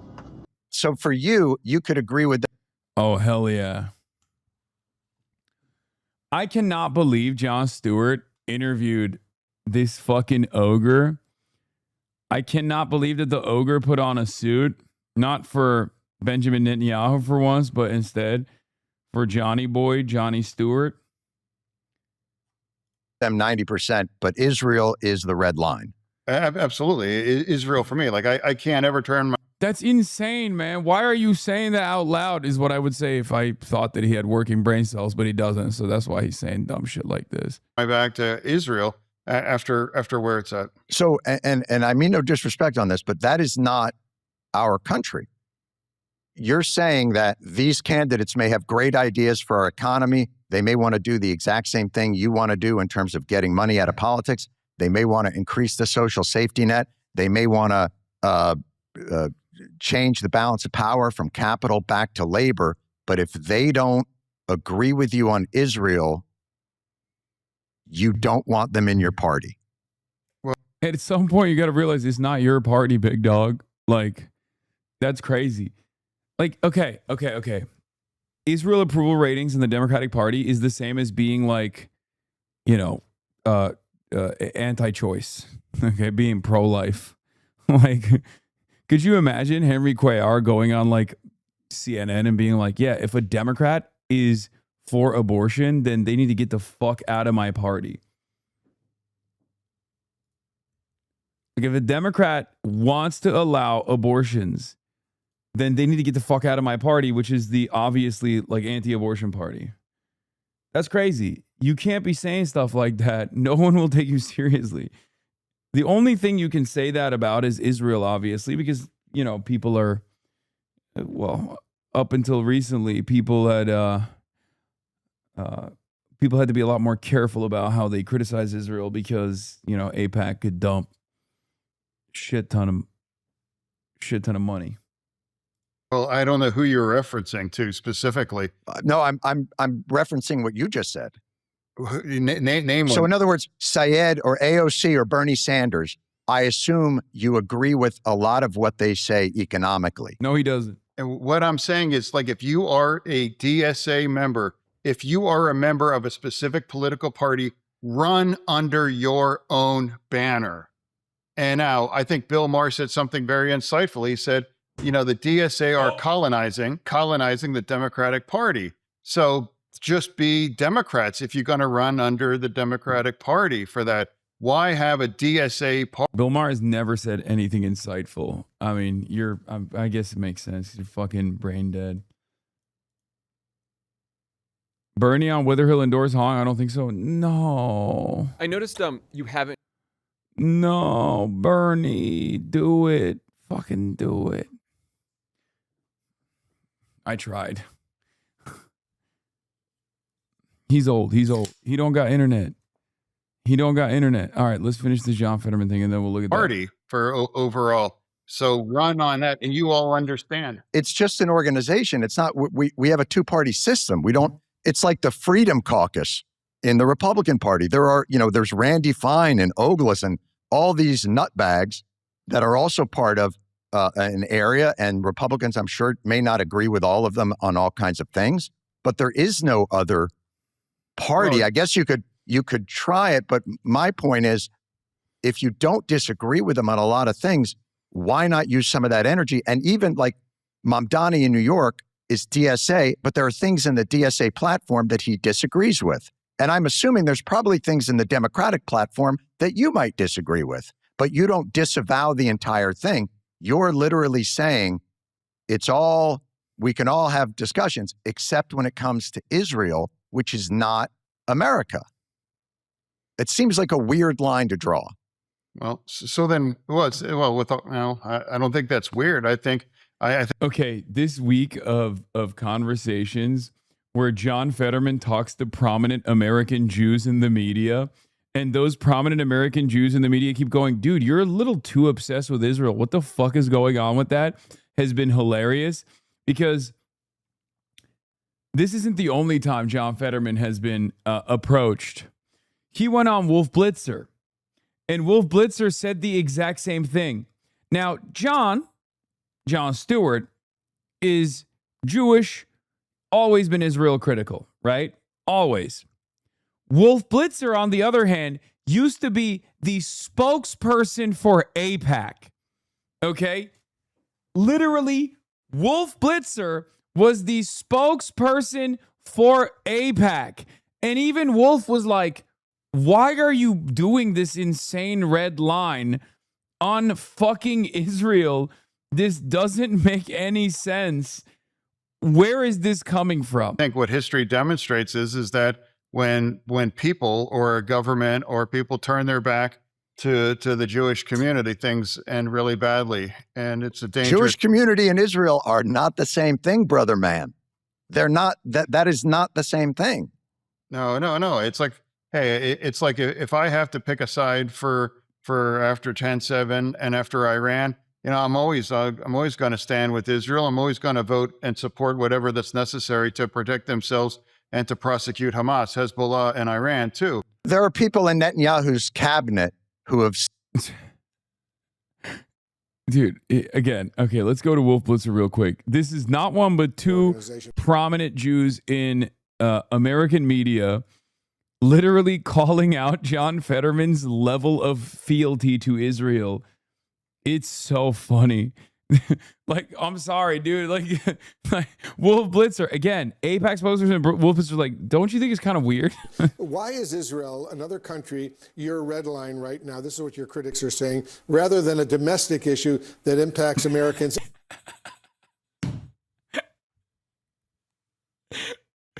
He's like, what? What are you talking about? Like, why is Israel so important? Like, why isn't it like healthcare or something? I don't know, something that like your state cares about. Everyday lives. Yeah, absolutely. And I agree with a lot of Democrats too. And then when you migrate into these extreme kinds of views and embrace the kinds of people that should really be considered toxic. So, of course, I'm entitled to my opinion. And if you're proud to campaign with those individuals, great. That's really up to them. That wasn't the question, dumbass. By the way, one thing I noticed, anytime John Fetterman appears on a news network that isn't fucking Fox News, anytime John Fetterman appears on a network that isn't Fox News, that's like really babying him and like trying to get him to say whatever deranged thing he's about to say, okay, he just short circuits. Like, he is genuinely incapable of responding to like normal questions. I don't know if like Fox News gives them the questions ahead of time so he can like write his responses. But it's very funny that they're just, it's a sad state of affairs, really. It's funny, but it's also kind of sad that this is a fucking senator and he's so visibly brain damaged. Like, it is unbelievable that we have a motherfucking senator. I mean, half of our senators are geriatric, and this one's at least like age appropriate, but he is like visibly brain damaged. It's crazy. He can't speak, man. It's unbelievable. This is the wealthiest nation on earth. And our last two presidents shat in their fucking diapers. And we got a bunch of senators who are also doing the same thing. And then another one whose brain is leaking out of his ear. I called trash Plattner. I called that he is a real problem. And now why people seem to be okay with it. Why was Bernie Sanders okay with the guy? And he was already the Nazi tattoo.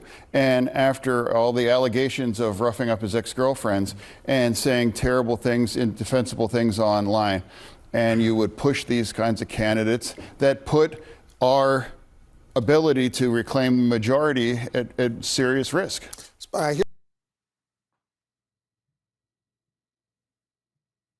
Do you think they have dirt on him? No. No, dude. First of all, Buddy doesn't have the brain processing capabilities to recognize, even if he, like, in order to be blackmailed, you have to have shame. Okay. And in order to feel shame, you have to have working brain cells. John Fetterman has no brain cells that are working and no capacity to feel shame. And therefore, he is unblackmailable. He just has a handler.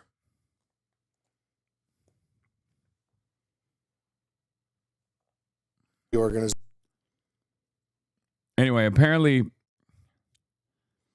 Jon Stewart dunked on him with the Bill Maher comments as well. Said they would like to nuke the Palestinians, not Hamas, the Palestinians. I guess what I'm trying to get at is, I don't understand why we can't criticize even someone that you think is an ally for actions that we deem to be morally reprehensible. Like, I don't understand how you can defend the settlements in the West Bank. Like, I don't understand how you have no criticisms over their actions, over their increasingly messianic, ultra right-wing government that seems to think relentless war is that you can bomb people out of resistance. Have you ever seen a movie called Gatekeepers? It's people that have been in Shin Bet and ran the army in Israel. And they're talking about how the strategy that Israel has of disproportionate retaliation, even though they are by far the most powerful force in that region, is not a path to keep Israel safe. Have you seen that? What I'm saying is that Israel was entirely open to a two-state solution. They were offered a two-state solution.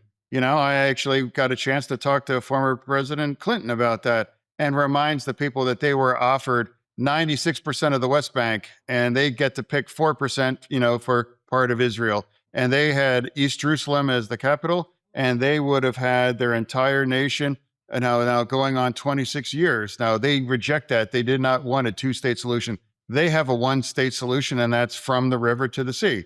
And that's part of why anti-Semitism is run amok in our college campuses and in the streets. And now they're protesters showing up in my office at my home and following me and screaming and calling about and claiming about genocide.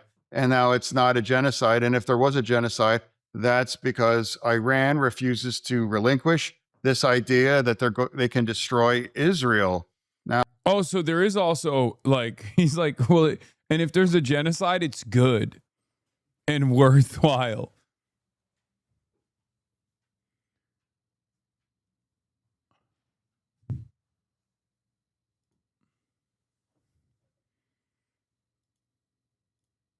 It's awesome.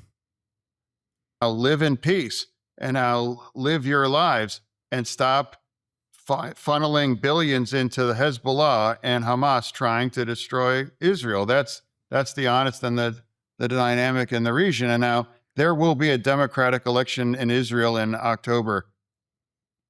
Oh my God. Is it? No. Someone say he's wearing an Israeli tie? No. Is that? Am I crazy? Was that the choice of his handler to make me go crazy? No, right? Will Netanyahu win or not overall? But that's the true only democracy in the entire region. So it's like I've never said that Israel is perfect. What I'm saying, though, that's our special ally.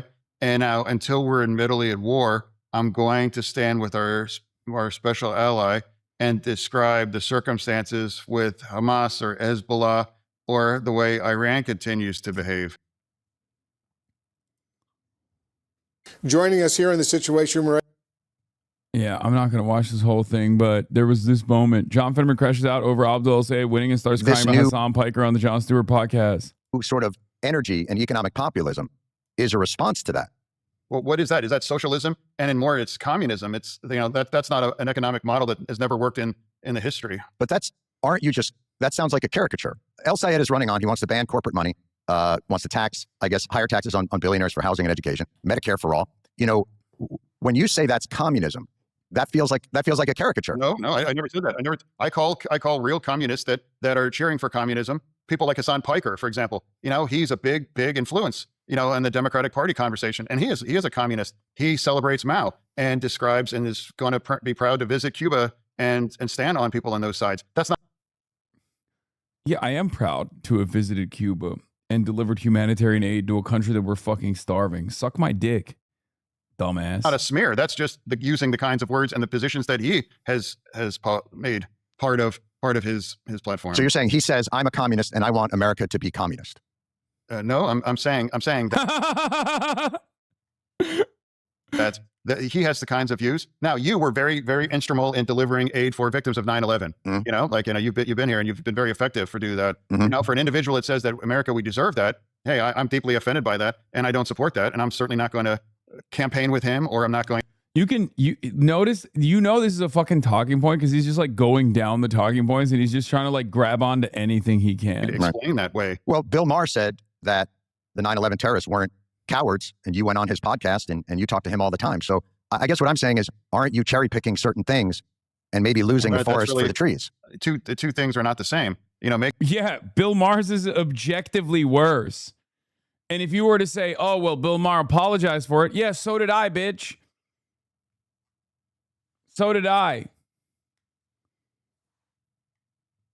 Making a statement compared to saying that we deserve that, opposed to describing it in different terms. So that's just not, that's. No, mine is. Wait, what? Mine you could chalk up as like the wrong word choice. With Bill Maher, he was just straight up. He said it with his full pussy, dude. He put his pussy into it. Just not the same. But he's not running. And Bill Maher is not a communist too. Bill Maher does not describe Hamas as 1,000% better than Israel. So for you, it literally is. They've made statements in the past, or their economic policies are more sympathetic to socialism. So let me shift it a bit. This new. Yeah, mine was blowback. Bill was just saying they're brave.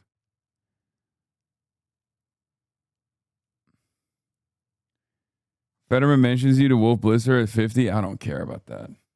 I noticed you haven't yet endorsed in the Wisconsin governor's race. What's your thinking there, and might you endorse? Or I don't think so. I met Francesca a couple of years ago. I was in Wisconsin, and she seems very, very nice. But again, this is a race I just am not that familiar with.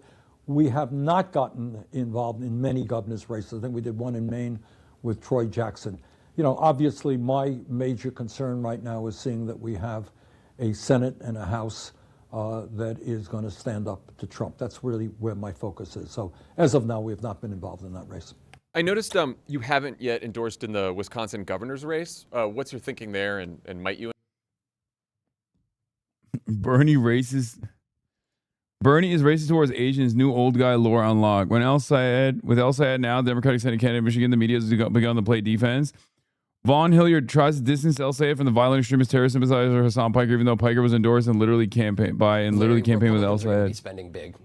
Yo, this kind of stuff is stupid. Dude, these guys, like, I know they never listen to me, but just like, don't do this kind of shit. Okay?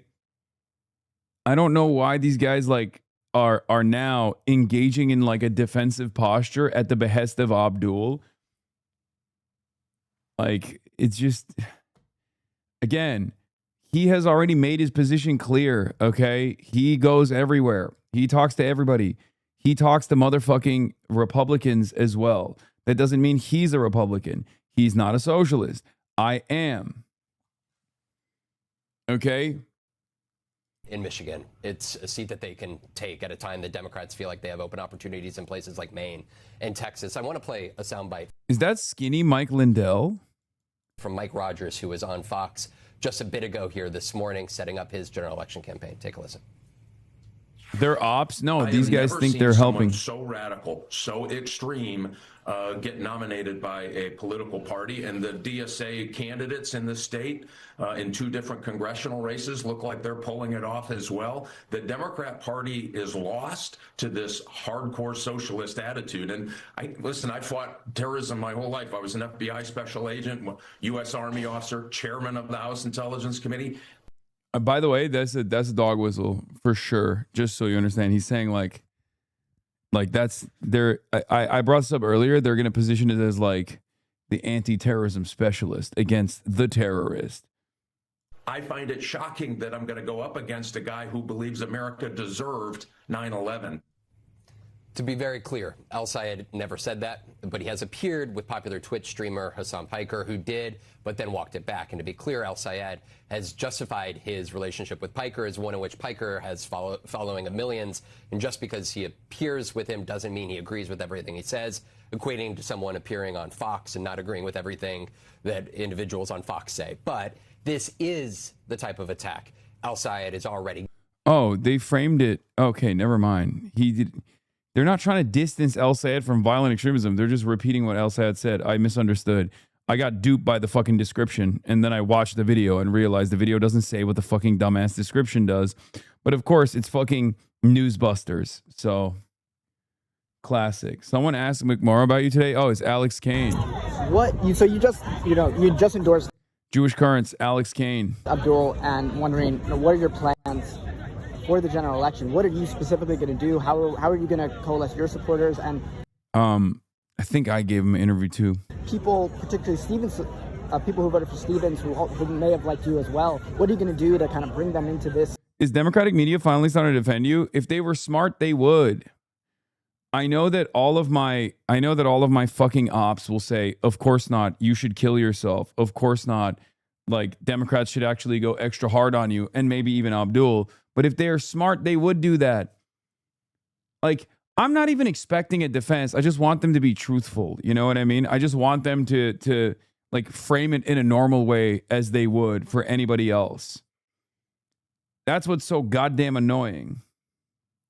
My black Gen X dad sided with you and Abdul over Carville, so it's working actually? Hell yeah. No, the James Carville thing actually helped out a lot, I think, because everybody hates him. Like, a lot of Democrats despise him. I've seen that even on threads where I'm not exactly, people are not exactly very fond of me.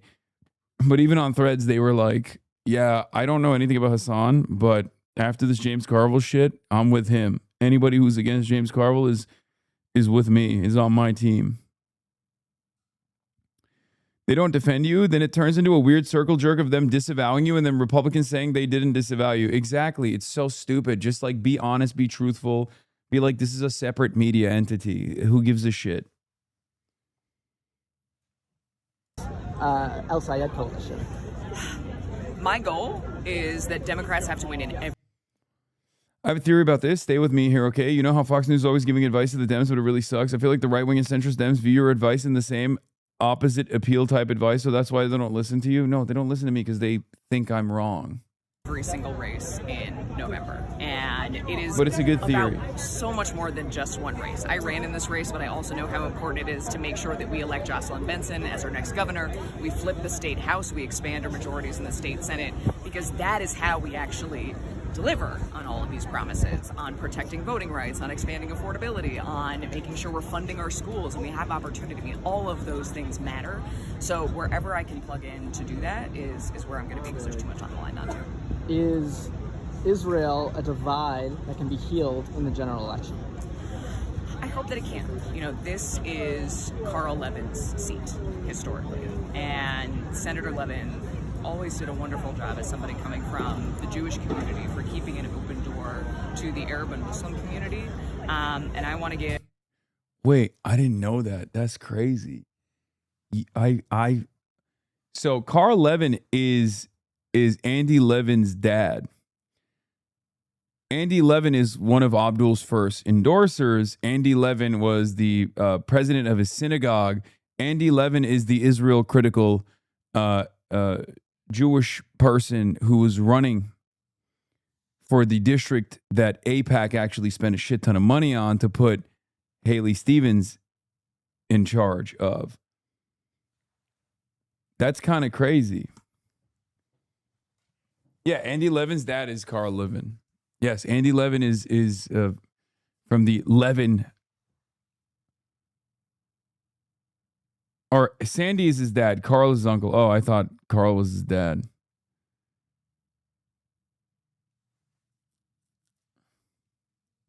I have a lot of respect to Abdul for reaching out and getting time and having a conversation. Not to pull my husband in. My husband is here. We are in an interfaith marriage. I was raised Catholic, my husband is Jewish, and being able to have a difficult conversation, and I think you heard some of that today, where there is shared safety for our kids. That matters, and that's what this is about at the end of the day. And you criticized Hasan Piker when he was campaigning for Abdul. What changed from that criticism to now to kind of getting behind him? I'm not going to talk about, a streamer and the impact on this race, but what matters is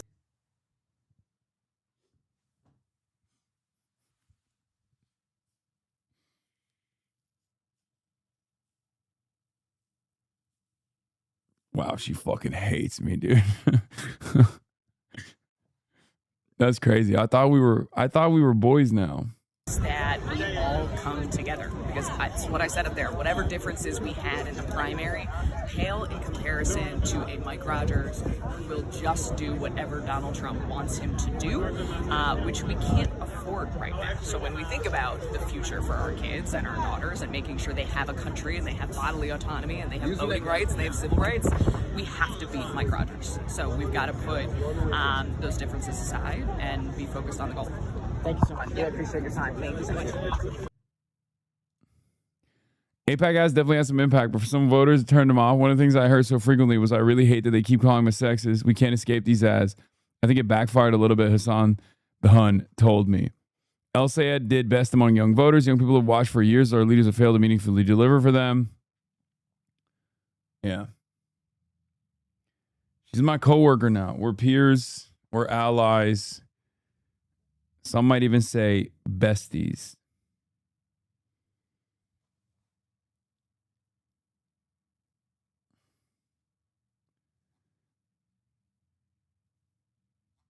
Okay.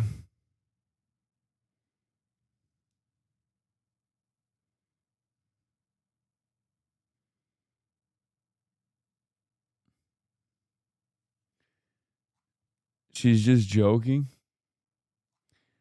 Yeah, also the pool party. Dude, the real proletarian vanguard is in the least expected place. The real proletarian vanguard is in the Fox News, the boomer comments under Fox News posts that are attacking me or Abdul El Sayed. I love that y'all use the best pictures possible. Dude looks like a model. And this is brought to you straight from AIPAC themselves. You just showing photos of two good-looking guys that we all support, making them look even cooler. Honestly, the commercials against him made me laugh. The worst they could find was he was sexist because he said something Gresham did was not inspirational. I think we have a different definition of sexism, and he won. Sayed's going to smoke Rogers in the election. Okay, these are not fucking right-wingers. Fox secretly loves this guy.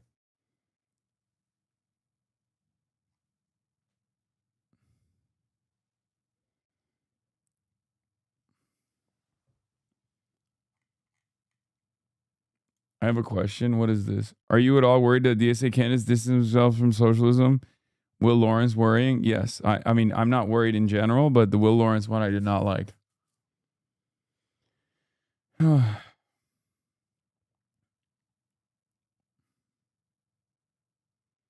is my favorite picture of you two together.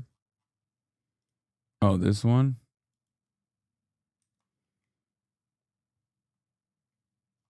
We need to stop talking about Shannon Watts. I think I'm deciding to no longer talk about Shannon Watts. What is the core of your All right, we're done. All right, let's skip though. Enough. I want to talk about last night. In Michigan last night, we supported 3 candidates, Will Lawrence in Lansing, Donovan McKinney in Detroit, and both of them won. And of course, the key race was the Senate race, in which Dr. Abdul El Sayed won a victory. And I want to thank Haley Stevens for her very gracious concession and the understanding that we all have got to work together to elect Abdul. What I hope everybody appreciates is that what happened in Michigan yesterday is literally unprecedented in modern American history. What Abdul had to do is take on the entire Michigan Democratic establishment. He took on the national Democratic establishment. And then in a way that I have never heard of, I don't think anybody has, $60 million in super PAC funding. An unbelievable amount of money. Outspending him 9-1 against him. And he won. So I just congratulate the people of Michigan. I think they made a great choice. And I look forward to doing everything I can to see that Dr. El Sayed is the next senator of Michigan. Do you have concerns, though, that some moderate Democrats or some of these, quote, establishment Democrats that you refer to might not be able to support Sayed or others because there's this schism inside the party? Well, I made it clear yesterday and before that if Haley Stevens was the nominee, I would support her. Because I think it's terribly important that we all come together to take on and do everything we can to stop the disastrous policies of the most dangerous president in the history of the United States. That's Donald Trump. I think it's going to take a lot for Bernie to just start endorsing until they win their primaries after the Grand Platinum stuff. So I was prepared to support Haley Stevens, and I am confident that people who are on the other side of that election yesterday are going to support her. And why do you think that doesn't tilt this to in favor of Rogers if they view El Sayed as too Look, extreme? what already we're seeing is the Republicans are bankrupt. How would you like to go out and campaign and tell people why you support a president who gave $1 billion?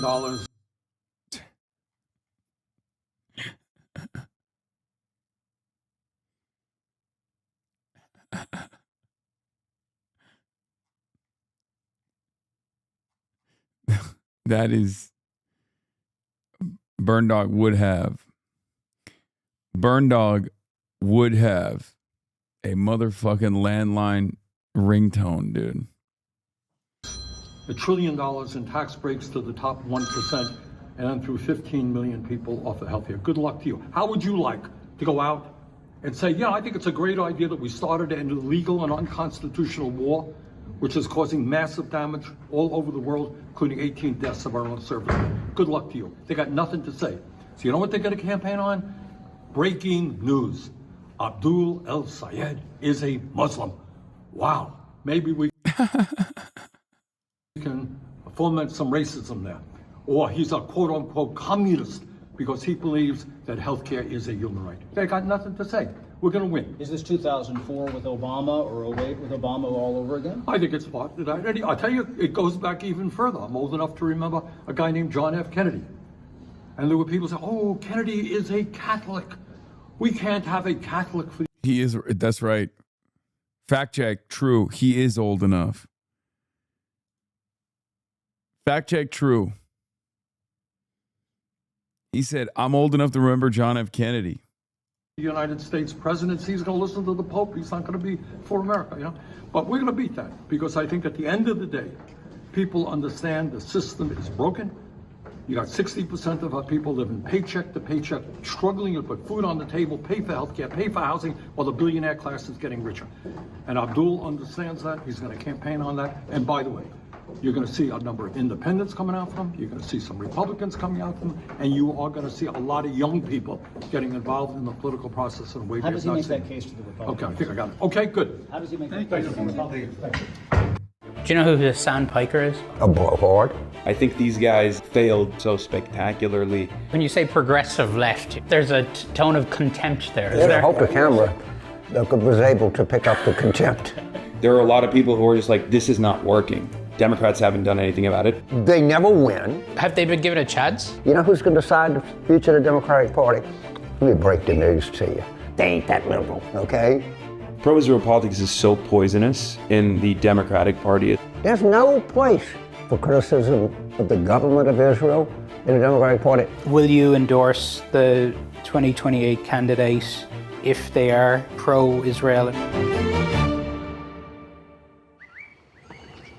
How are you feeling about the midterms? I feel very good, but the only thing that can derail us is we could nominate some of the wrong candidates in the wrong place and not be as successful as I hope. But it's going to be massive. I mean, in spite of anything, we're going to win that thing. The wrong candidates, what do you mean by that? I see challenges from the quote, progressive left, unquote. Progressive left. And these people are too hard-headed to know that they're not popular. People don't like them. And, but if you get a skewed turnout. Well, as we found out in Michigan last night, still more popular than the establishment voters. Still more popular than the establishment politicians. Devoid of policy. Out in a primary, you might end up losing a race that you should have never lost in the first place. We're really reheating our nachos, bro. Yeah, so this is the full interview. You say progressive left. You sort of there's a tone of contempt there. Yeah. So you were very wise. I hope the camera was able to pick up the contempt. This is high definition. Yeah. Yes, they don't win elections. They never run against Republicans. They just run against other Democrats. Their only message is, we're going to blow everything up. Okay, great. And they run for president. They never win. They are the... Have they been given a chance? Huh? Who?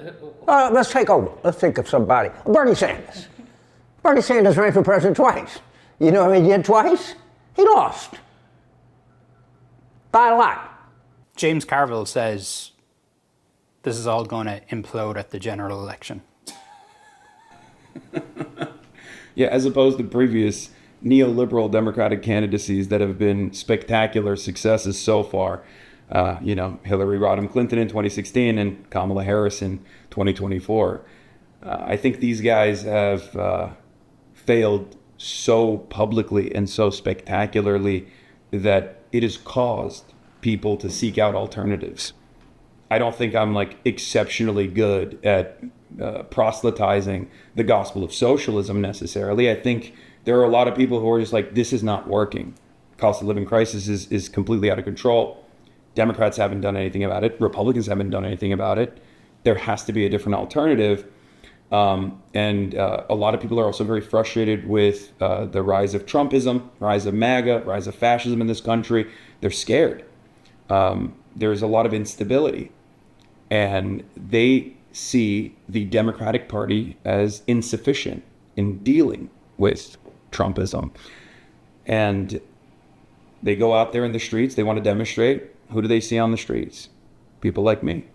They see DSA, they see PSL, they see these organizations that have never stopped protesting. They don't stop protesting when Democrats are in charge. They don't stop protesting when Republicans are in charge. Why do they do that? Because the issues persist. Do you know who Hasan Piker is? Yes. What do you think of him? Blowhard. A what? A blowhard. Name me one Democrat in a tough election that wants Hasan Piker to come in and campaign with him in a general election. Do you think that Talrico is going to invite Hasan Piker to come to Texas? I don't. You think John Ossoff is going to invite him to come? I don't. You think Roy Cooper? No. And I mean, he's a niche guy. Do you think, candidates that... Are they inviting you? I don't understand. And also on top of that, why would I campaign with any of these guys if I don't even fully subscribe to their platforms? Embrace you in the primary process might want to tuck you away in the general election? Maybe. But I think that'd be a mistake. Also, there was one candidacy that invited me to campaign with them. Kamala fucking Harris.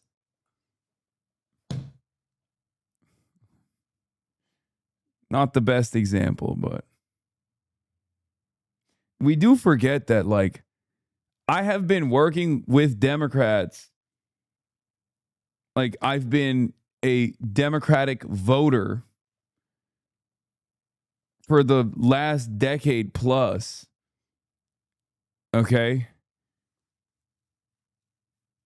I've never voted for a Republican. I never will vote for a Republican. These guys make it seem like my audience are just not Democrats at all.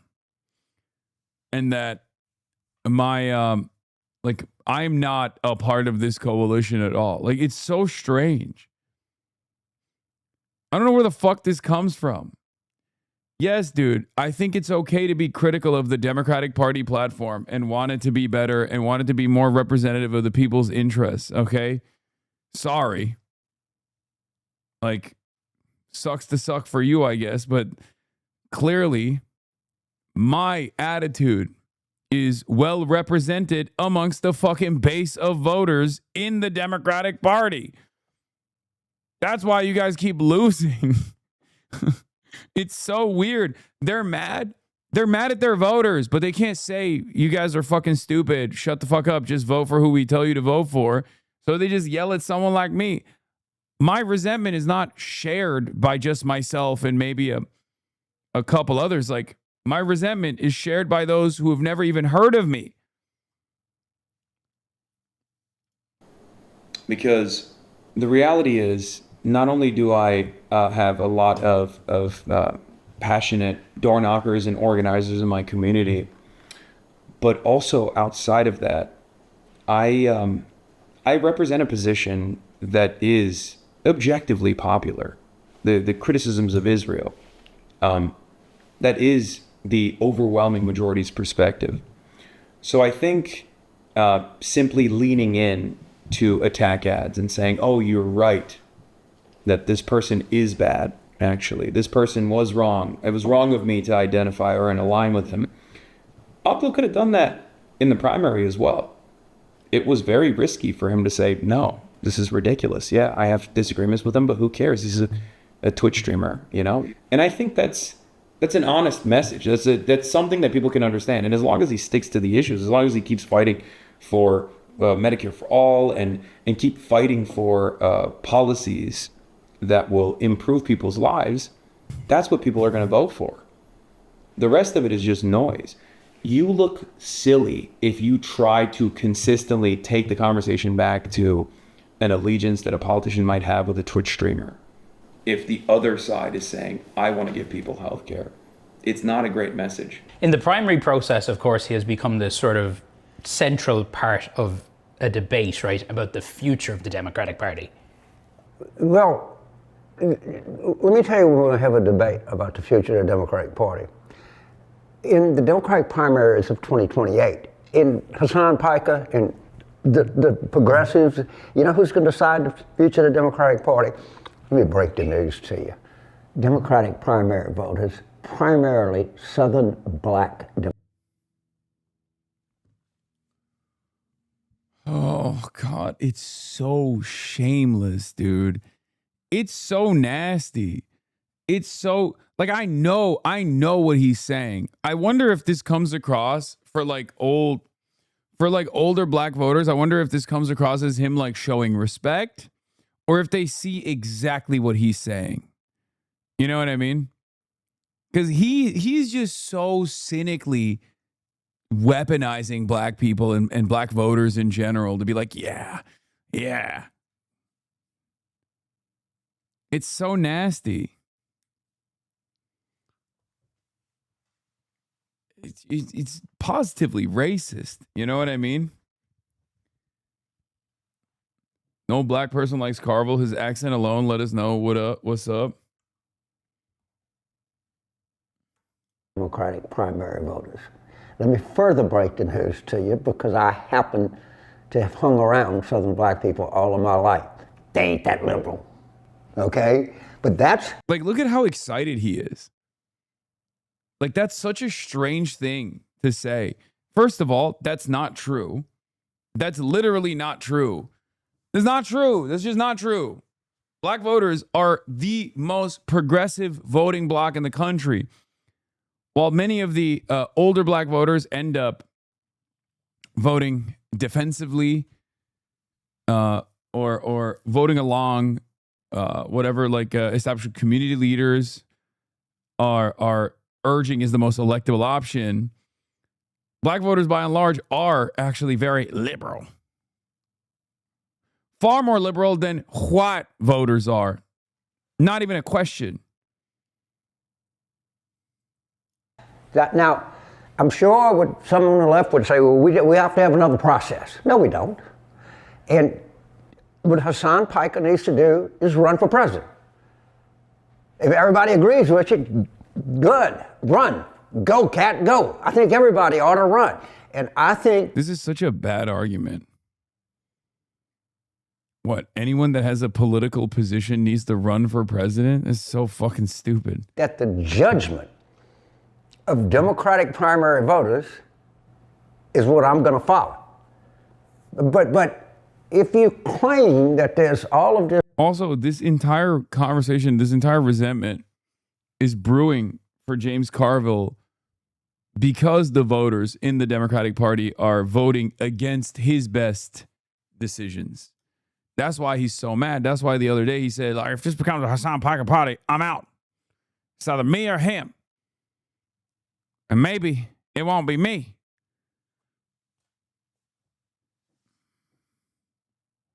This energy and this activism, then, okay, have at it. Mm-hmm.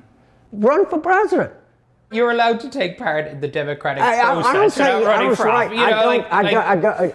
Of course you are. I don't run for office. What I'd say is, why do these people call themselves Democrats? Call yourself democratic socialists. Maybe what we need. I mean, I think a lot of them do. They're right? good, but don't call yourself Democrat. But we're on with you. There's no place, any place for criticism of the government of Israel in the Democratic Party. There's no place for anti-Semitism. But if you want to be anti-Semitic, go form your own party. The reason that most people become Democrats is the same reason that I did. I don't hate anybody.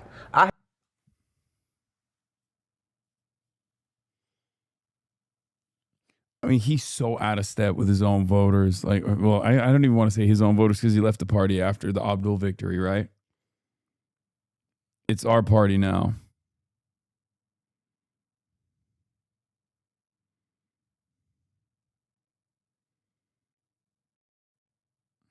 I have a big issue with the government of Israel. Yeah. I worked in Israel, was part of Ehud Barak's campaign. The closest set in history would ever come to having a deal. And I am a full supporter of the right of a Jewish state on the Eastern Mediterranean.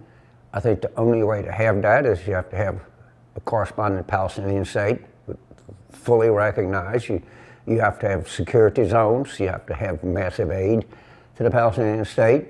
And we got to have peace and not war. Now, I can't stand Netanyahu. And the big change that I've seen in Israel is they used to actually try to get people to like him. They don't do that anymore. And I detest the settlements, right? And I would love to see policy changes in the government of Israel. But I am a firm believer in the state of Israel. Two different things. Sure. Never to be confused. I was with you at the DNC in 2024, where you said you didn't endorse Harris. Will you endorse the 2028 candidate if they are pro-Israel in a way that you don't like?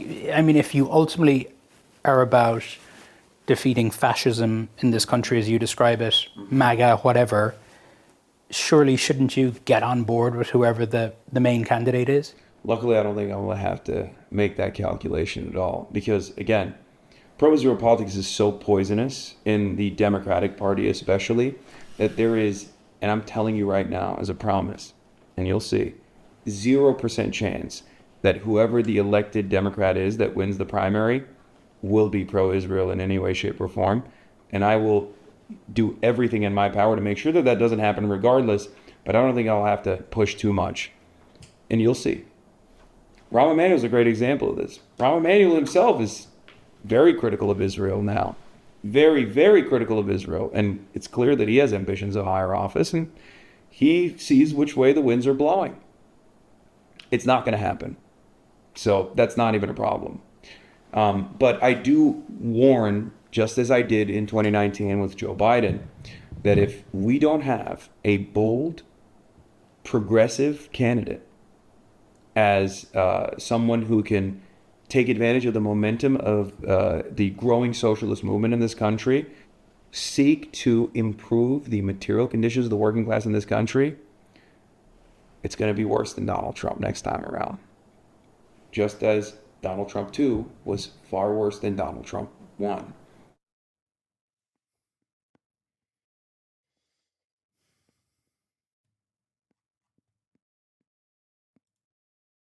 Quite a few of my friends, like you're their main source of news. Not your smartest friends, I guess. Are you combined the Joe Rogans of the left? Rant incoming. Please. Wind them up. What are we doing? Like, the battle for the future of the Democratic Party is not going to play out like it used to. We need candidates who are going to try to challenge the status quo. Is the Democrat Party having its Tea Party movement? We'll see who wins. That'll tell us a lot about the future of the party. How are you doing? When you guys set up this company, there was very solid MAGA media infrastructure, right, online. And it seems, and I think you guys were early in this space in terms of like having an alternative point of view and having the progressive left, whatever Democrat sort of media ecosystem. Pod Rogans of the left, yeah. Have you felt a sort of greater sense of responsibility, almost, given how much you've grown and given that, you know, a lot of people are just not watching us anymore. They're not watching the news.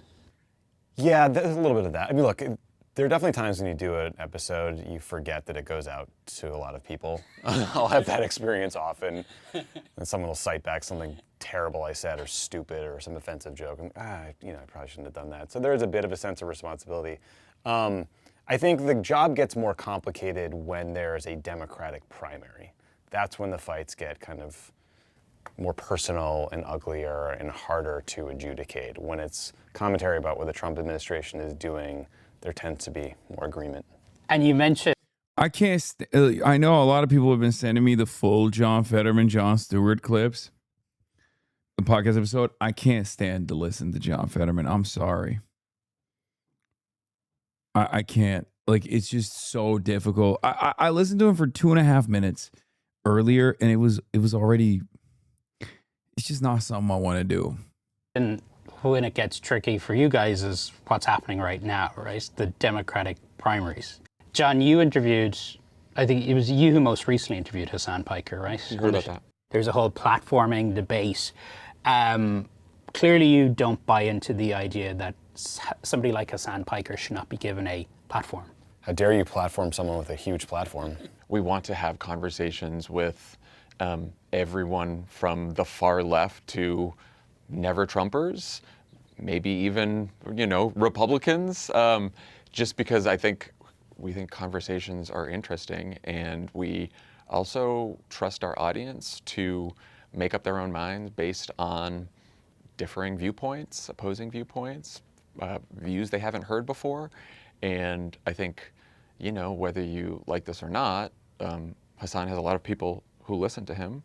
And even if you're why does John Lovett why does John Lovett look like he hates this? You're on MSNBC right now. Dan Bongino is talking about you right now with Jesse Waters. Wait, I'm on Fox News and MSNBC simultaneously? What the fuck? That's so stupid. The trifecta is if I'm on CNN too. You know what I mean? Give me the link. Give me the live link.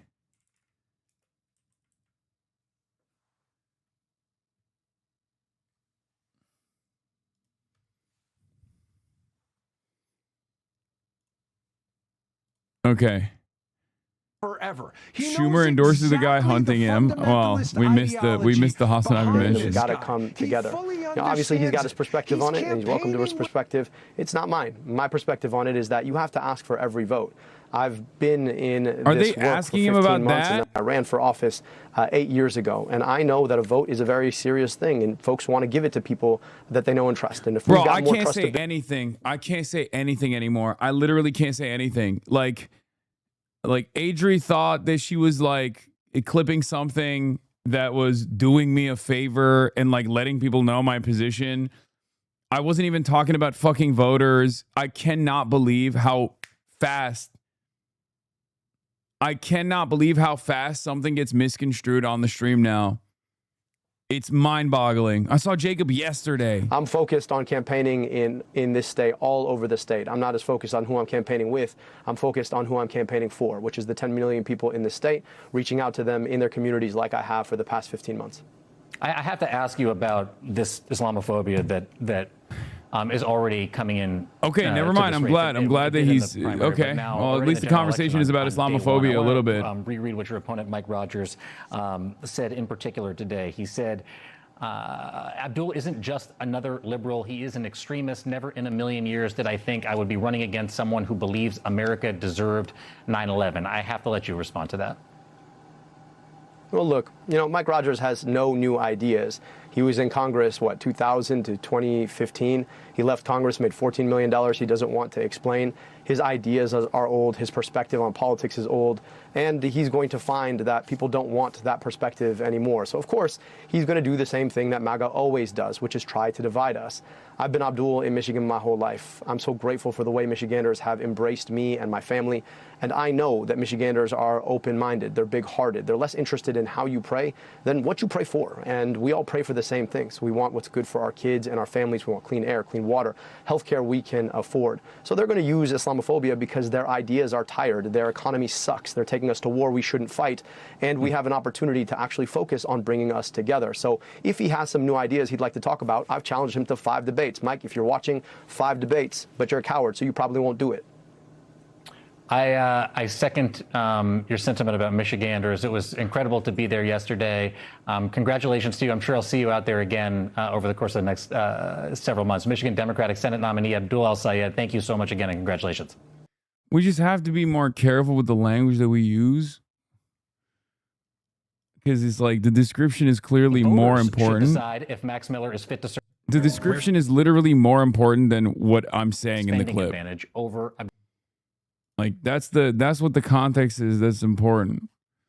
The context that's important is to be like, Hasan calls out DC consultants that got the race wrong, and then you can quote it. You know what I mean? Like that would be probably a better way to clip something.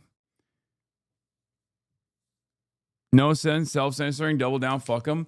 No, man, I don't like it. I'm sorry. I don't fucking like it. There's a lot of knives out. I still have to do my job. But ultimately, it's messaging clarity is very important. I obviously cannot consistently add additional context to the things that I'm saying in real time. That's not a normal way to communicate.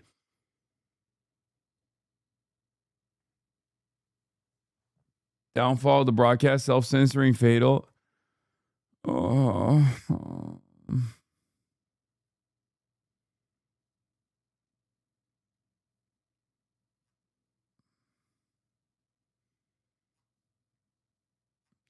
I'm just always going to say, hey guys, I'm giving you the entire context when I talk about this particular thing.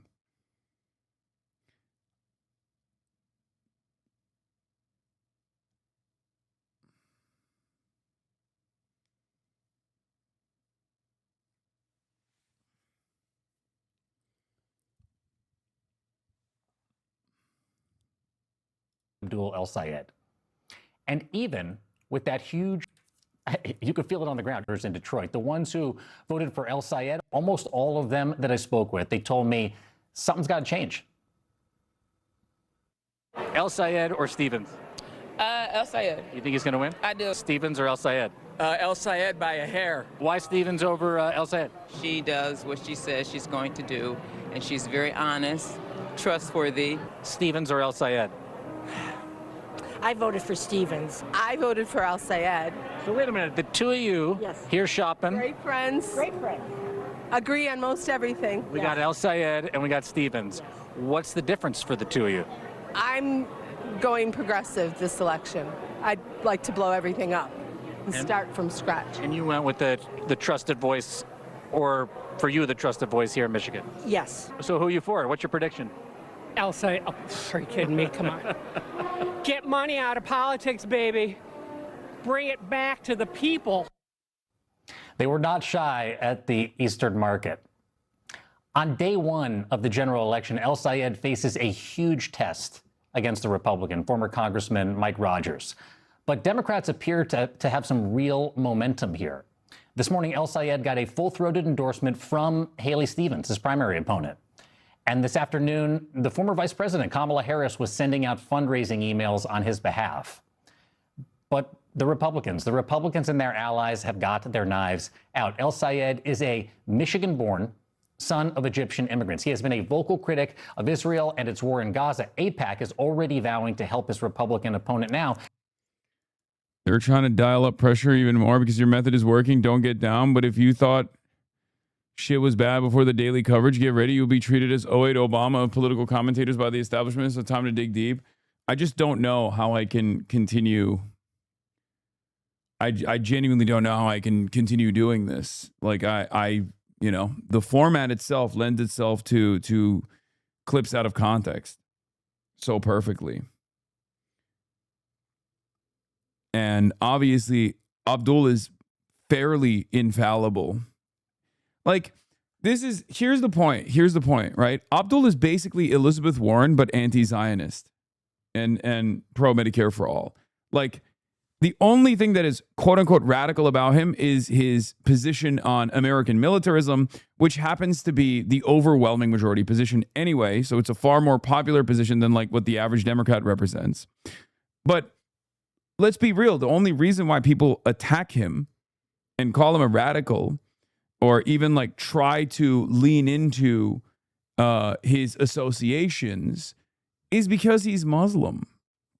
And when I say people, I don't mean voters.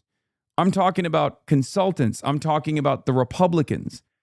I'm talking about right-wingers. I'm not talking about voters, because I am a firm and committed believer in the theory that even racist people, even Islamophobic people, have otherwise redeemable qualities.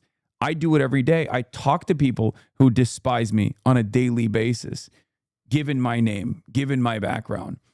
I try to convince them, and I have successfully convinced them to no longer be reactionary. This is what this community is all about. It's about forgiveness. It's about rehabilitation. There's never been a moment in my life where I have felt entitled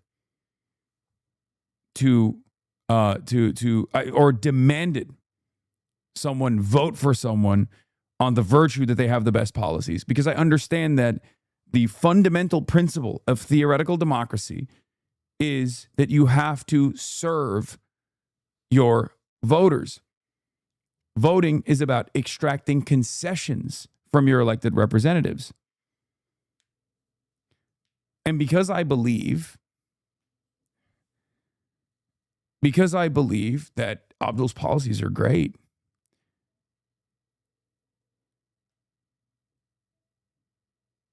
because I believe that Abdul's policy platform is fantastic, that the only thing he needs to do is go out there and deliver that message to as many people as possible, meet them where they're at. And I know that he will win. It's that simple.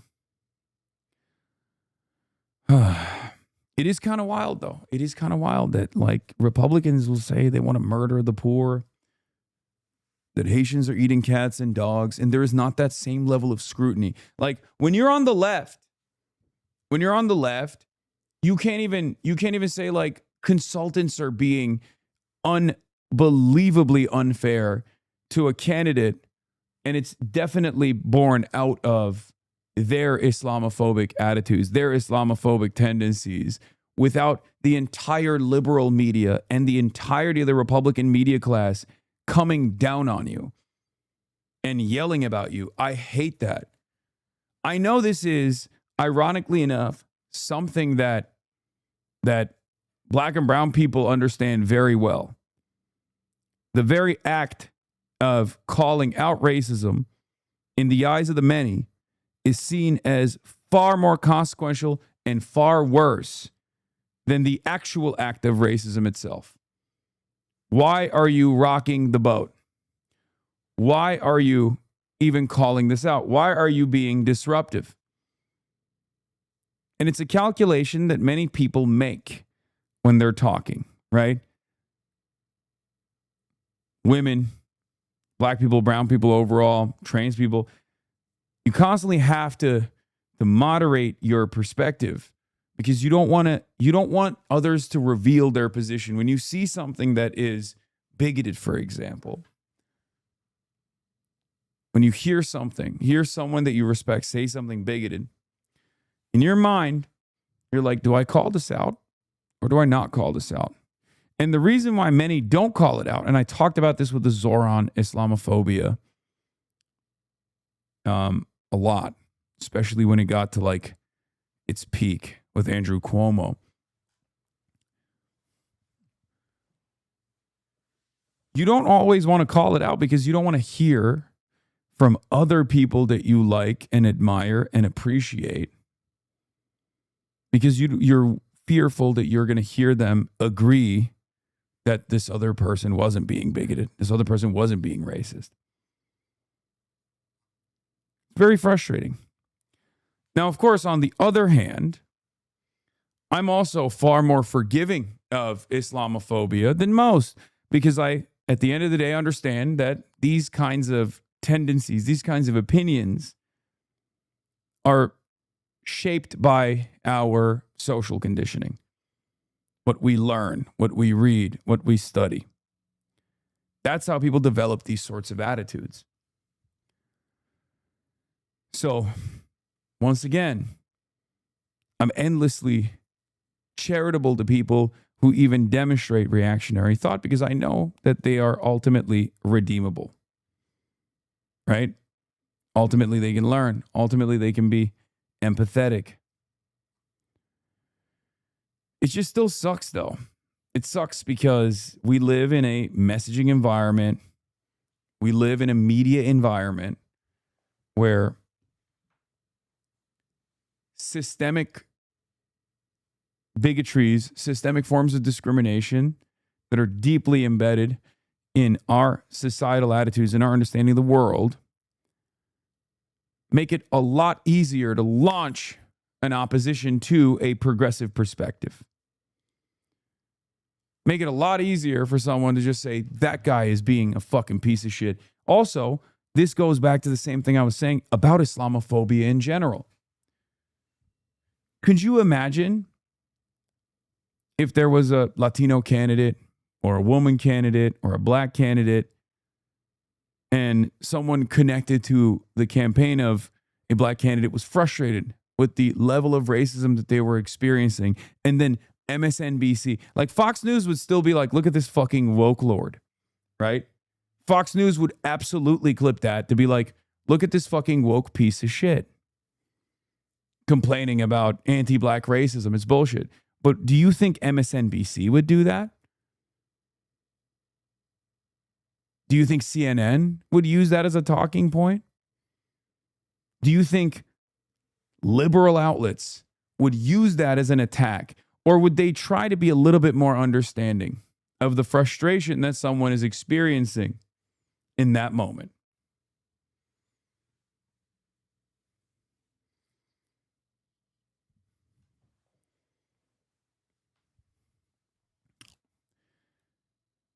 And I'll tie this back to something broader. I'll tie this back to what Mike Rogers is doing. Because, not to get all woke one with it, because you guys know I don't have that tendency at all. But I will say this.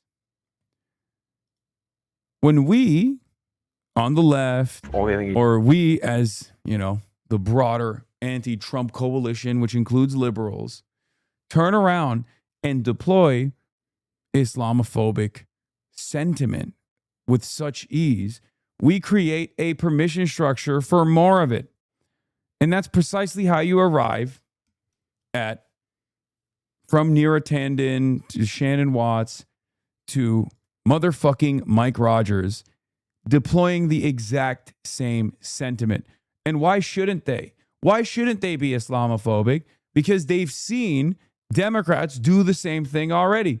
Let's take a look. This is just the most base boosted version of the same exact ideas. Oh, this guy's a radical terrorist. This guy's no good.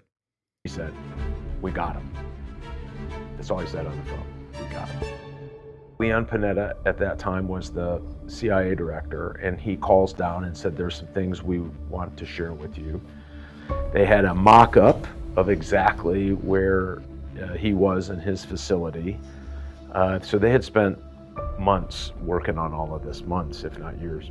So we went through the process, and then we went through the pictures, and do you think that's Osama bin Laden or not? And remember, they weren't clear at that time. You look at it and you go, okay, his gait is the same. I mean, it was pretty detailed discussions about every aspect of it, because he had a pattern that he would go out walking about the same time every day in this yard, because he was cooped up too. Remember, the whole world was looking for him. I mean, I came away. This is Mike Rogers.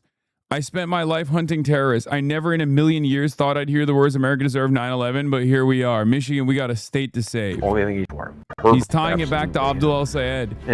He's literally saying, like, I hunted Osama bin Laden, and now I'm hunting Abdul al-Sayed. That's literally what the argument is.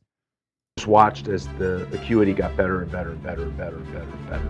And then, you know, the director came down and said, we're going to move on this. Get a call like 2 days later. Only thing he said was talking about. It was an incredible feeling. Watching Special Report, I'm John Roberts in Washington.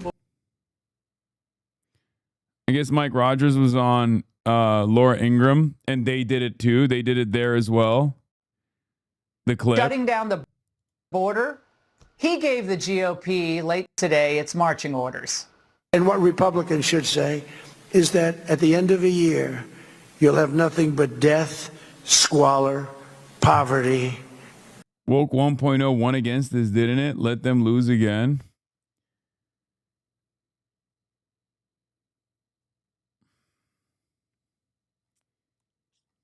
You'll have a life of hell. And that's what happens every single time. You lose your home, you lose your apartment, and that's where the communists will take us 100%. When I watch Abdul, he's fully Here with reaction, Mike Rogers, former congressman and Michigan GOP Senate candidate, of course, will be facing off against al-Sayed in November. Mike, it's good to see you tonight. Now, so he did the big "it's time to come together" speech tonight. He spent the last day, as I said, campaigning with Piker, and even went to a pool party with him, you know, in that tight. Are we going to see you in a tight black T-shirt, Mike? You're going to try to outdo him on the pec? Oh my God. Oh my God. Laura Ingraham is horny.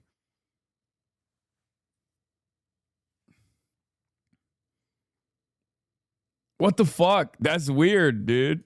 Or what? Because that seems to be his new campaign. Tight black T-shirt with his pecs out. Oh my God. Oh my God. Working class costume. Well, and he wears the same medium T-shirt at every event.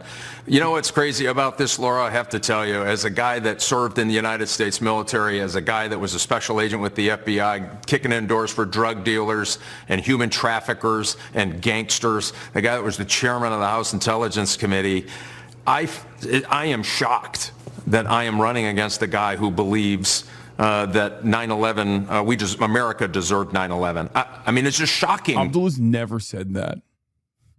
And the only person that has said that also apologized for it. Once again, totally ridiculous. To me, that we have gotten here. And so all of his quips and all of his unserious accusations and microphone jibes, this guy is dangerous for America. I mean, he's just absolutely dangerous for America. Matter of fact, when we had a guy load up a car with explosives, drive it into a synagogue in Michigan, he basically could not really condemn him. And matter of fact, it's so awesome that, I mean, look, it's so awesome that these are the exact same lines of attack that he just withstood in the fucking primary by Democrats, and now the Republicans are doing it. Fucking awesome. Fucking great, by the way. Okay? Great. Very cool.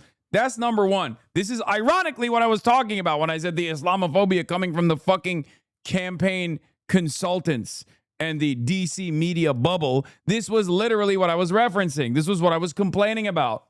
Okay, that's number one. Number two,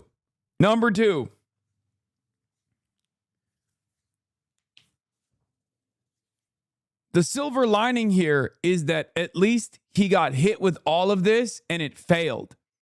Okay, he got hit with all of this and it fucking failed. He still won. Not only did he get hit with all of this, but he also got hit with this as hard as you possibly can be hit, but perhaps not so hard that it would actually throw off voters a little bit. Because, like, the Islamophobia that Abdul al-Sayed received in the primary, okay, amongst Democrats was a little bit more sinister. It was at least designed in a way. It was at least designed in a way where it was maybe perhaps a little bit more subtle. Republicans don't have the capacity to be subtle with their racism. And I think too much of that is going to come across as gross. Okay? Too much of it is going to be gross. No tact whatsoever. When this dickhead turns around and goes, you know, Abdul al-Sayed, you know what he reminds me of? Osama bin Laden.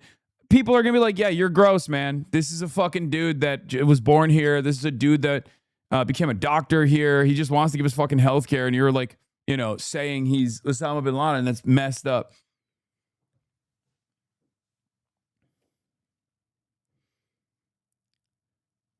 The other side of the story is the defense against this is other Democrats, not named Hasan. Democrats named, you know, Mallory or Haley, Democrats named Shannon need to be the fucking first line of defense against this kind of bigotry. Okay? White women are the first bastion of defense against racist bullshit like this. But the problem is, and this goes back to my argument from yesterday, the first responders, the first line of defense against this kind of bigotry, ended up dishing out said bigotry over and over again. That same exact bigotry that is being championed and channeled by Mike Rogers now. Will this cause some liberals to go back and take a look at the way that they have communicated? Will this be an about-face moment?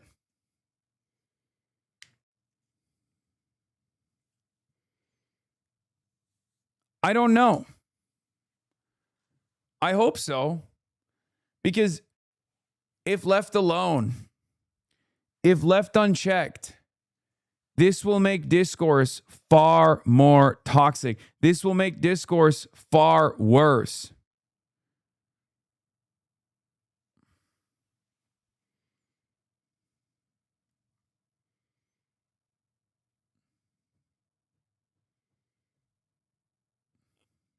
Yeah, white liberal women lost their minds over Trump's Muslim ban, as they should have, but now those same people are fine with Islamophobia. Yeah. The rabbi there was pretty upset about the whole thing. He is just so dangerous, so radical, so leftist. I've been talking to union guys today from different unions who are excited to get behind our campaign. We're trying to put shot back in every high school. We're reminding people that 200,000 manufacturing jobs lost here in the state under Democrats. This is a change election, and he represents why we need to change direction. His top ally, really, Piker, is calling out the Democrats who did not vote for Syed in this supposed dude. come-together moment. Watch this. You are all unbelievably Islamophobic pieces of Okay? You literally called the dude a terrorist for... Like, no voter called him a terrorist. You know what I mean? Voters were voting for Haley Stevens because they thought Haley Stevens would be easier Haley Stevens would have an easier time defeating Mike Rogers. When I'm talking about, like, you're all Islamophobic pieces, you called him a terrorist. You said like he was a fake doctor. No voter said he was a fake doctor. I'm talking about the fucking consultants and the narratives that they try to concoct in the fucking primary. And it's ironic because the stupid fucking Fox News dipshits are doing the same thing now.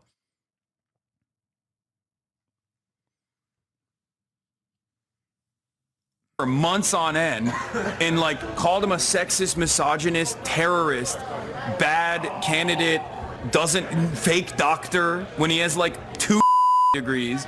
And now you're going to sit there and be like, well, you know, you really got to come to me now. Like, what are you talking about? Now, they want to come together, and they're calling their own voters Islamophobic pieces of you-know-what. How does that work? Yeah. Mike Rogers would be like, Islamophobia. I'll show you Islamophobia.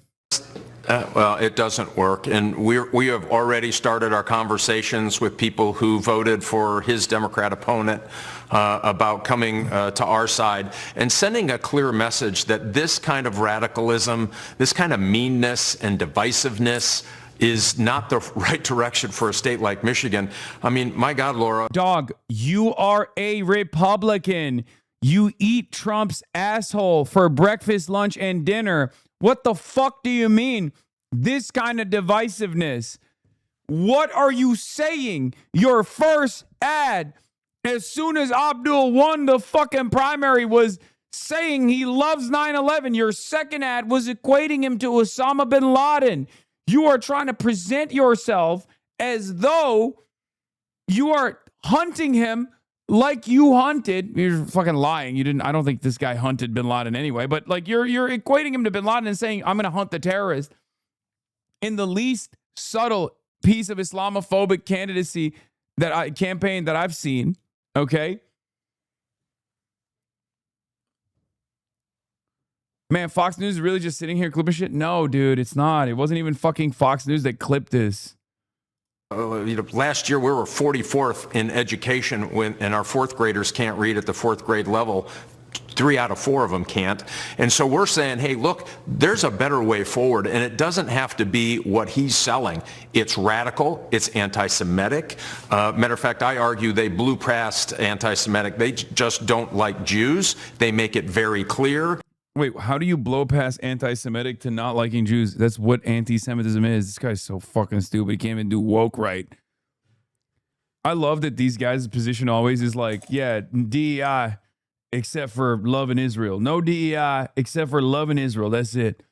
And then he can't even do that right, where he's like, you know, they went past anti-Semitism. They just straight up don't like Jews.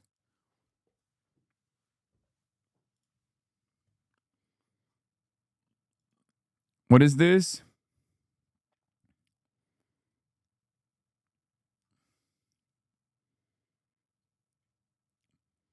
Haley Stevens voter says he'll vote Republican if the general, if Abdul al-Sayed wins the Democratic nomination. David Salama, 48, anesthesiologist from West Bloomfield. I will vote for Haley in November if she were to win today, but if Abdul wins today, I will vote for Mike Rogers in November. He said nothing in the extremes lie trouble. So proud of our dad, Joseph Salama, for sharing some of his story volunteering in Israel on News Nation this morning. Yeah, I don't think this is like the average Haley Stevens voter. I think this is an extreme case, which is why that is an extreme case. And I don't think Abdul is going after those voters anyway. What? Check the date on the post. November 17th, 2023. What? Okay, yeah, he fucking flew to Israel to...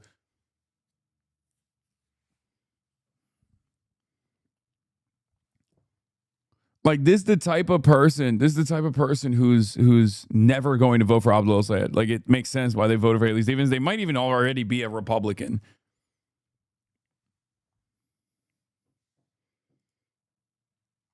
Professor Jeff, relax. Endorsing Abdul al-Sayed today is a clear all-time low point for Senator Schumer. Schumer will go down as one of the most traitorous Jews in world history. He'll also soon be primaried out of politics by al-Sayed's friends. Schumer is truly evil. Like, this is the one time where Chuck Schumer is actually behaving as a competent party leader, and these guys are fucking yelling at him. Dude, he can't do anything about this, okay? This is like, what do you mean? This is the one no-no zone, okay? It doesn't matter how much he loves Israel. It doesn't matter how much he loves AIPAC. Like, he has to get a Senate majority, okay? That is, like, there are varying degrees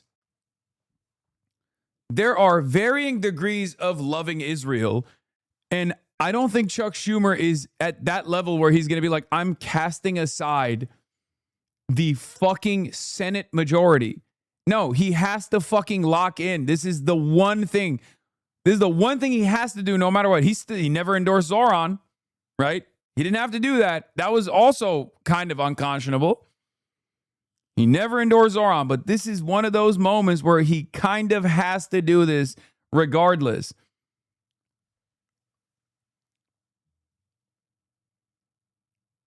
Also, one of the most traitorous Jews in world history.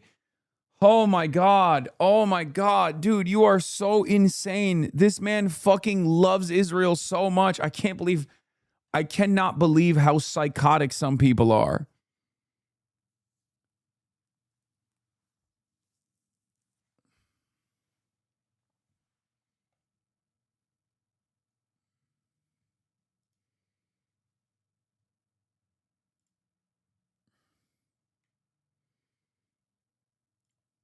They talk about it often. They keep using that kind of language. Yeah, he has to do this because this gives him a chance for more power as majority leader, which, you know, I don't know which direction he'll wield that power in. I don't think he will do much with it. I don't know what his calculation is there, but like he kind of has to do that. There's just no other way. That's the one job that he has. They're obsessed with that. Yeah, it's basically blame the Jews 24/7. It's unbelievable. Yeah. I mean, the Jews are responsible apparently for everything. Okay, once again. Trump supporter complaining about mean language, which is insane. Trump supporter complaining about bigotry, which is insane. Also, I can't help but notice how identical this commentary is from to everything that I heard. To everything that I heard thus far. And once again, I feel like we're losing sight of the main through line here. These are people who defend the Epstein class. These are people who defend Trump's corruption. These are people who defend the amount, like unbelievable amounts of corruption that Trump has done, Trump's incompetence, the Trump administration's violence.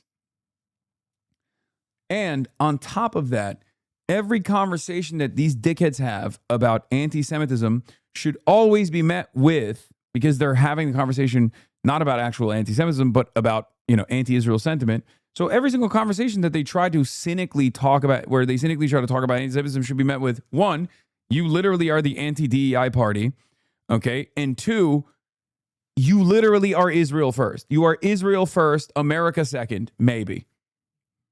Okay? That's it. I am not above saying we are the real America First Party. I am not above saying we are the real peace ticket, okay? And that is real. And there are a lot of Republicans who are pissed off about this Israel shit. And there are certainly a fuck ton of independents too. It's the easiest message of all time. Just go out there and be like, these guys want to take all your fucking tax dollars and ship it overseas to Israel.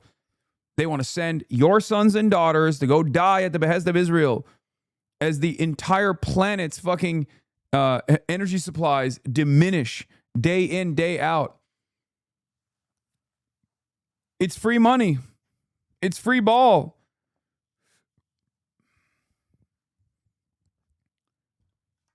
That and data centers, I think, are the two most like cross-party appeal statements that you can just constantly fucking hit. And obviously with Mike Rogers, given his pharmaceutical lobby connections, like you can connect him directly back to the opioid crisis as well. Like, so when these guys talk about like violence or, oh, these guys want to like throw Americans in jail or kill Americans with their dangerous comments, you could be like, dude, you killed Americans. You played a formative role in the opioid crisis. You have killed a shit ton of Michiganders. That's it. I want to play very quickly. I know you're running out of time. That he had a message for you today. He did an interview on NBC. And this is how he's going to try to frame you and get the heat off himself. Watch. Mike, I'm going to say it right here. I know you're going to say no because you're a coward. 5 debates, all right? If you're willing to stand with me and have a conversation, you and I both know that you will wither in front of your own crimes. But I'm going to make sure Michiganders know about them. The time we're done, you are not going to have safe quarter from people holding you accountable to what you've done for them here in Michigan. We will send you back to Florida where you belong. So, Mike, you say go back and golf. I mean, he's trying to cast you as that. Well, he's the working class hero. This guy hasn't had a real job, I don't think, in his entire life. He's never gotten his hands dirty. The fuck are you talking about? He's literally, oh my God, Wayne County Public Health. Like, he's a doctor. What are you talking about, man? What are you talking about? He's an epidemiologist and he worked for the Detroit Public Health Department. He was a public servant. You're fucking insane. You're a pharmaceutical lobbyist. He's a silver spoon kind of guy. Listen, this, like most socialists, you know, Laura, they come from pretty privileged lives, pampered lives. He is exactly that guy. And so we're not worried about any of that. I built Chrysler LeBarons on the assembly line here in Michigan. I am part of the Michigan fabric here that helped put America on wheels, and I'm very proud of that. And my blue collar roots, I love all of that. And so I had to say this to him, that language that you heard, he wants to be mean, he wants to be divisive. We have big problems here in this state. I mentioned the 200,000 lost manufacturing jobs. We also have the highest utility rates in the Midwest. We have the highest auto insurance rates in the country. Right. We're 44th in education. And guess what? You can't buy a home until you're 40 years old. I'm going to change all of that. And that's what's connecting with voters. All right, Mike, thank you very much. And yet another potential assassination attempt against the president, again involving one of his golf courses. Tonight, we're getting new details about...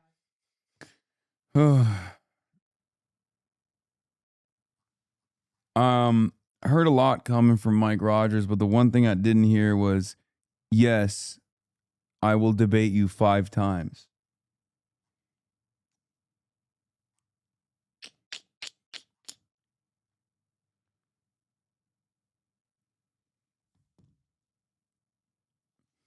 Have CNN or MSNBC even said anything negative about Rogers yet? No, of course not. If you're... Look, I think it's pretty obvious that if you are, you know, close to the center of power in the Democratic Party, no, you're never going to get the same negative coverage that an insurgent candidate will get. It's just not how it goes. Not my expectation. It's never my expectation. It's never going to happen. I suspect... I mean, Mike Rogers will have to debate Abdul for sure. I just don't think it'll be 5 times. But this is cool. I mean, he's just crying. He's being soy and crying and saying like it's you're being a big meanie bobini. Why don't you love Israel? It's good stuff. But yeah. I think. Anyway. That's all I got for today, fats. What the fuck? Chat.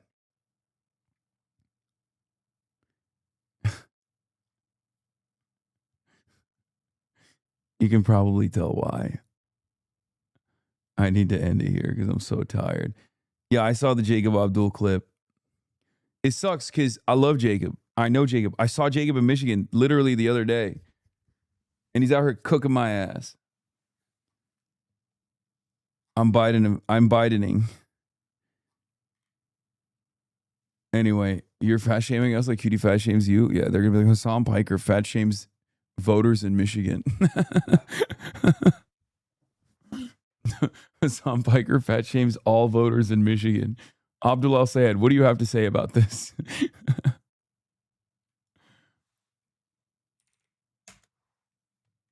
I'm sundowning. It's true. Oh, shit. Oops. I am literally sundowning. I clicked on the wrong link. Jesus Christ. Anyway, everybody, that's all I got for tonight. I will see you tomorrow. You already know what's up. I'm glad I'm back. I'm glad I'm back home, finally, with family and friends. And Kaya. Love you all. See you tomorrow. Peace. Stunning profile introduction, starting off the day. All the chatter's trickling in, hostile people hate. Sunny Los Angeles, California, says Hasan. Stun luck to the stun luck to the topics just begun. 'Cause there he is again. Hasan is streaming. Hasan is streaming. There he is again. Hasan is streaming. Hasan is streaming. Reviewing a Chinese train, telling Kaya place. Hasan and Asmin Chatterloss, giving grinning's grace. Zoran winning NYC, woke two back with the force.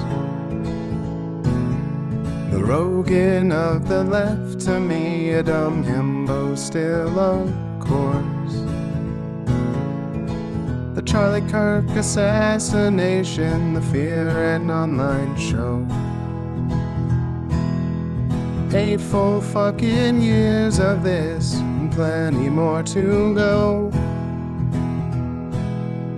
Doing fun stuff tomorrow, throw PBS up on the screen. A man-made horror reaction brought to you by this life's dream. 'Cause there he is again, Hasan is streaming. Hasan is streaming. There he is again. Hasan is streaming. Hasan is streaming. Kicked out of the DNC, IRL with March the Goat. Combating the propaganda that shoved down people's throats. CBS Israeli news, a coup, a regime falls. A full-blown fascist takeover, and still the duty calls. Total radicalization coming out to sea. The system will always fail, it's up to you and me. On these daily streets, whether short or whether long, have helped millions of people keep it moving right along. 'Cause there he is again, Hasan is streaming. Hasan is streaming. There he is again, Hasan is streaming. Hasan is streaming. But hey, what can you say? That's PBS for you. But he'll play games real soon. Just you wait. Say, hey, what can you say? That's PBS for you. But he'll move on real soon. Just you wait. Ba-da-da, ba-da-da, ba-da-da-da-da-da. Hey, what can you say? That's PBS for you. But he'll pull your lungs real soon.